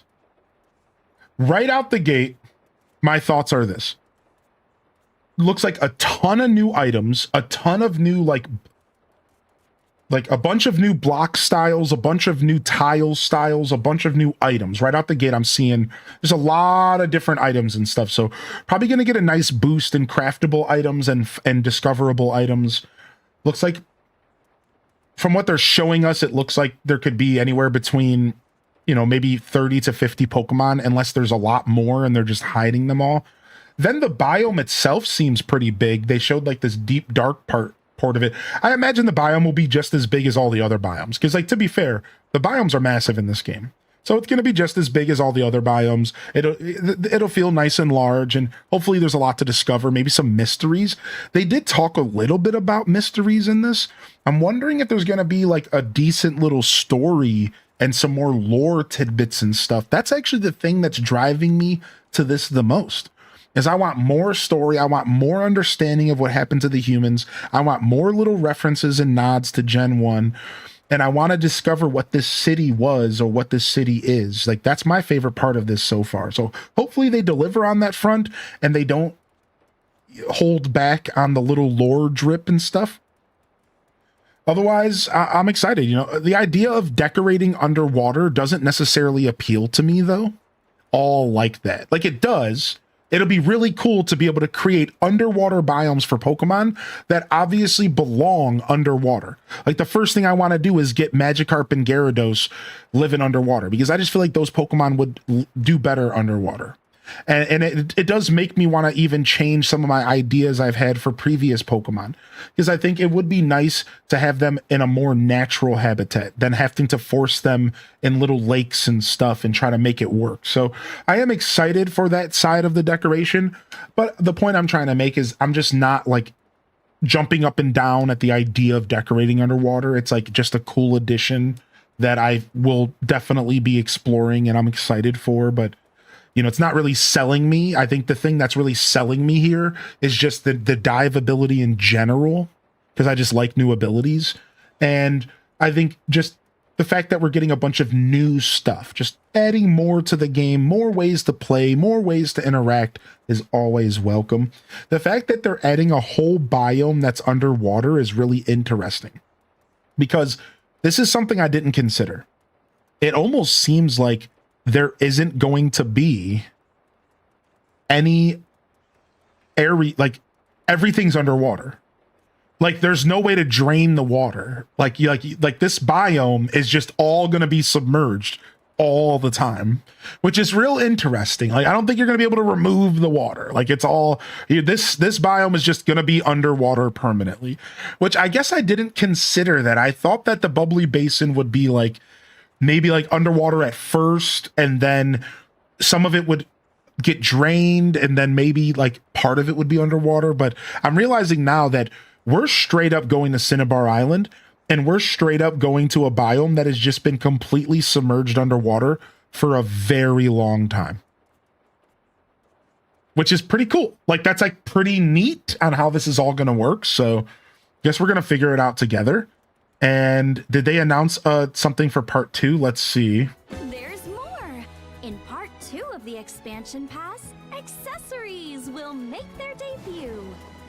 Ditto and other Pokemon. So this is the big deal. So what we heard from leakers is that part 2 of the 3-part DLC is going to be weak because it's not going to have a biome. So what we heard from leaks was that part 1 was going to have a biome, have a new characters. Part 2 was just going to be decorations. Part 3 was going to be a biome and thick. So everyone was under the impression that part 2 was going to be the weaker version. Turns out maybe not so much, because part 2 is going to allow you to dress your Pokemon up. And I think people like this. Yeah. Accessories. You can enjoy fashion together. The Pokemon Pokopia Expansion Pass bundle that includes Part 1, Part 2, and Part 3 is available for purchase now. Part 1 will be available on August 5th. We hope you're looking forward to future announcements regarding Part 2 and Part 3. Look at that. The Part 3 is green with balloons. What would that mean? Green with balloons and parties. What What would that represent? What would that mean? Interesting. So part 2 is late 2026, and it says wear accessories with other Pokemon and enjoy fashion together. So it is going to be the weaker of the bunch, but I think some people are going to appreciate this update. I will say, you know, I'm non-committal about it. I don't really care that much. Looks like there's a Ditto wallpaper you can get for free in game, and it looks like there's some Pokemetal in game you can get as well. And then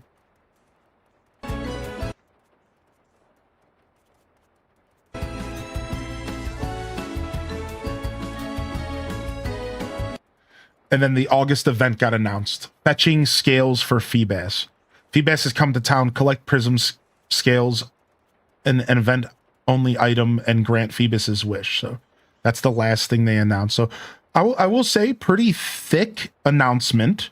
They really laid all the details out and let us know exactly when to expect this stuff. So additional new town available 2027. I think we're all expecting spring.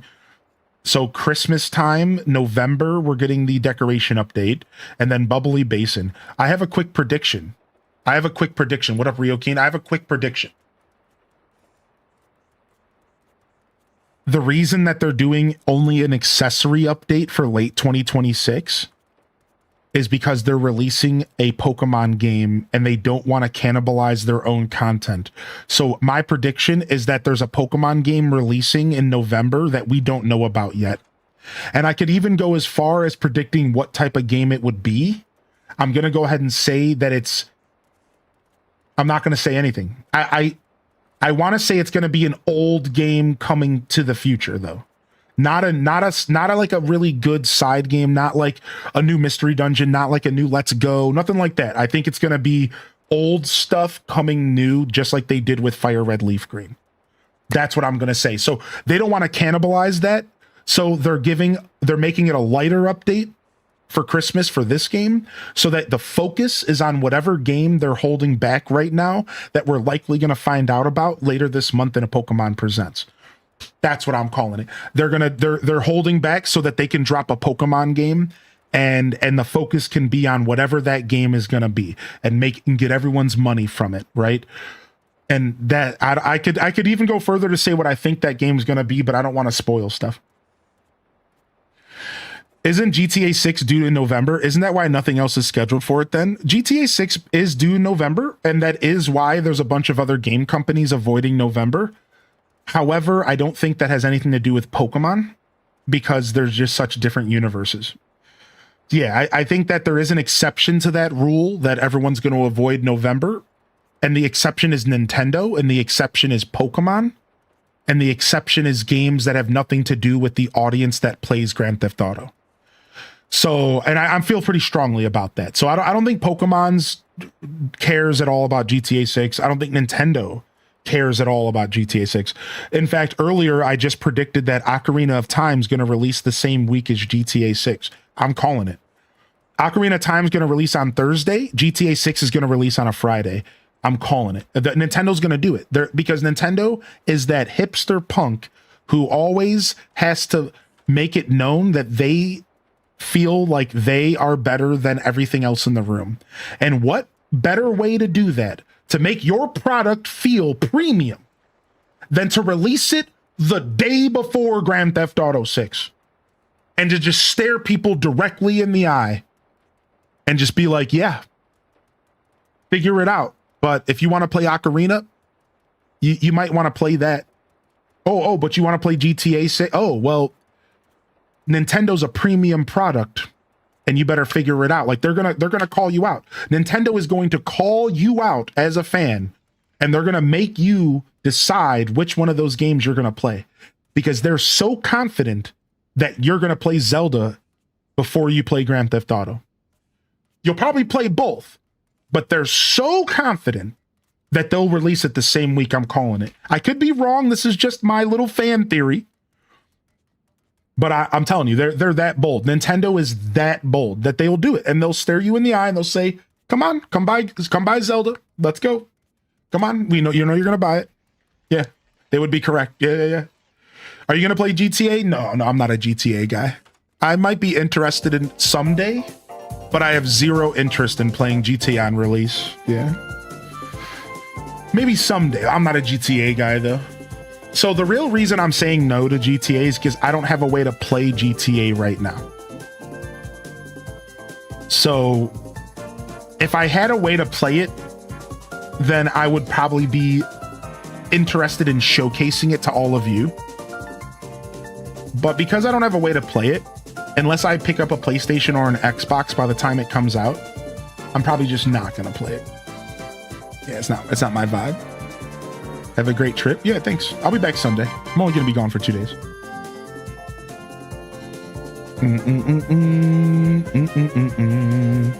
Ocarina Remake will also be $80.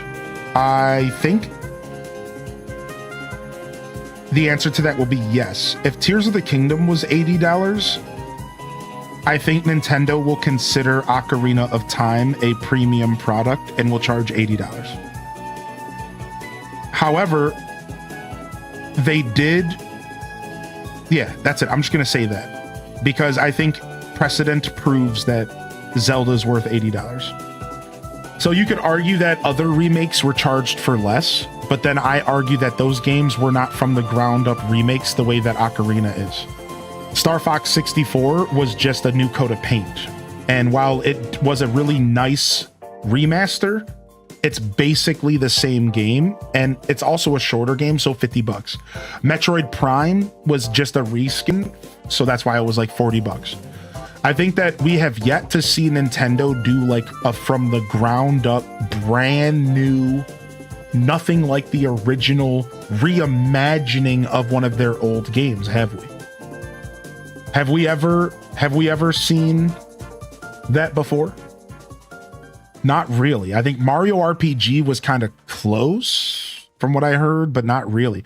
So I think that what they're doing right now, with the way that they're pitching Ocarina, it's going to be priced the same as Tears of the Kingdom or higher, which chat reminded me would be 70 or 80.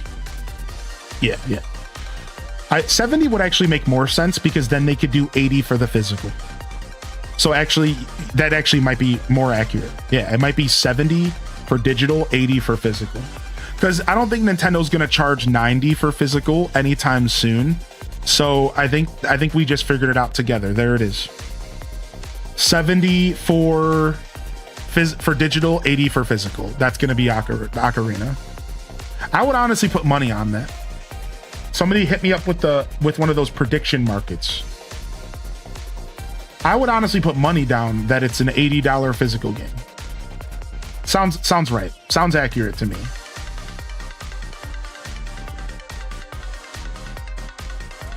Do we have a release date? No. This is all speculation.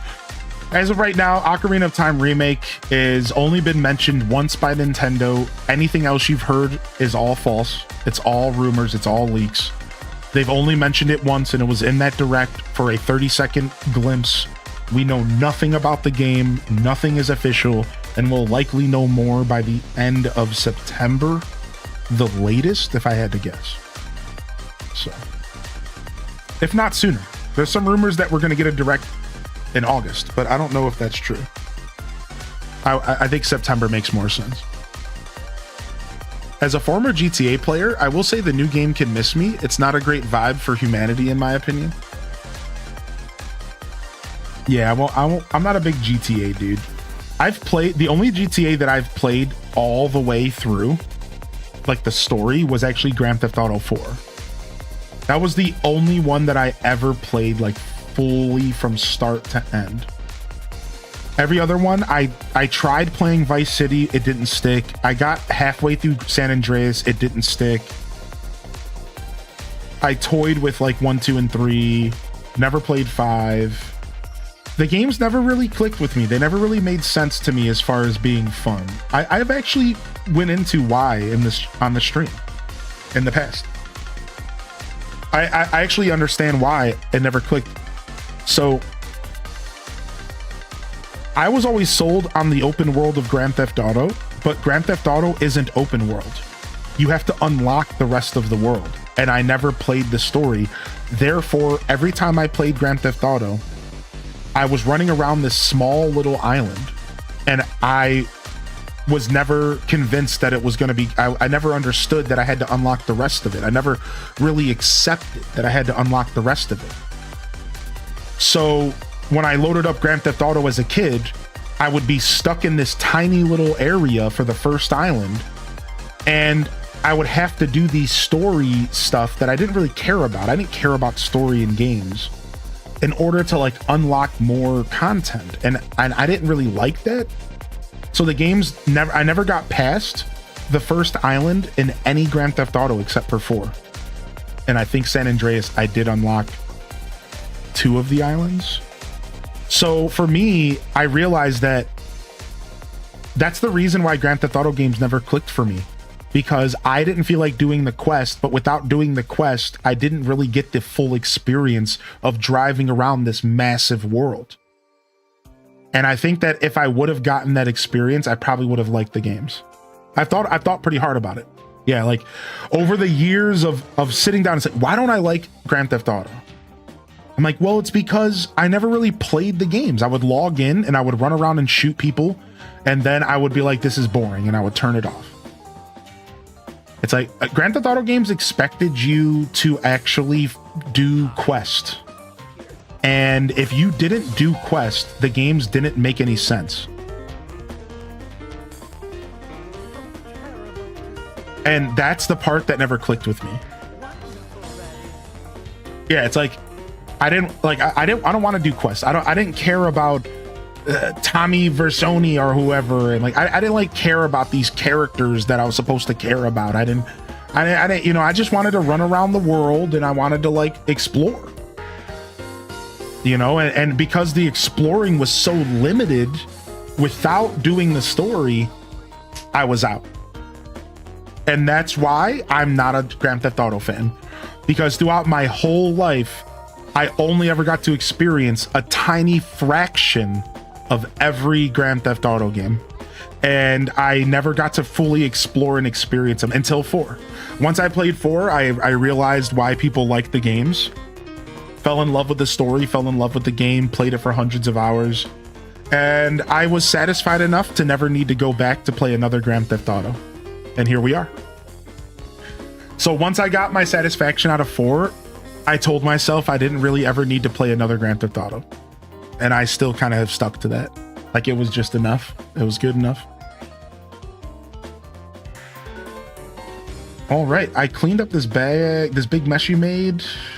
If only I had the memory of a magpie, but alas, I'm a Cheshire cat. All right, we have to craft some furniture. Okay. Yeah, so I would say that that's tragic. There's nothing worse than not experiencing a game that you probably would have liked if you did figure out a way to enjoy it. That's like people who only watch the first 2 or 3 episodes of a show, and that show just so happens to start kind of rough, and then they stop watching it and they miss out on like some of the best shows in history. I don't know, I can't think of an example of that off the top of my head, but like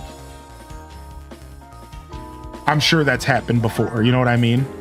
It's like sometimes you just end up like having a tragic interaction with a piece of media and you don't ever really give it like the go that it deserves. And maybe one day I'll come back to Grand Theft Auto, but I think I'm okay with just never going back to it.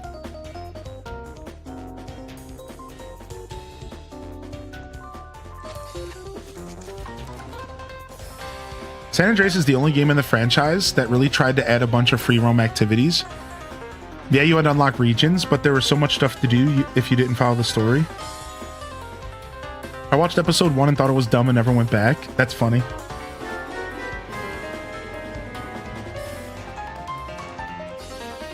Apparently, the first season of Office was received very terribly by most fans, so. And fun for me because my favorite season of Office might be the first.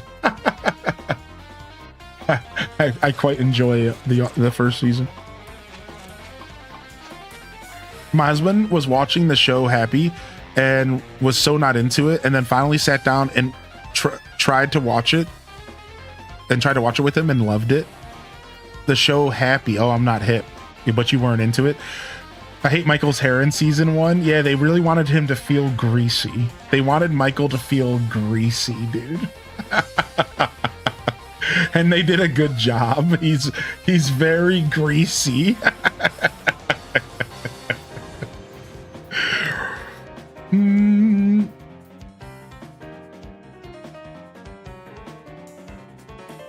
Do not set up speculation betting on game prices. Greedy companies will exploit that so hard. Set up speculation betting on game prices. Yeah, I'll never actually bet on game prices. Yeah. Like speculation market betting on game prices. That is a pretty bad idea. I do agree with that.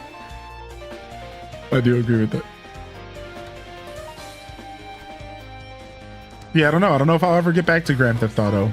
I don't know why. I just, as I get older, it's not even about getting older as much as I've started realizing that it's okay to skip some games. I made that decision a couple years ago. Not even just as a streamer, just in general. Like I'm just gonna purposefully ignore some franchises so that it's easy for me to pick and choose what I play. And I think it's been working out pretty well so far. I just ignore some franchises and I just live my life without ever engaging with them, and this way I'm not always thinking about every single game that comes out. And like I said, maybe some days I'll get back to stuff that I missed, but ended up loving it. It's about a retired cop and his daughter goes missing and her imaginary friend Unicorn helps him find her. It's half real, half animated. What the heck? Oh, it looks like 50% of people are betting this will be $80. Guess we charge 80. Yeah. Yo, what up, Sophis? Yeah. You know, like another one for me is Persona. I think I could live my whole life without ever playing a Persona game, and I'm content with that. Not that I think Persona games are bad, just that I don't feel like getting into that franchise. Another one for me is Warhammer. I think at this point, I'm good with never playing Warhammer. It's just too thick. There's too much going on. The universe is too massive. I have another one too.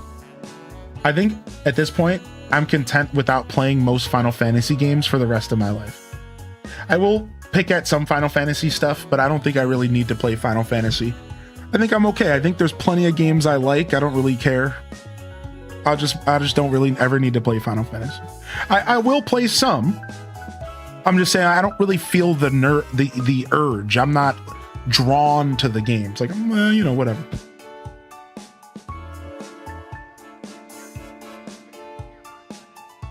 There's so many games in so little time, you know. Skip some franchises. Another one for me, God of War. I don't think I'll ever play a God of War game. I think I'm okay. I don't think I ever need to. I've seen enough of the games get played. I've seen the gameplay thousands of hours. Like, I've watched people play so much God of War over my life. My buddies, streamers. I just don't really think I ever need to play God of War. Same thing with Resident Evil. I've watched so much Resident Evil. I got the idea of it. I feel like I played it myself at this point. I'm good. I don't really need to ever play a Resident Evil game. Fun fact, I never have. I have never, ever touched a controller that was hooked up to a system that was loading Resident Evil. I have never, ever played a Resident Evil game my whole life. Multiplayer, single player, nothing. I've never even touched a controller with Resident Evil on the screen. I was in the same room as almost every Resident Evil game getting played.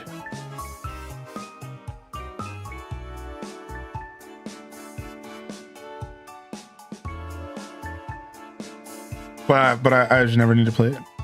And that actually might be a lie, because I did experience the tank controls of Resident Evil 1 before. So that actually is a little bit of a myth, because I did experience the tank controls because my buddy wanted me to see what they were like. I remember this. He passed me the controller. He's like, yo, check out this game, see how it controls. And I remember I was like fumbling with the controls and I passed the controller back. And I was like, this is funky. So there was an interaction with the controller, but only once.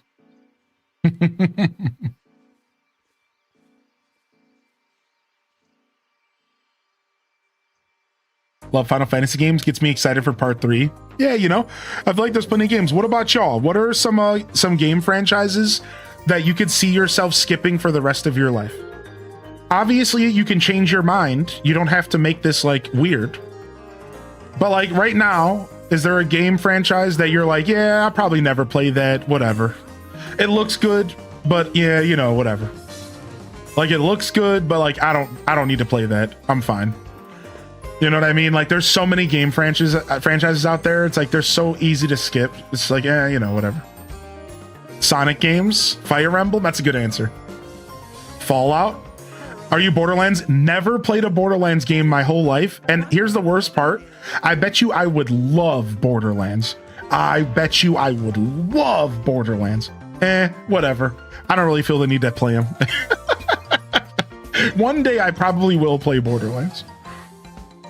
One day I probably will. You would love the humor. This got struck by lightning in midair, and Mifa has the audacity to revive me and say my pleasure, and then watch me hit the rocks and die.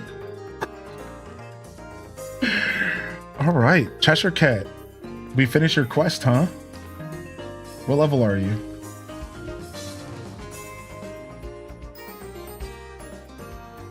All right, we need to level up Cheshire Cat to 4. Okay, let's grab him.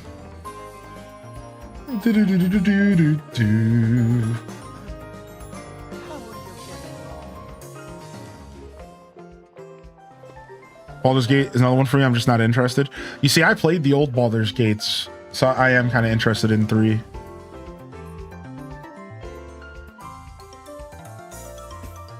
I had a lot of fun with Borderlands 3, but I couldn't get into 4. I heard 4 kind of fell off a cliff, yeah. Call of Duty. Fallout's an interesting one. You know what? You want to know what makes this kind of conversation really neat? Is like how many of these games in the chat that I would play. And then I'm sure you all feel the same way. Like people were like, oh, but I love Final Fantasy. Meanwhile, I'm like, I don't really want to play it. I'm like, oh, but I love Fire Emblem. Oh, but I love Fallout. And meanwhile, you're like, yeah, I could go without. It's I just find that to be so fascinating. Like gaming is so diverse, you know? Like that's pretty cool. Woody, you sound drunk, dude. Please get away from me. You absolute freak. Woody in this game is such a freak, dude. Get away from me, dude. With your bulgy ass eyes. He walked up to me like, I've got a job for you. Like, why do you sound drunk, homie?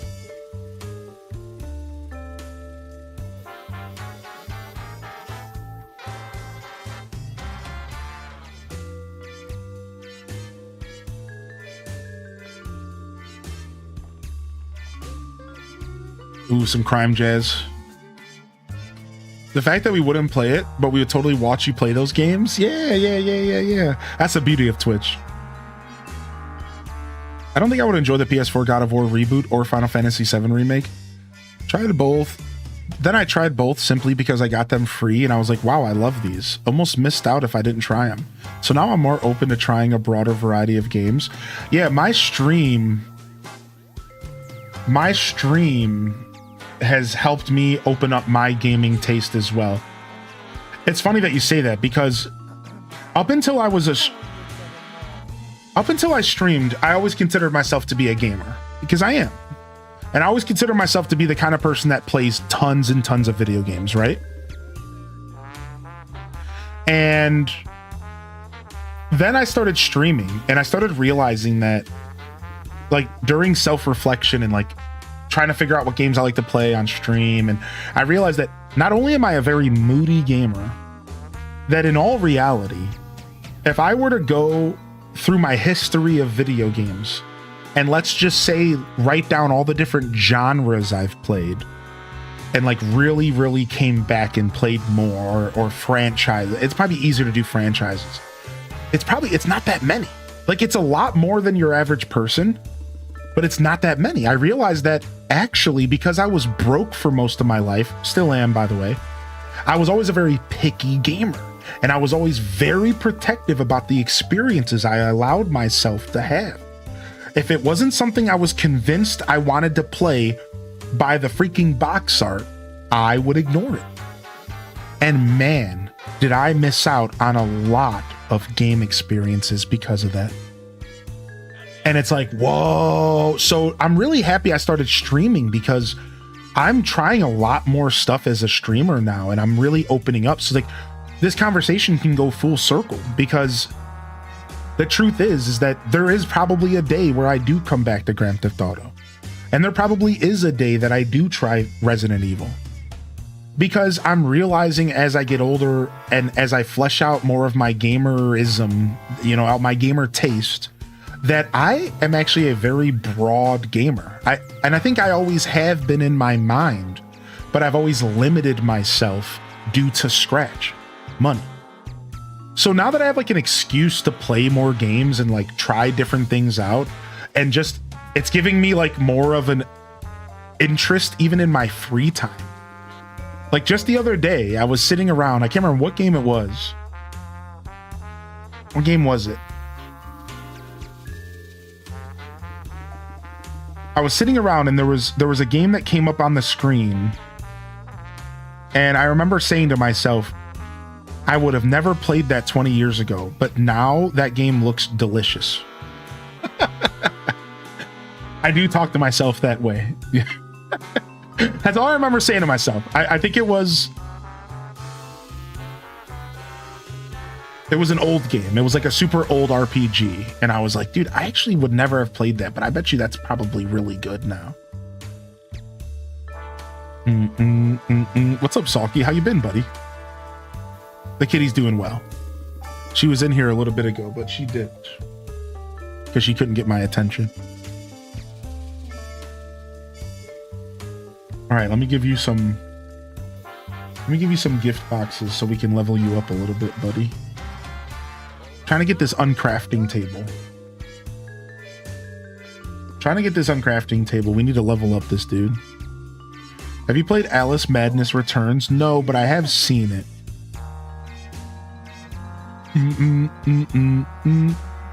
They could stop making games and we'd have decades of games to play. Yeah, same. I had that realization the other day.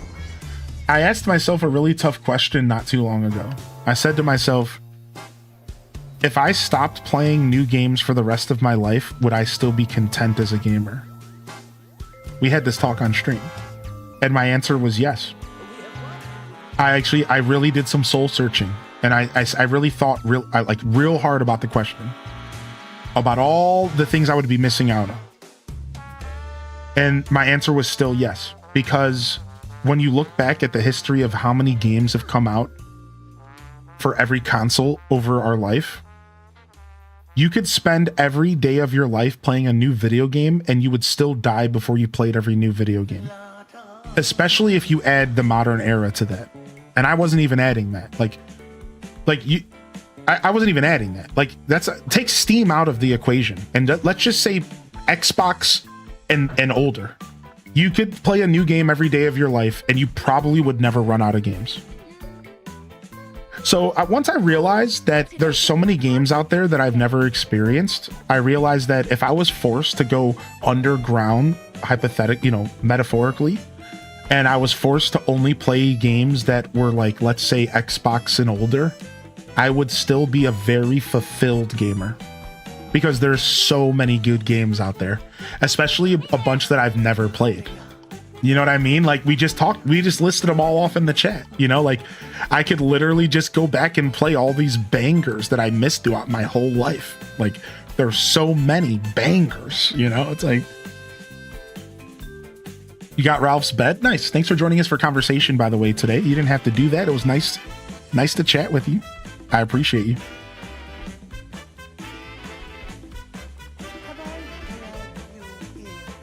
To play every game, you'd have to never finish a game.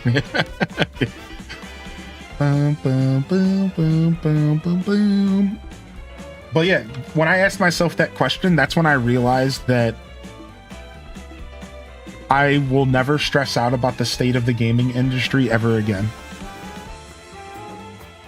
Because there's no reason to stress out about the gaming industry. It's going to be fine. Gaming is always going to be fine. And gaming is always going to be relevant. And gaming is always going to be somewhat accessible. It's just the only difference might be what games you are playing and what games you cannot or won't be playing. That's the difference. The difference is, sure, there might be a timeline where you're not playing the games that you look forward to playing now. Right now, you're looking forward to the next Zelda. You're looking forward to the next Animal Crossing. You're looking forward to the next blank. Sure. That might change, but no matter what, gaming will always be relevant. It will always be accessible to some extent, and there's always going to be something good to play around the corner. Something you've never touched. Could have been out for 20 years. I don't know how it is in other countries, but in Germany, if you're a freelancer streamer, you can write off games against taxes. Yeah, you can do that in America as well to some extent. So the way it works, though, is that you can only write off up to a certain amount in America. So, for example, for that specific category of write-off, it caps off at like $1,000 or something. Like it, depending on your actual wage, it's like a percentage. So you can't write off every single game you purchase. Well, you can, but you're not going to get money for all of that. Like it caps off. Every category of write-off like caps off at a certain point. You can only write off so much of your expenses for traveling. You can only write off so much of your expenses of eating. You can only write off so much of your expenses for living and working in the same home. That's all. It's only a percentage. It's like it caps out. You can't just keep writing off games and keep getting money off. Like, and it's also just a percentage. So, for example, if a game costs $60, you can't write off the full $60. Technically, you're writing off like a percentage of that $60. Technically, and that's how everything works. And then at the end, you calculate it, and that's your write-off. So that is true. That you can very much in my business write off games that you purchase, but there is a cap and it is limited, right? Like you're still spending something for that game no matter what, right? I don't know what the percentage is, but you know, it's not like the game was free. You're still spending money on the game. If you're an independent contractor, there are caps. Right, that's what I'm talking about. Like I'm an independent contractor. Yeah, correct. Like if you work for a company as an employee, I think you can write off whatever expenses they deem deductible. Right, we're talking about a self-employed contractor. I'm not sure about the other side of the fence. Yeah, I'm not sure. I'm in Ohio, so it's almost noon here. What about you, Salky?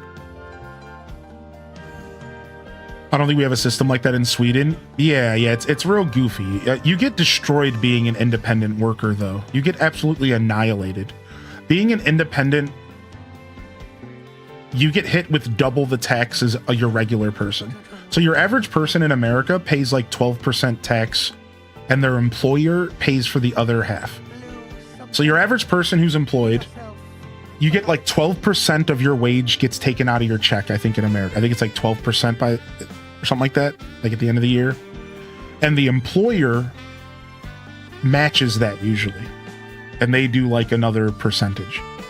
But when you're self-employed, you don't have anybody matching you. So it's 30%. It's brutal. You get the 12% out the gate like everyone else, and then you get another like 15% on top of that they take. It's brutal. So when you're self-employed, for example, if I have to put aside 30% of every single check that I get, or I cannot afford my taxes at the end of the year, 30% of everything I make is going straight to the man because I'm self-employed. So it's brutal. It's so write-offs and stuff are really, really nice because it's a nightmare, dude. And this is I found this out once I got into self-employment. We basically get double taxed because we don't get that matchup of the employer helping us with half of it or whatever. It's all nonsense. Ah, Rob Boss, just who I hope to see. I've considered what you said, and I'd like some help making amends with my fellow villagers. Can you help me plan a little party for them? Sure. I suggest we throw a nonsense party. What's a nonsense party? It's a Wonderland tradition. One I just now made up. Sounds fun. It does? Oh, good. No shenanigans, right? But what is a party without a few surprises? Now the villagers. They don't trust me for some reason, but they trust you. Fine, I'll help you. Excellent question. I visited the Dreamlight Valley and found these recipes. Take them if you please. Okay. It's not Wednesday, but I'm getting wide. Yo, stretch out, baby. Stretch out.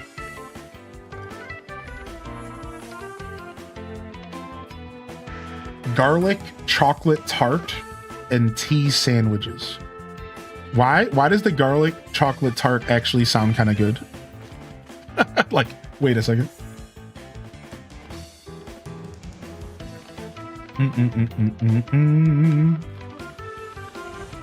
Yo, thanks for the work, Lord.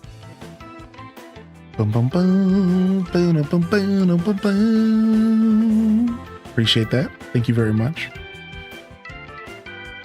How did I know you were going to say that about the tart? Because like my first thought was, ugh. And then I paused and said, well, I could see that working. Garlic's not that off-putting of a flavor. Yo, what's up, Mike Travis? Yo, I was about to sit there, old man. What the heck? You see his neck snap towards me? That was a little freaky. Homie neck snap. In large amounts, it absolutely can be for me. If the garlic is caramelized, it might work. That makes sense, yeah.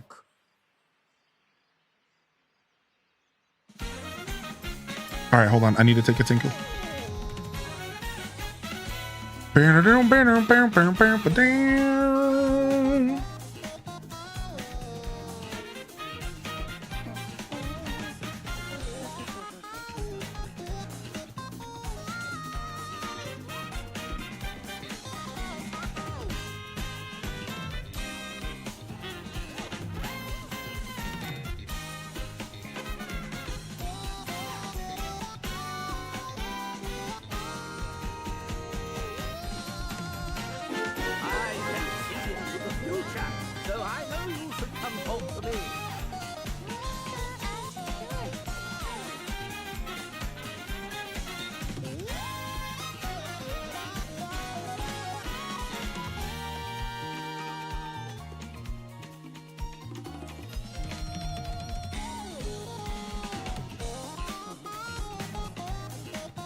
Dang it, I bet you my coffee pot's off. No.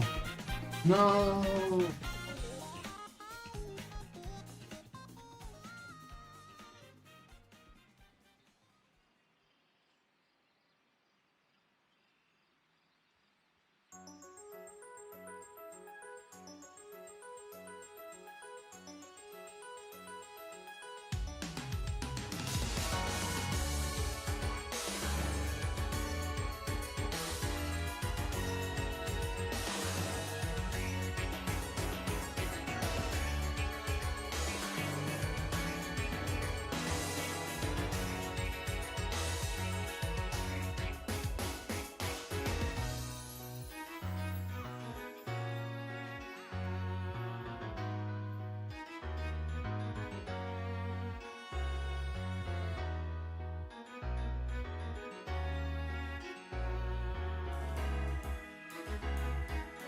All right, y'all.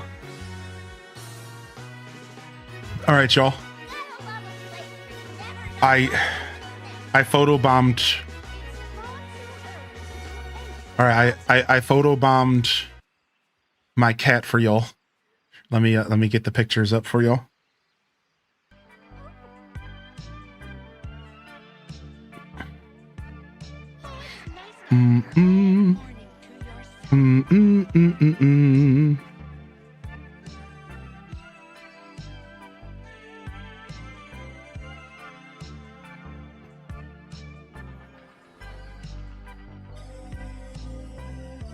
She's pissed.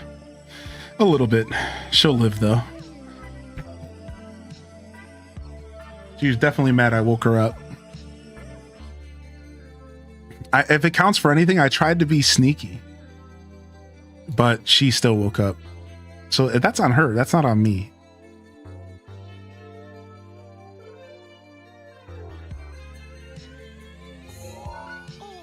There's me getting the side eye. That's once she realized I was taking a picture, she said, hurry it up. And then I pulled my camera up and I was like, wait, I need one more. And she said, fine.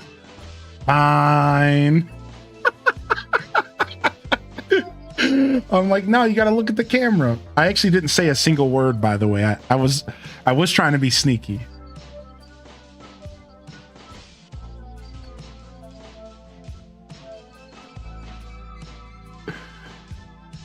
She took over one of my winter blanket. She just like took it over. It's just hers.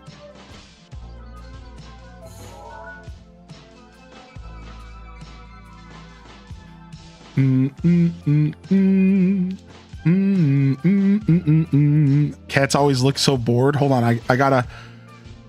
Here you go. This one's for you. Hold on a second.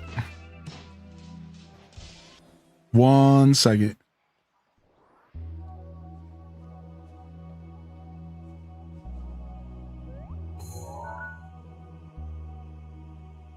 We got our mid play. We got our mid play. There you go. There, she's a little less bored. You have yourself a so. Shut up. There you go. She looks a little less bored there. That's mid play.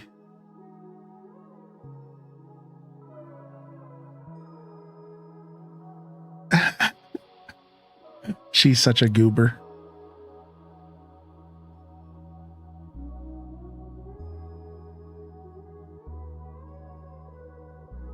I thought I had one more. Hold on.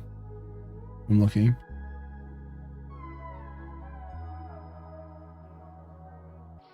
I found one that I couldn't share, unfortunately. It was in the middle of a FaceTime call. But it's not too bad, but okay, that's it for now.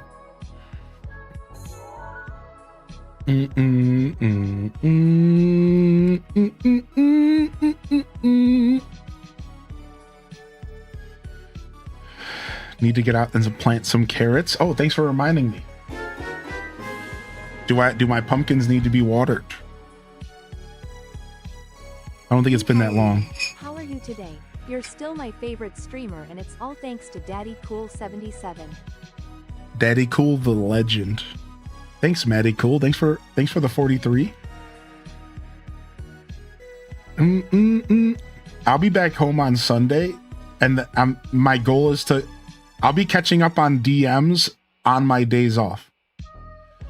So yeah, I'll reach out to you and we'll talk slow for sure. Yeah, I'll be catching up on. I'm taking my tablet with me, and I'm gonna spend my whole 8-hour trip responding to people's emails and messages. I'm going to be productive. If I'm stuck on a bus, I'm gonna sit there and just reply to people for 8 hours straight. Sure. No, I'm gonna do it. I'm going to work because I don't normally take a bus during the day. Normally my bus is during the night. and I usually just try to sleep. But this is the first time I'm going on a bus. I'm going like in the middle of the day. I'm leaving in a little bit, and I'm gonna be arriving like in the late evening. So this gives me an opportunity to just be completely wide awake. Like I actually purchased what they call the Panoram seat for like $10 more, and I'm sitting at the very front of the bus, and I can just see everything. Like I'm not like, it's just, I'm literally in the first seat of the bus, and I'm just gonna be like awake, alert, and like doing emails, and I'm gonna be like a business guy or something, because I'm not bringing my Switch. I just don't want to travel with it. I'm traveling as light as possible. So all I'll have to play anyways is Pokemon TCG Pocket. So like, I don't even have any games to play. Basically, it's going to be work or sleep. I don't know. I usually just listen to music. I'm not a big gamer on my trips. I try to pull my Switch out and stuff, but I don't tend to like.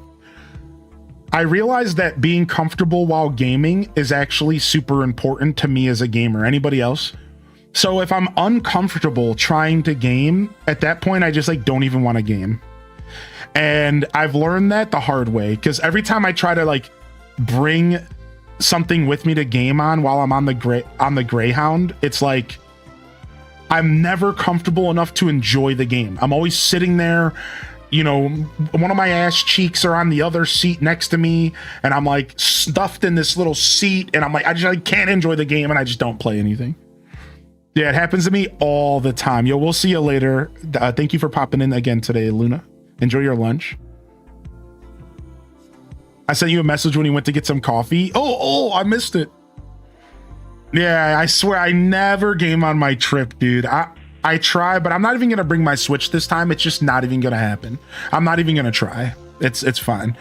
I will say that one time I brought my laptop and I played World of Warcraft off of my phone data. And I was playing hardcore, and I disconnected and my character died, and I was pretty pissed off. But like, why would I be mad? Like, I literally signed up for it. Like I put myself in the position. It was a bad idea. I just found out in Dreamlight you can have all 3 characters' favorite gift, and you can gift all 3 at once. Yeah, that just happened today, Brit Cool. That was with the Pixel Perfect update. The Pixel Perfect update. Yeah. Is there a bathroom on the bus? There is a bathroom on the bus, but it always smells like a bathroom, and I hate it, and I don't ever use it. I've never once used it. But there's breaks. We get breaks. So generally speaking, the route has 2 breaks because by law, the drivers have to stop every like 3 hours. So there's always a rest stop, and then you can go use a restroom that smells less like a bathroom, and then you can get some food, and there's always like a 7-Eleven and stuff like that. So there's tons of like 3-hour breaks, and then there's usually a layover or 2. It's like a whole fiasco. I usually have like an hour layover when I do this trip.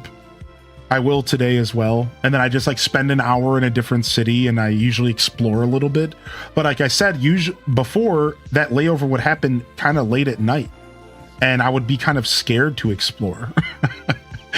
They don't call me Chucky Finster for nothing.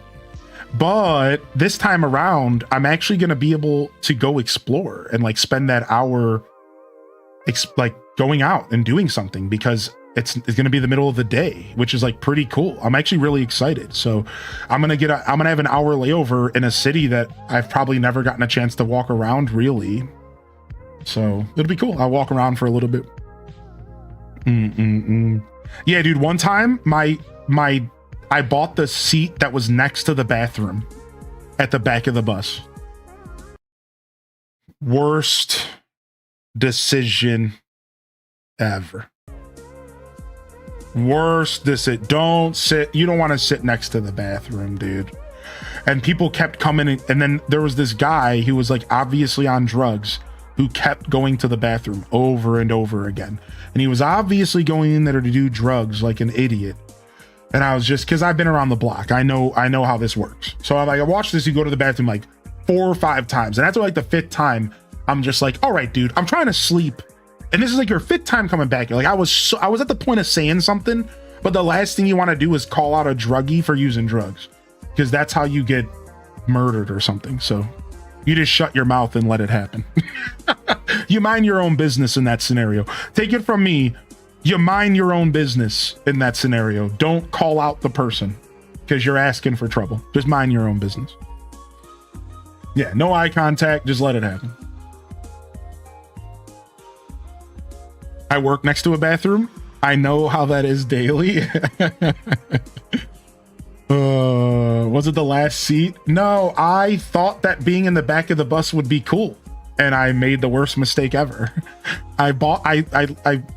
So here's the problem. The first couple times I took a Greyhound, they were very loose and everyone just sat wherever they wanted. So like my seat was taken, so I went to the back, and that's what happened that time. But sometimes you get on a Greyhound and they're like this gazpacho, and they're like super strict, and they're like, everybody needs to sit exactly where they purchased their seat. And I prefer that because I buy the seat that I want, and I don't want to get on the bus and then have to be the guy who's like, excuse me, you're in my seat, right? And I've had to be that guy more than once, because sometimes you get there and they're like, oh, just sit anywhere. And I'm like, no, I bought that seat and I want that seat. Sorry, you got to get up and figure something out. I've had to be that guy like 3 times, and it sucks. Well, nowadays I'm even more inclined, because I'm a bigger guy, and I believe it is kind of a bigger guy's responsibility to buy the proper space for him.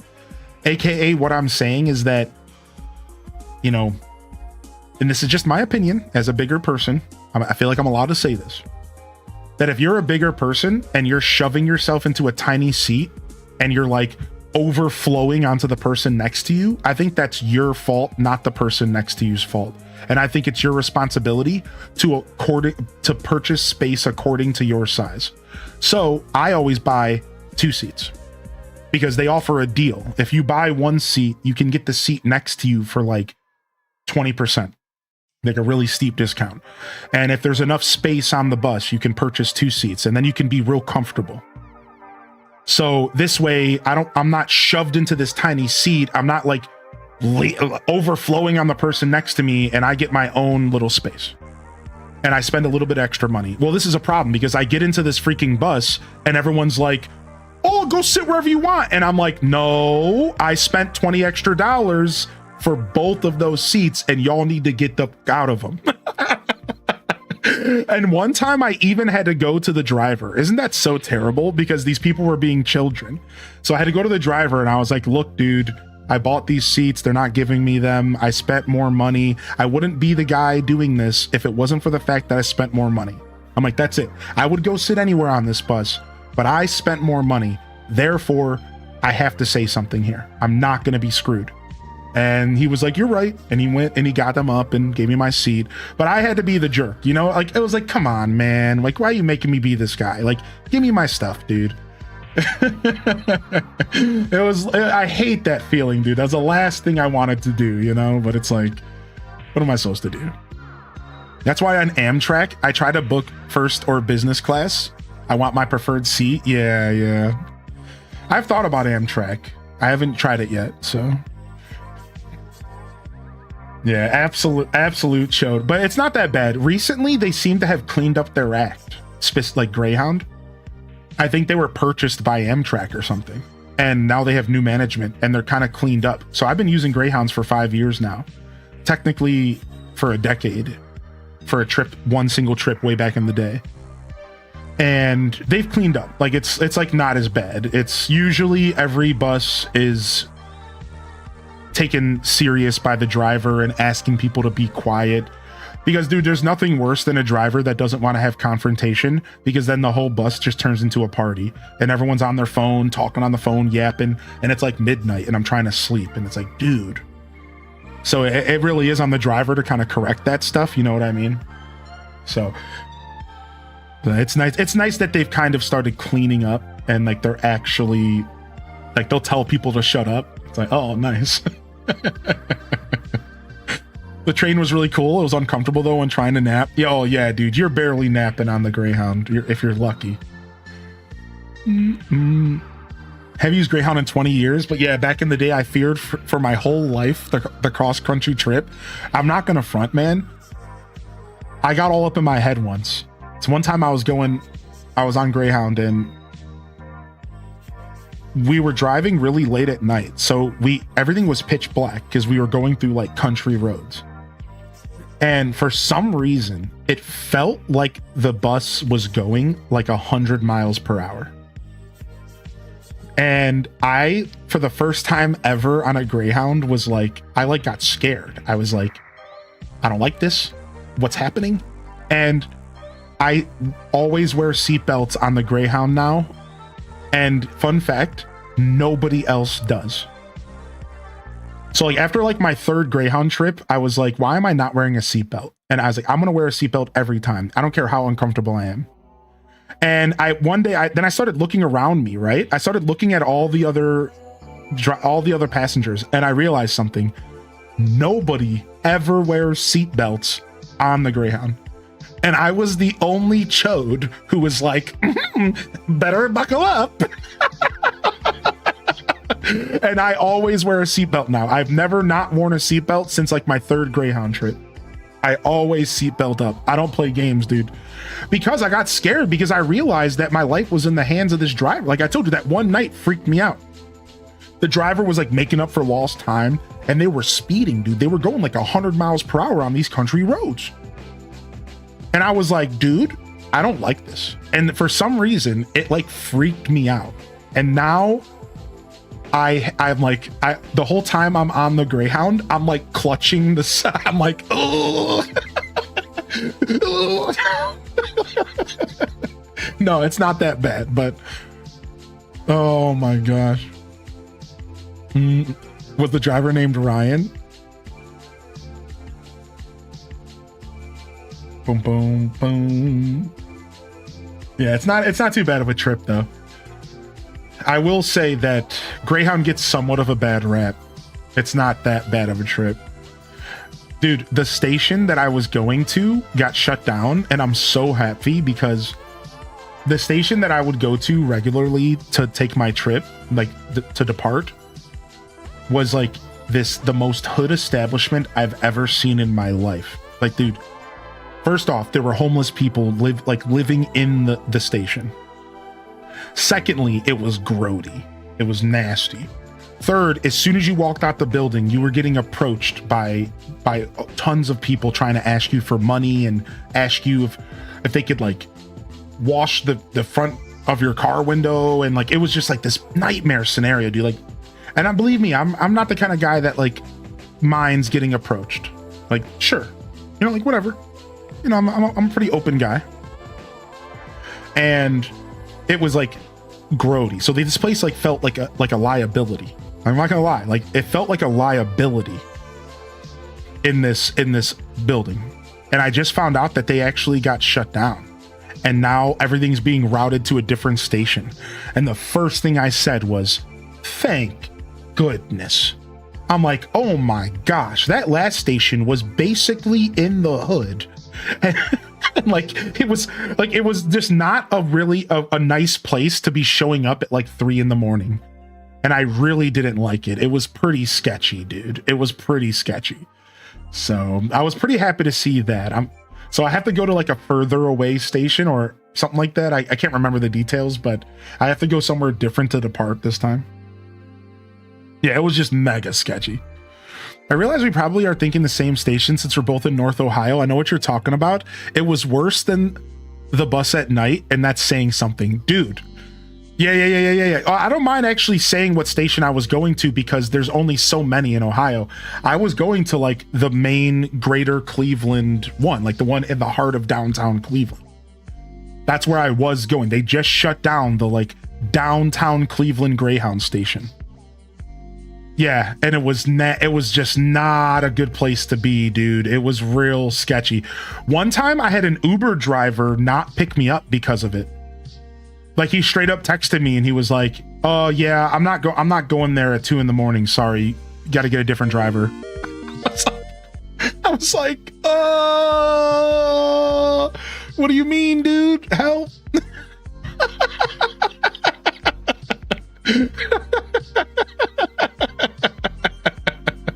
I was like, dude, come on, man. Don't ride NYC subways. That's just about every station here now. I believe it. I totally believe that. Yeah. He said not today. Yo, thank you, Daddy Cool, for the gifted to Brit. Yeah, the Pixel Perfect update. So the only reason I knew about it, Brit, was that I was actually sponsored to showcase the update yesterday. Shout out to Game Loft. And we read the patch notes on stream. And yeah, one of the updates that they just yesterday, they made it to where now you can gift all 3 of the favorite items at once. And it's even better than that. They made it to where you can rotate their favorite request out. So take a look at this. Yeah, if you go to their gifting page, you can actually scroll over and you can click the little circle here. And you can rotate it out once a day. So if you don't want to give them this flower, you can rotate it to something else. And you can do this with every character, with every favorite thing once a day. Yeah, you cannot rotate after gifting. Yeah. I actually tested that yesterday, yeah. So it's just one free rotate for every favorite thing. And once those favorite things are tapped out, like you said, they're done. It's only one. You're still only able to gift 3 favorite things a day, right? Is that what we're talking about, L? Right? Like, to be clear, yeah, you're still only gifting 3 favorite things a day, no matter what you do. Yeah, but isn't that nice? That definitely a really quality of life update. Wow, the blue pens, it rotated from the first slot to the second. Jerks. I need this feature because both Maleficent and Aurora ask for food from Wisp Blossom Ranch that I haven't unlocked yet. He loves blue flowers, apparently. So does Dr. Octa. Blue flowers. Blue flowers. Sorry. Obscure references from Planet Mars. I love that we could teleport to our best friend. Level 10 characters. Yeah, it's really nice sugar-coated. A lot of real quality of life stuff with this update. Garlic, chocolate tart, and tea sandwiches. I'm assuming I have these recipes. Wait, actually, he said that I have to go learn the recipes.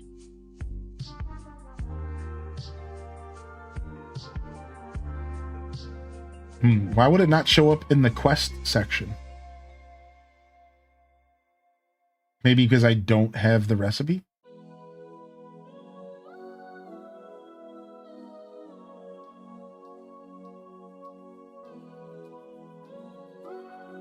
Yeah, he said something about going and learning the recipe from somebody in town.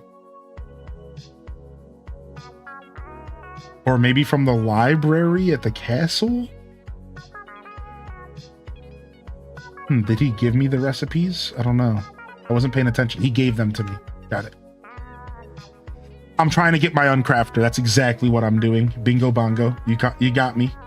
Trying to get my uncrafter.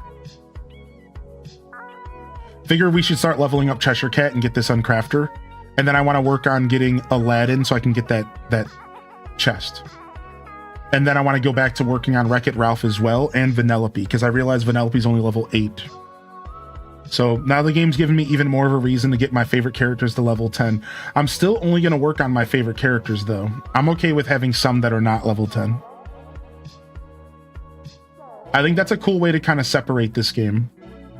Is just work on your favorite characters, and then if you really need more content, then you can just work on them all.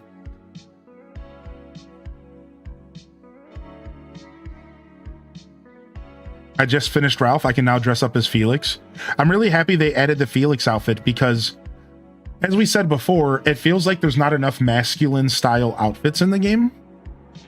And I think the Felix outfit is actually pretty masculine looking from what I remember. I could be wrong about that, but I was thinking about that in the shower. I was thinking about how Wreck-It Ralph was a great addition for a guy who did just recently kind of complain that there wasn't like enough masculine stuff in the game. Like even this outfit, I don't mind that this outfit's pink, but even this outfit is just like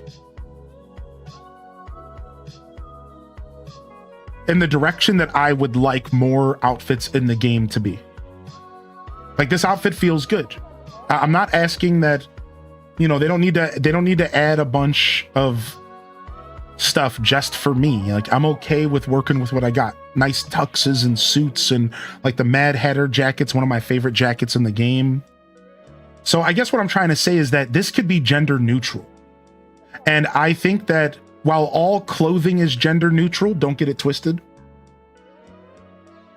I feel like this is the perfect blend of a little bit of masculinity into the more kind of like feminine approach that this game has with all the different clothing and stuff. So I just would like to see more stuff like this, where it kind of lets me have a little bit of freedom, because I will say that that's one thing this game has definitely made clear. It's that there's not a ton of wardrobe options for guys at all. There's not like a ton. There's some good stuff in here though. Like, don't get me again. I got some great blazers in here. I got some great jackets. The Mad Hatter jacket is this is one of my favorite jackets in the game. Like, it's so good. There's some good stuff in here.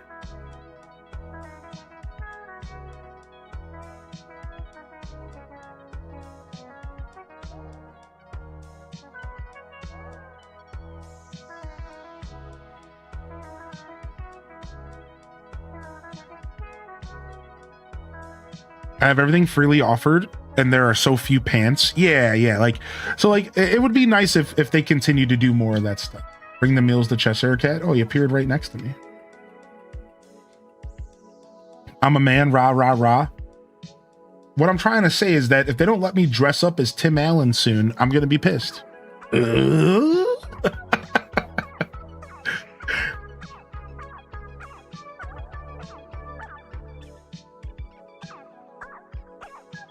Yeah, the Apollo fit is dope. Steampunk and other fun styles can be neutral in a way that allows more masculine vibing people to engage with content. I would buy it today if I could be 90s Tim Allen. Yeah, dude, you and me both, dude. I would throw my wallet at him. I would throw my wallet. Take it. They're correcting that. They even mentioned that in the Poupade DLC, the outfits will coordinate with what kind of character you have. So the outfits differ a bit in like the shorts and the short stocks versus puffy shorts and longer socks. Oh, that's interesting. Okay. I'm glad they're listening. Yeah. Like I said, it's not at a point now where it's a complaint. I'm not complaining. I would not go that far, but I would like to see a little bit more. But since they've given me stuff like Anakin's cloak, can I really be mad? Like, that's really all they needed to add. Like, they gave me Anakin's cloak, and I'm just like, all right, I'm good. I win. They gave me Anakin's robes, and I'm just like, yep, I'm done. I win. Like, victory. That's all I really needed. Like, it's so sick, right? Like, so I'm not complaining. I just would like to see a little bit more in the direction of that more neutral tone so I can have more fun, you know?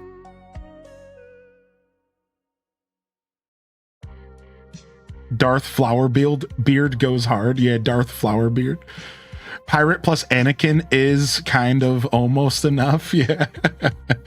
They also added Obi-Wan and Kenobi robes. If they did, that would be lit. Yeah. Dude, I was just watching a bunch of Star Wars lore. Dude, last night I fell into a hole the past 2 days, right? And of how the Sith lineage plays out. So I watched a video about the 7 different types of Sith. And then I watched a video about it was like an hour of nothing but Darth Vader's lore from everything canon. And then even some stuff that like got taken out of canon because of like the books and stuff, but still. Everything you need to know about Darth Vader. Dude, at some point, Darth Vader's suit gets hacked. Did y'all know that? At one point, somebody figures out that you can just hack Darth Vader's suit and make him your minion. And like they to the point to where they could like even control his limbs if they wanted. Like I didn't know that. They took like one of the universe's most like diabolical villains, and they turned him into a puppet using technology. I never even thought of that. They also like go into like Darth Vader's return almost, on how he goes down this line of like getting softer. And then at one point in this one animated series, there's like a 30-minute episode where Darth Vader shows zero remorse and just walks through this whole episode killing everything in front of him. And it was like the return of the Vader that scared people from our childhood. And like, dude, it's just deep. Like there's so much lore to Star Wars. Isn't it that also the same control system that Sidious has, which keeps him in constant pain? Yeah, right. So when Sidious created the suit, it's rumored that Sidious might have purposefully made the suit in a way where he always had control. And apparently Darth Vader questioned that from the very beginning. He questioned, like, did he create this suit as a prison more than anything? And it's true, it was. Sidious 100% created the suit as a prison, and it's because Anakin was off the wall with his metachlorian count, and he was such a strong Force user that Sidious totally nerfed him, like totally purposefully made the suit to have him. So the way the suit works, to go back to what you were saying, is that technically Vader never sleeps, and he's in constant pain. And the only thing that can, so to the point to where he has to use the Force to kind of push him through the pain. So he's the perfect like mixture. Like he's in the perfect prison because he's always feeling a certain level of pain. And so he's like always inundated with this like prison, you know, like you said, it's the pain. And then on top of that, he doesn't ever get to eat. He has like a nutrient system in the suit that feeds him. He doesn't ever get to sleep because apparently the sound of like the machinery in his head stops him from ever sleeping. Like he's insane, dude. He's insane, dude. Yeah, Sidious is the strongest because he holds Darth Vader back. Yeah. Yeah, Sidious is actually the sickest Sith out there because Darth Sidious also killed his master, from what we understand, which was Plagueis or whatever. Dark Plagiarism or whatever his name is. Plagueis. So that was Sidious's leader, but they don't really talk about him much in the movies. But once you get into the books and stuff, you realize that he was actually a big part of Phantom Menace. Like, so Palpatine or Sidious's leader was actually like a big part of Phantom Menace and how everything worked. And they kind of were like a team almost. And then at some point, Darth Sidious murders him and is like, yeah, you're done. I'm taking this. And then in the same stroke, completely snatches up Anakin, who's supposed to be the hero of the Force, and twists him into a cage and limits his power. And that's why Sidious was just the boss for so long, because he not only killed his more powerful leader, his mentor, he also took the only person that could ever stop him and put him into a prison and manipulated him into the ground. And all of a sudden he was the supreme Sith, just in the blink of an eye, basically. And at that point, Darth Maul was also dead. Or dead. He's actually wasn't dead. I just found out last night, Darth Maul didn't die. Darth Maul fell to a trash city and fused himself with machinery and suffered for a bunch of years before his brother came and found him. I didn't even know. What? Darth Maul doesn't even die. I thought he died. He doesn't die. He goes and does a whole thing. It's crazy, dude. He turns himself into like a spider beast. He goes insane, dude. Apparently Maul never dies in Phantom Menace, and he falls down into this trash city and turns himself into like a half spider machine until he finally gets found by his brother. It's real crazy. I didn't know any of that. Have you heard the legend of Darth Plagueis the Wise? Dude, yeah, you're talking about, that's so funny. That's an old copy pasta. Yeah, that's because when Darth Sidious leans over to Anakin and he goes, have you heard the legend of Darth Plagueis the Wise?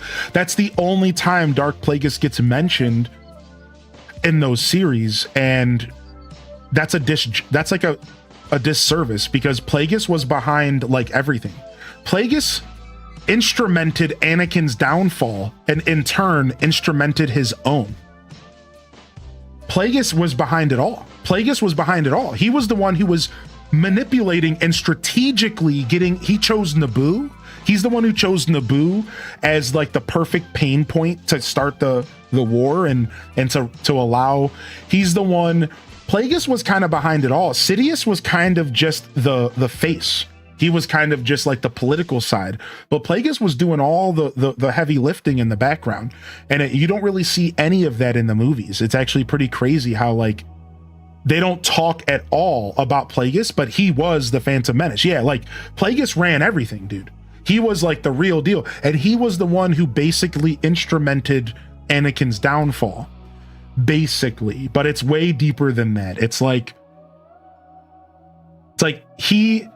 So basically, what I learned was that, here's what I learned. So real quick, I got to get this out of my brain. So Plagueis started doing research into metachlorians more than any other Sith, and he learned more about metachlorians and about the Force than any other Sith.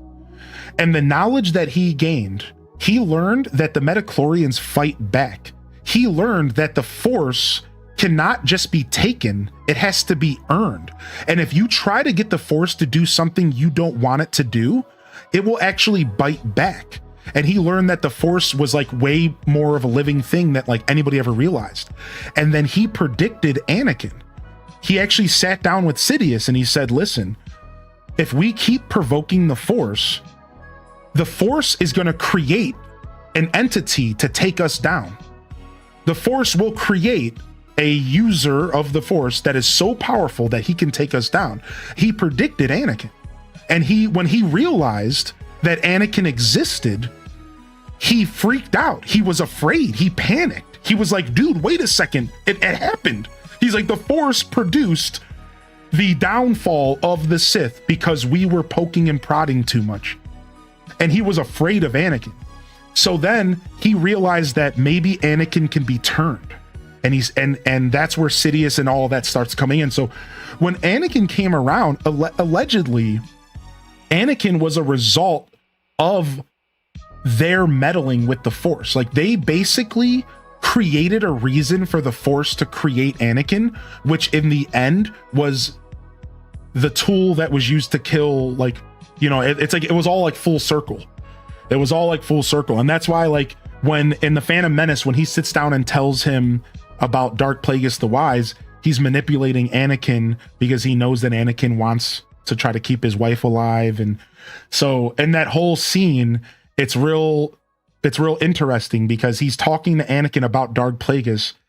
At this point, Darth Plagueis could be dead and already killed or coming soon.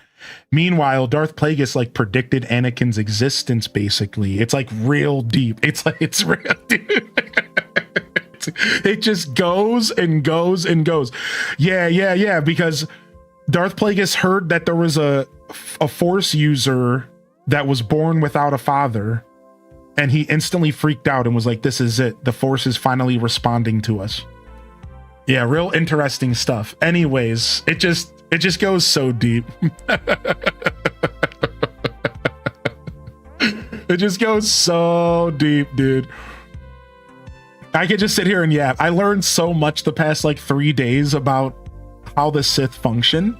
And like another thing I learned that I wanted to talk about was apparently Qui-Gon Jinn was a big part of all of this, more than you ever would think. Because apparently Qui-Gon Jinn was the apprentice of Dooku.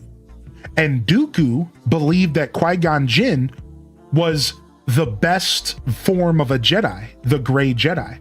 And he believed that Qui-Gon was the perfect example of what a Jedi should be.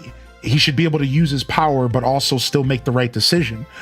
And there's also an air of Count Dooku was under the impression that his life's work was basically Qui-Gon. Because if Qui-Gon were to fail, that means that he failed as a leader, as a mentor. And it was the fact that Qui-Gon Jinn got murdered that sent Dooku over the edge. Dooku was already talking to Sidious and was already starting to get on the edge, but it wasn't until Qui-Gon died where Dooku finally was like, okay, I've had enough with the Jedi, and he went full dark.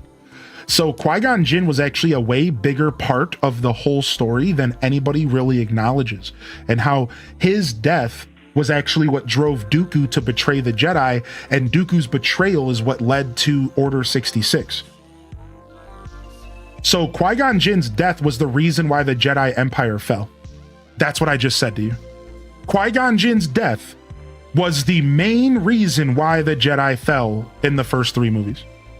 Like in a way, because his death resulted in everything else that happened. Even though you could argue that it might have still happened because Dooku was already kind of getting kind of bad, but still, like, it was basically his death that kind of triggered everything on a snowball effect, because from there, Dooku just played right into Sidious's hands, and then from there, everything opened up. So Dooku felt disappointment in the Jedi because of the death of Qui-Gon Jinn. Republic. Yeah. So isn't that cool though? It's real interesting. I didn't know that about Qui-Gon Jinn. I didn't realize he was a gray Jedi. He's really cool. He's a cool character. Qui-Gon Jinn is actually a really cool character. I want to learn more about him.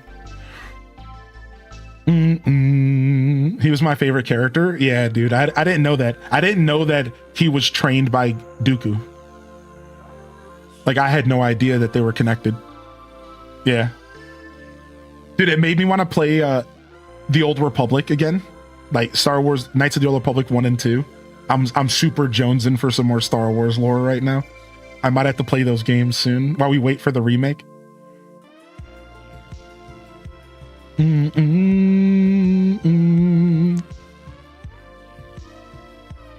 This is the kind of ish I would talk about while prepping 30 pounds of mushrooms for the day in the kitchen.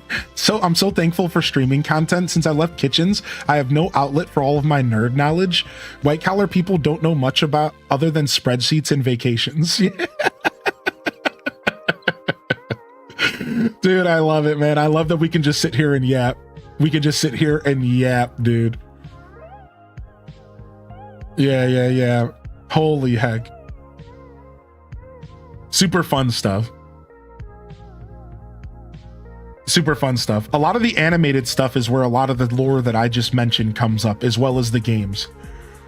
Like, there's the whole lore of Starkiller. I guess that's all canon. From a game. Wasn't that from a game? Starkiller was from a game, but I guess that's all canon?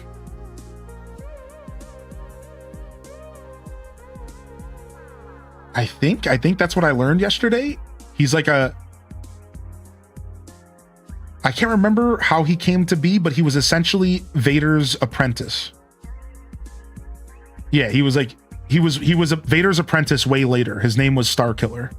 And then there's like a whole storyline where you have the choice of either going to the light or to the dark, but I think the canon story is if Starkiller turns light at the end and goes with the Jedi, and something like that. Rob Boss meets Spartan Leonidas. You like it? You like my outfit, dude?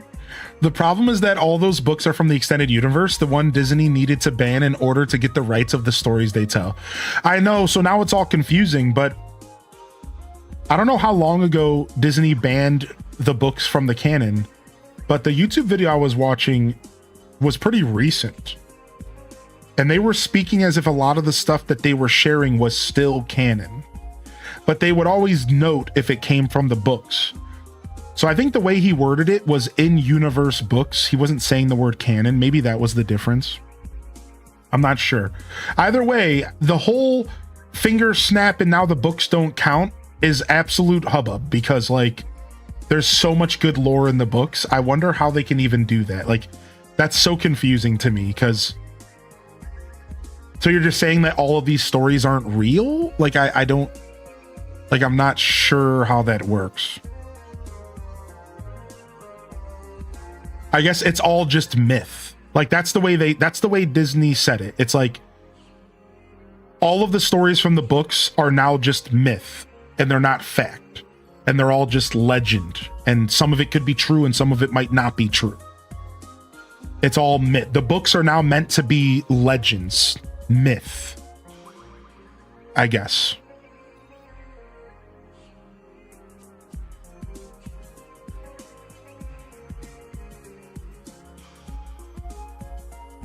Yeah, stupid if you ask me, though.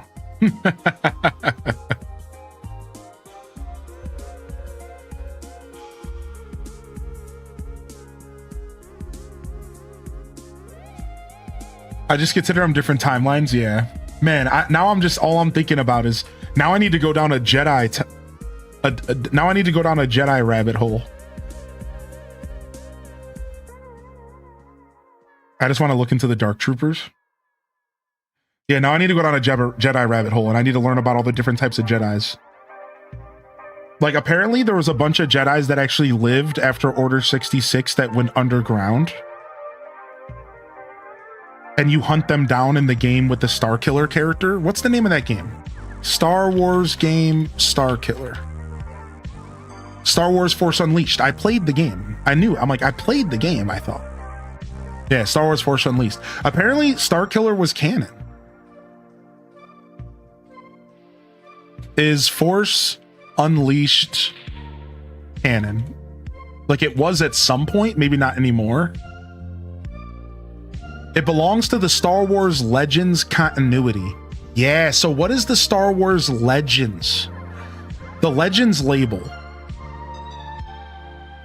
Yeah, what is... So Star Wars Legends is like... It's like a different timeline. They call it the Legends series. And it's like myth. Ooh. Yeah, I don't know.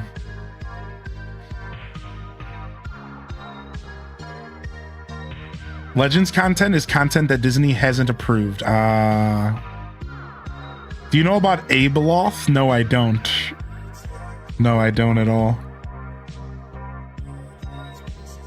Have you played Fallen Order? No, I haven't.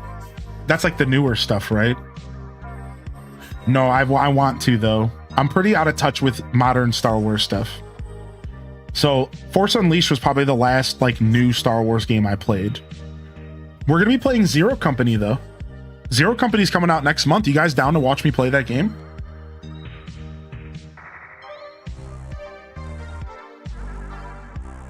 Get some Star Wars lore. We're playing Zero Company August 27th. We're gonna play Zero Company day one, I think.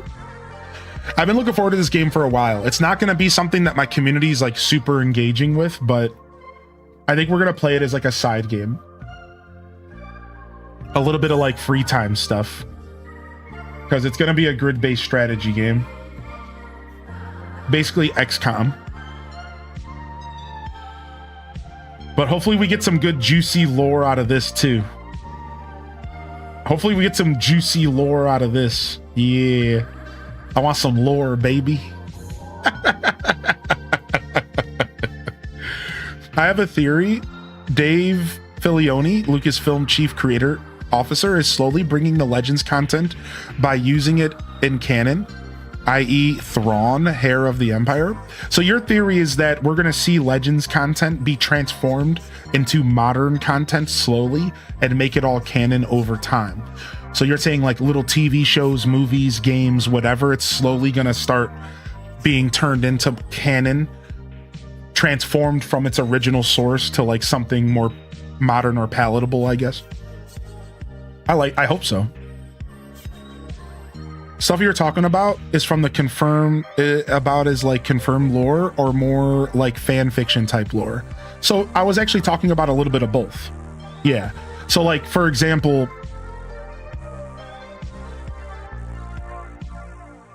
so basically there was a bunch of books that came out alongside Star Wars over the past like 20 years. And those books were all mostly canon, straight out of like George Lucas's mouth and like other people. For the most part, a lot of the books were considered like real stories that happened in the universe. There's stories about Luke Skywalker. Like, go read Luke Skywalker's books. Go read like the stories about Revan. Like, these are stories that are like real stories in the universe, taking place in timelines that are around or in the past or in the future around the movies. Eventually, though, Disney purchased Star Wars and said that everything from the books are wrong, or they're not real, they're not canon, they're not. So yeah, we're not necessarily talking about fan fiction. We're talking about legitimate literature that was written to supplement the lore and help flesh out the lore of the Star Wars universe. So a lot of it is very official, even if recently it was dubbed or decided that it wasn't. it still is, because when it was originally wrote, it was wrote with canon in mind. And that's what we're talking about. Yeah. So like a lot of the books that you're going to come across, a lot of them are very much canon, because when they were wrote with canon in mind, even if now they're taking Star Wars in a different direction. There's so many novels. Disney has already changed enough that they are mutually exclusive. Some characters who are alive should be dead, and some dead characters are still around in Disney. They're already canceled out. Oh, that sucks. I didn't know that. Abeloth was a mortal caretaker of the father and son and daughter, and she aged as they stayed immortal. So at the end of her life, she didn't want to die, so she drank and bathed in pools of light and dark side energy and became an eldritch horror. What the heck? That sounds terrifying, dude. You have R2 tattooed on your right arm and the Rebel Alliance symbol. I've always loved Star Wars. Are you going to play Pod Racer? I want to play Pod Racer, especially if I can handle it. Yeah, the new Pod Racer game, Galactic Racer. I want to play it.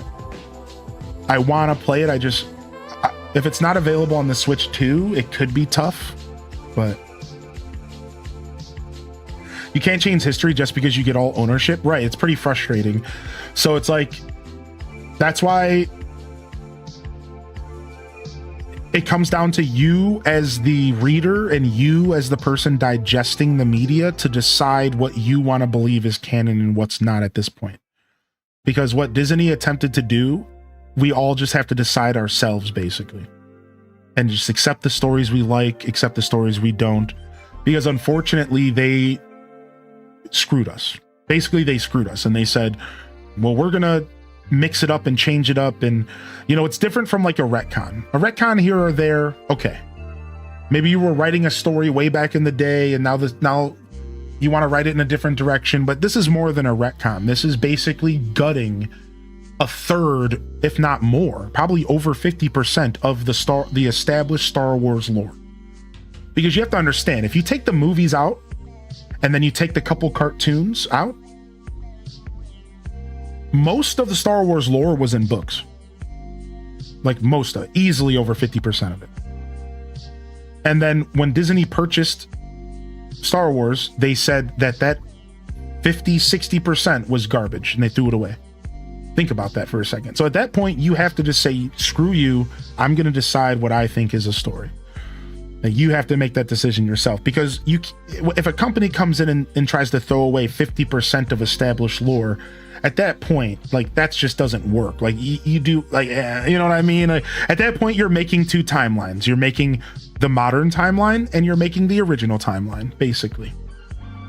Like, that's basically what just happened, because there's no other way to go about it, because that's just way too much lore. It's not like they just threw away a little section of the lore. It's not like they just said, oh, these 2 books are gone. No, they threw away like probably over 50% of the established lore of the universe. Just, that's what they're trying to do. Yeah. So it's pretty goofy. Yeah. It's definitely doesn't work. And I don't know why they tried to do it. It's just stupid. Yeah.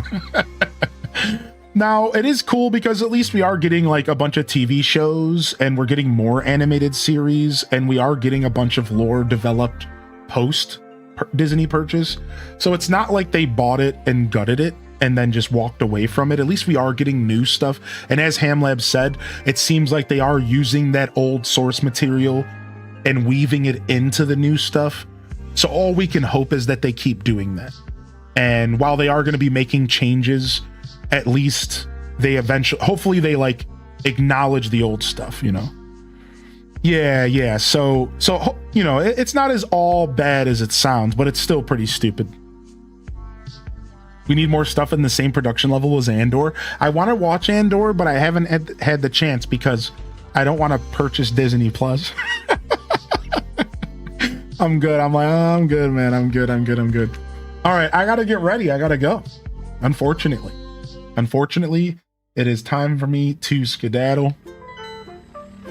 No raid today. We're just going to fade out. Thank you for coming out, everybody. I'll be back on Sunday. I will be back Sunday. I decided I'm going to come back Sunday. So I'll be back Sunday kind of tired and half asleep and then Monday we can lock in for the Monday morning show. I think that's exactly what we're going to be doing. So come on, you should see me here Sunday locking in for a sleepy stream. I'll update the Discord if something changes. You never know. I guess there's a timeline where I do just get comfortable enough that I don't want to leave or something, but the plan right now is to come back Sunday. That's a better way to word that. That's the plan right now. That's the plan right now. So I'll see y'all Sunday morning. I'll be back. You'll have to figure out something else for Friday and Saturday. I do have some VODs on YouTube for y'all to enjoy. So go ahead and jump into those if you would like. No raid today. We are just going to fade. And I hope y'all enjoy the rest of your DDV, the new update, the Wreck-It Ralph. Pretty fun stuff. I'm sure we'll be back in the valley again soon for some more action. For some more of this stuff. Thanks for yapping. Nice. We got to spend a solid 30 minutes to an hour just talking about Star Wars. I like that. Thanks for joining. We'll talk again soon. Let me go continue to brush up on my lore. Let me continue to brush up on my lore, baby. I'm in. Thanks for the drops. Yeah, of course. Anytime. Enjoy your Wreck-It Ralph bed. The most uncomfortable bed possible. Enjoy. Thank you, Birdie. I appreciate y'all. All right, on that note, this is Highly in Descent signing off from another wonderful Hyro Gaming Group production. If I don't see y'all here later this weekend, I'll see you when I see you, fam. Don't forget to game on. And of course, as always, peace. Wrap it up. And on to the next episode. Peace.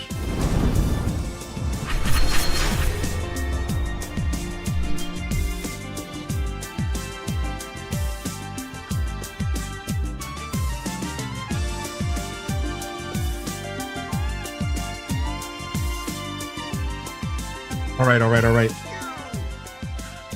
We're out of here. We're out of here. Thank you, everyone, for coming out today. A little shorty, but we're feeling good. Some fresh yaps. Glad we got a chance to offer some drops for a couple more hours. I think they're going till Wednesday, so we might even be able to offer them one more time before we get back. But we got a lot of stuff to lock into next week. We got the Fields of Mystria update. We got Pocopia DLC next week. All right, we got a lot of stuff to lock into. I'm going to try to finish Grand Bazaar if I can. We're going to try to get that project wrapped up. Trying to get an Ocarina of Time randomizer in here soon if I can. We got a lot of stuff we're trying to get into. So appreciate y'all. I'll send them. I'll keep up in the Discord. Like I said, I'm using this Greyhound trip to catch up on my DMs in Discord. So look out for me in there. Holler at your boy. Love y'all and appreciate y'all. Honored to be a part of your daily routines, and I'm certainly honored to have you as a part of mine. Thanks for tuning in. Thanks for supporting the stream. Thanks for being here today. And of course, until next time, y'all know the deal around here, baby. Peace. And hit them cat jams. Peace.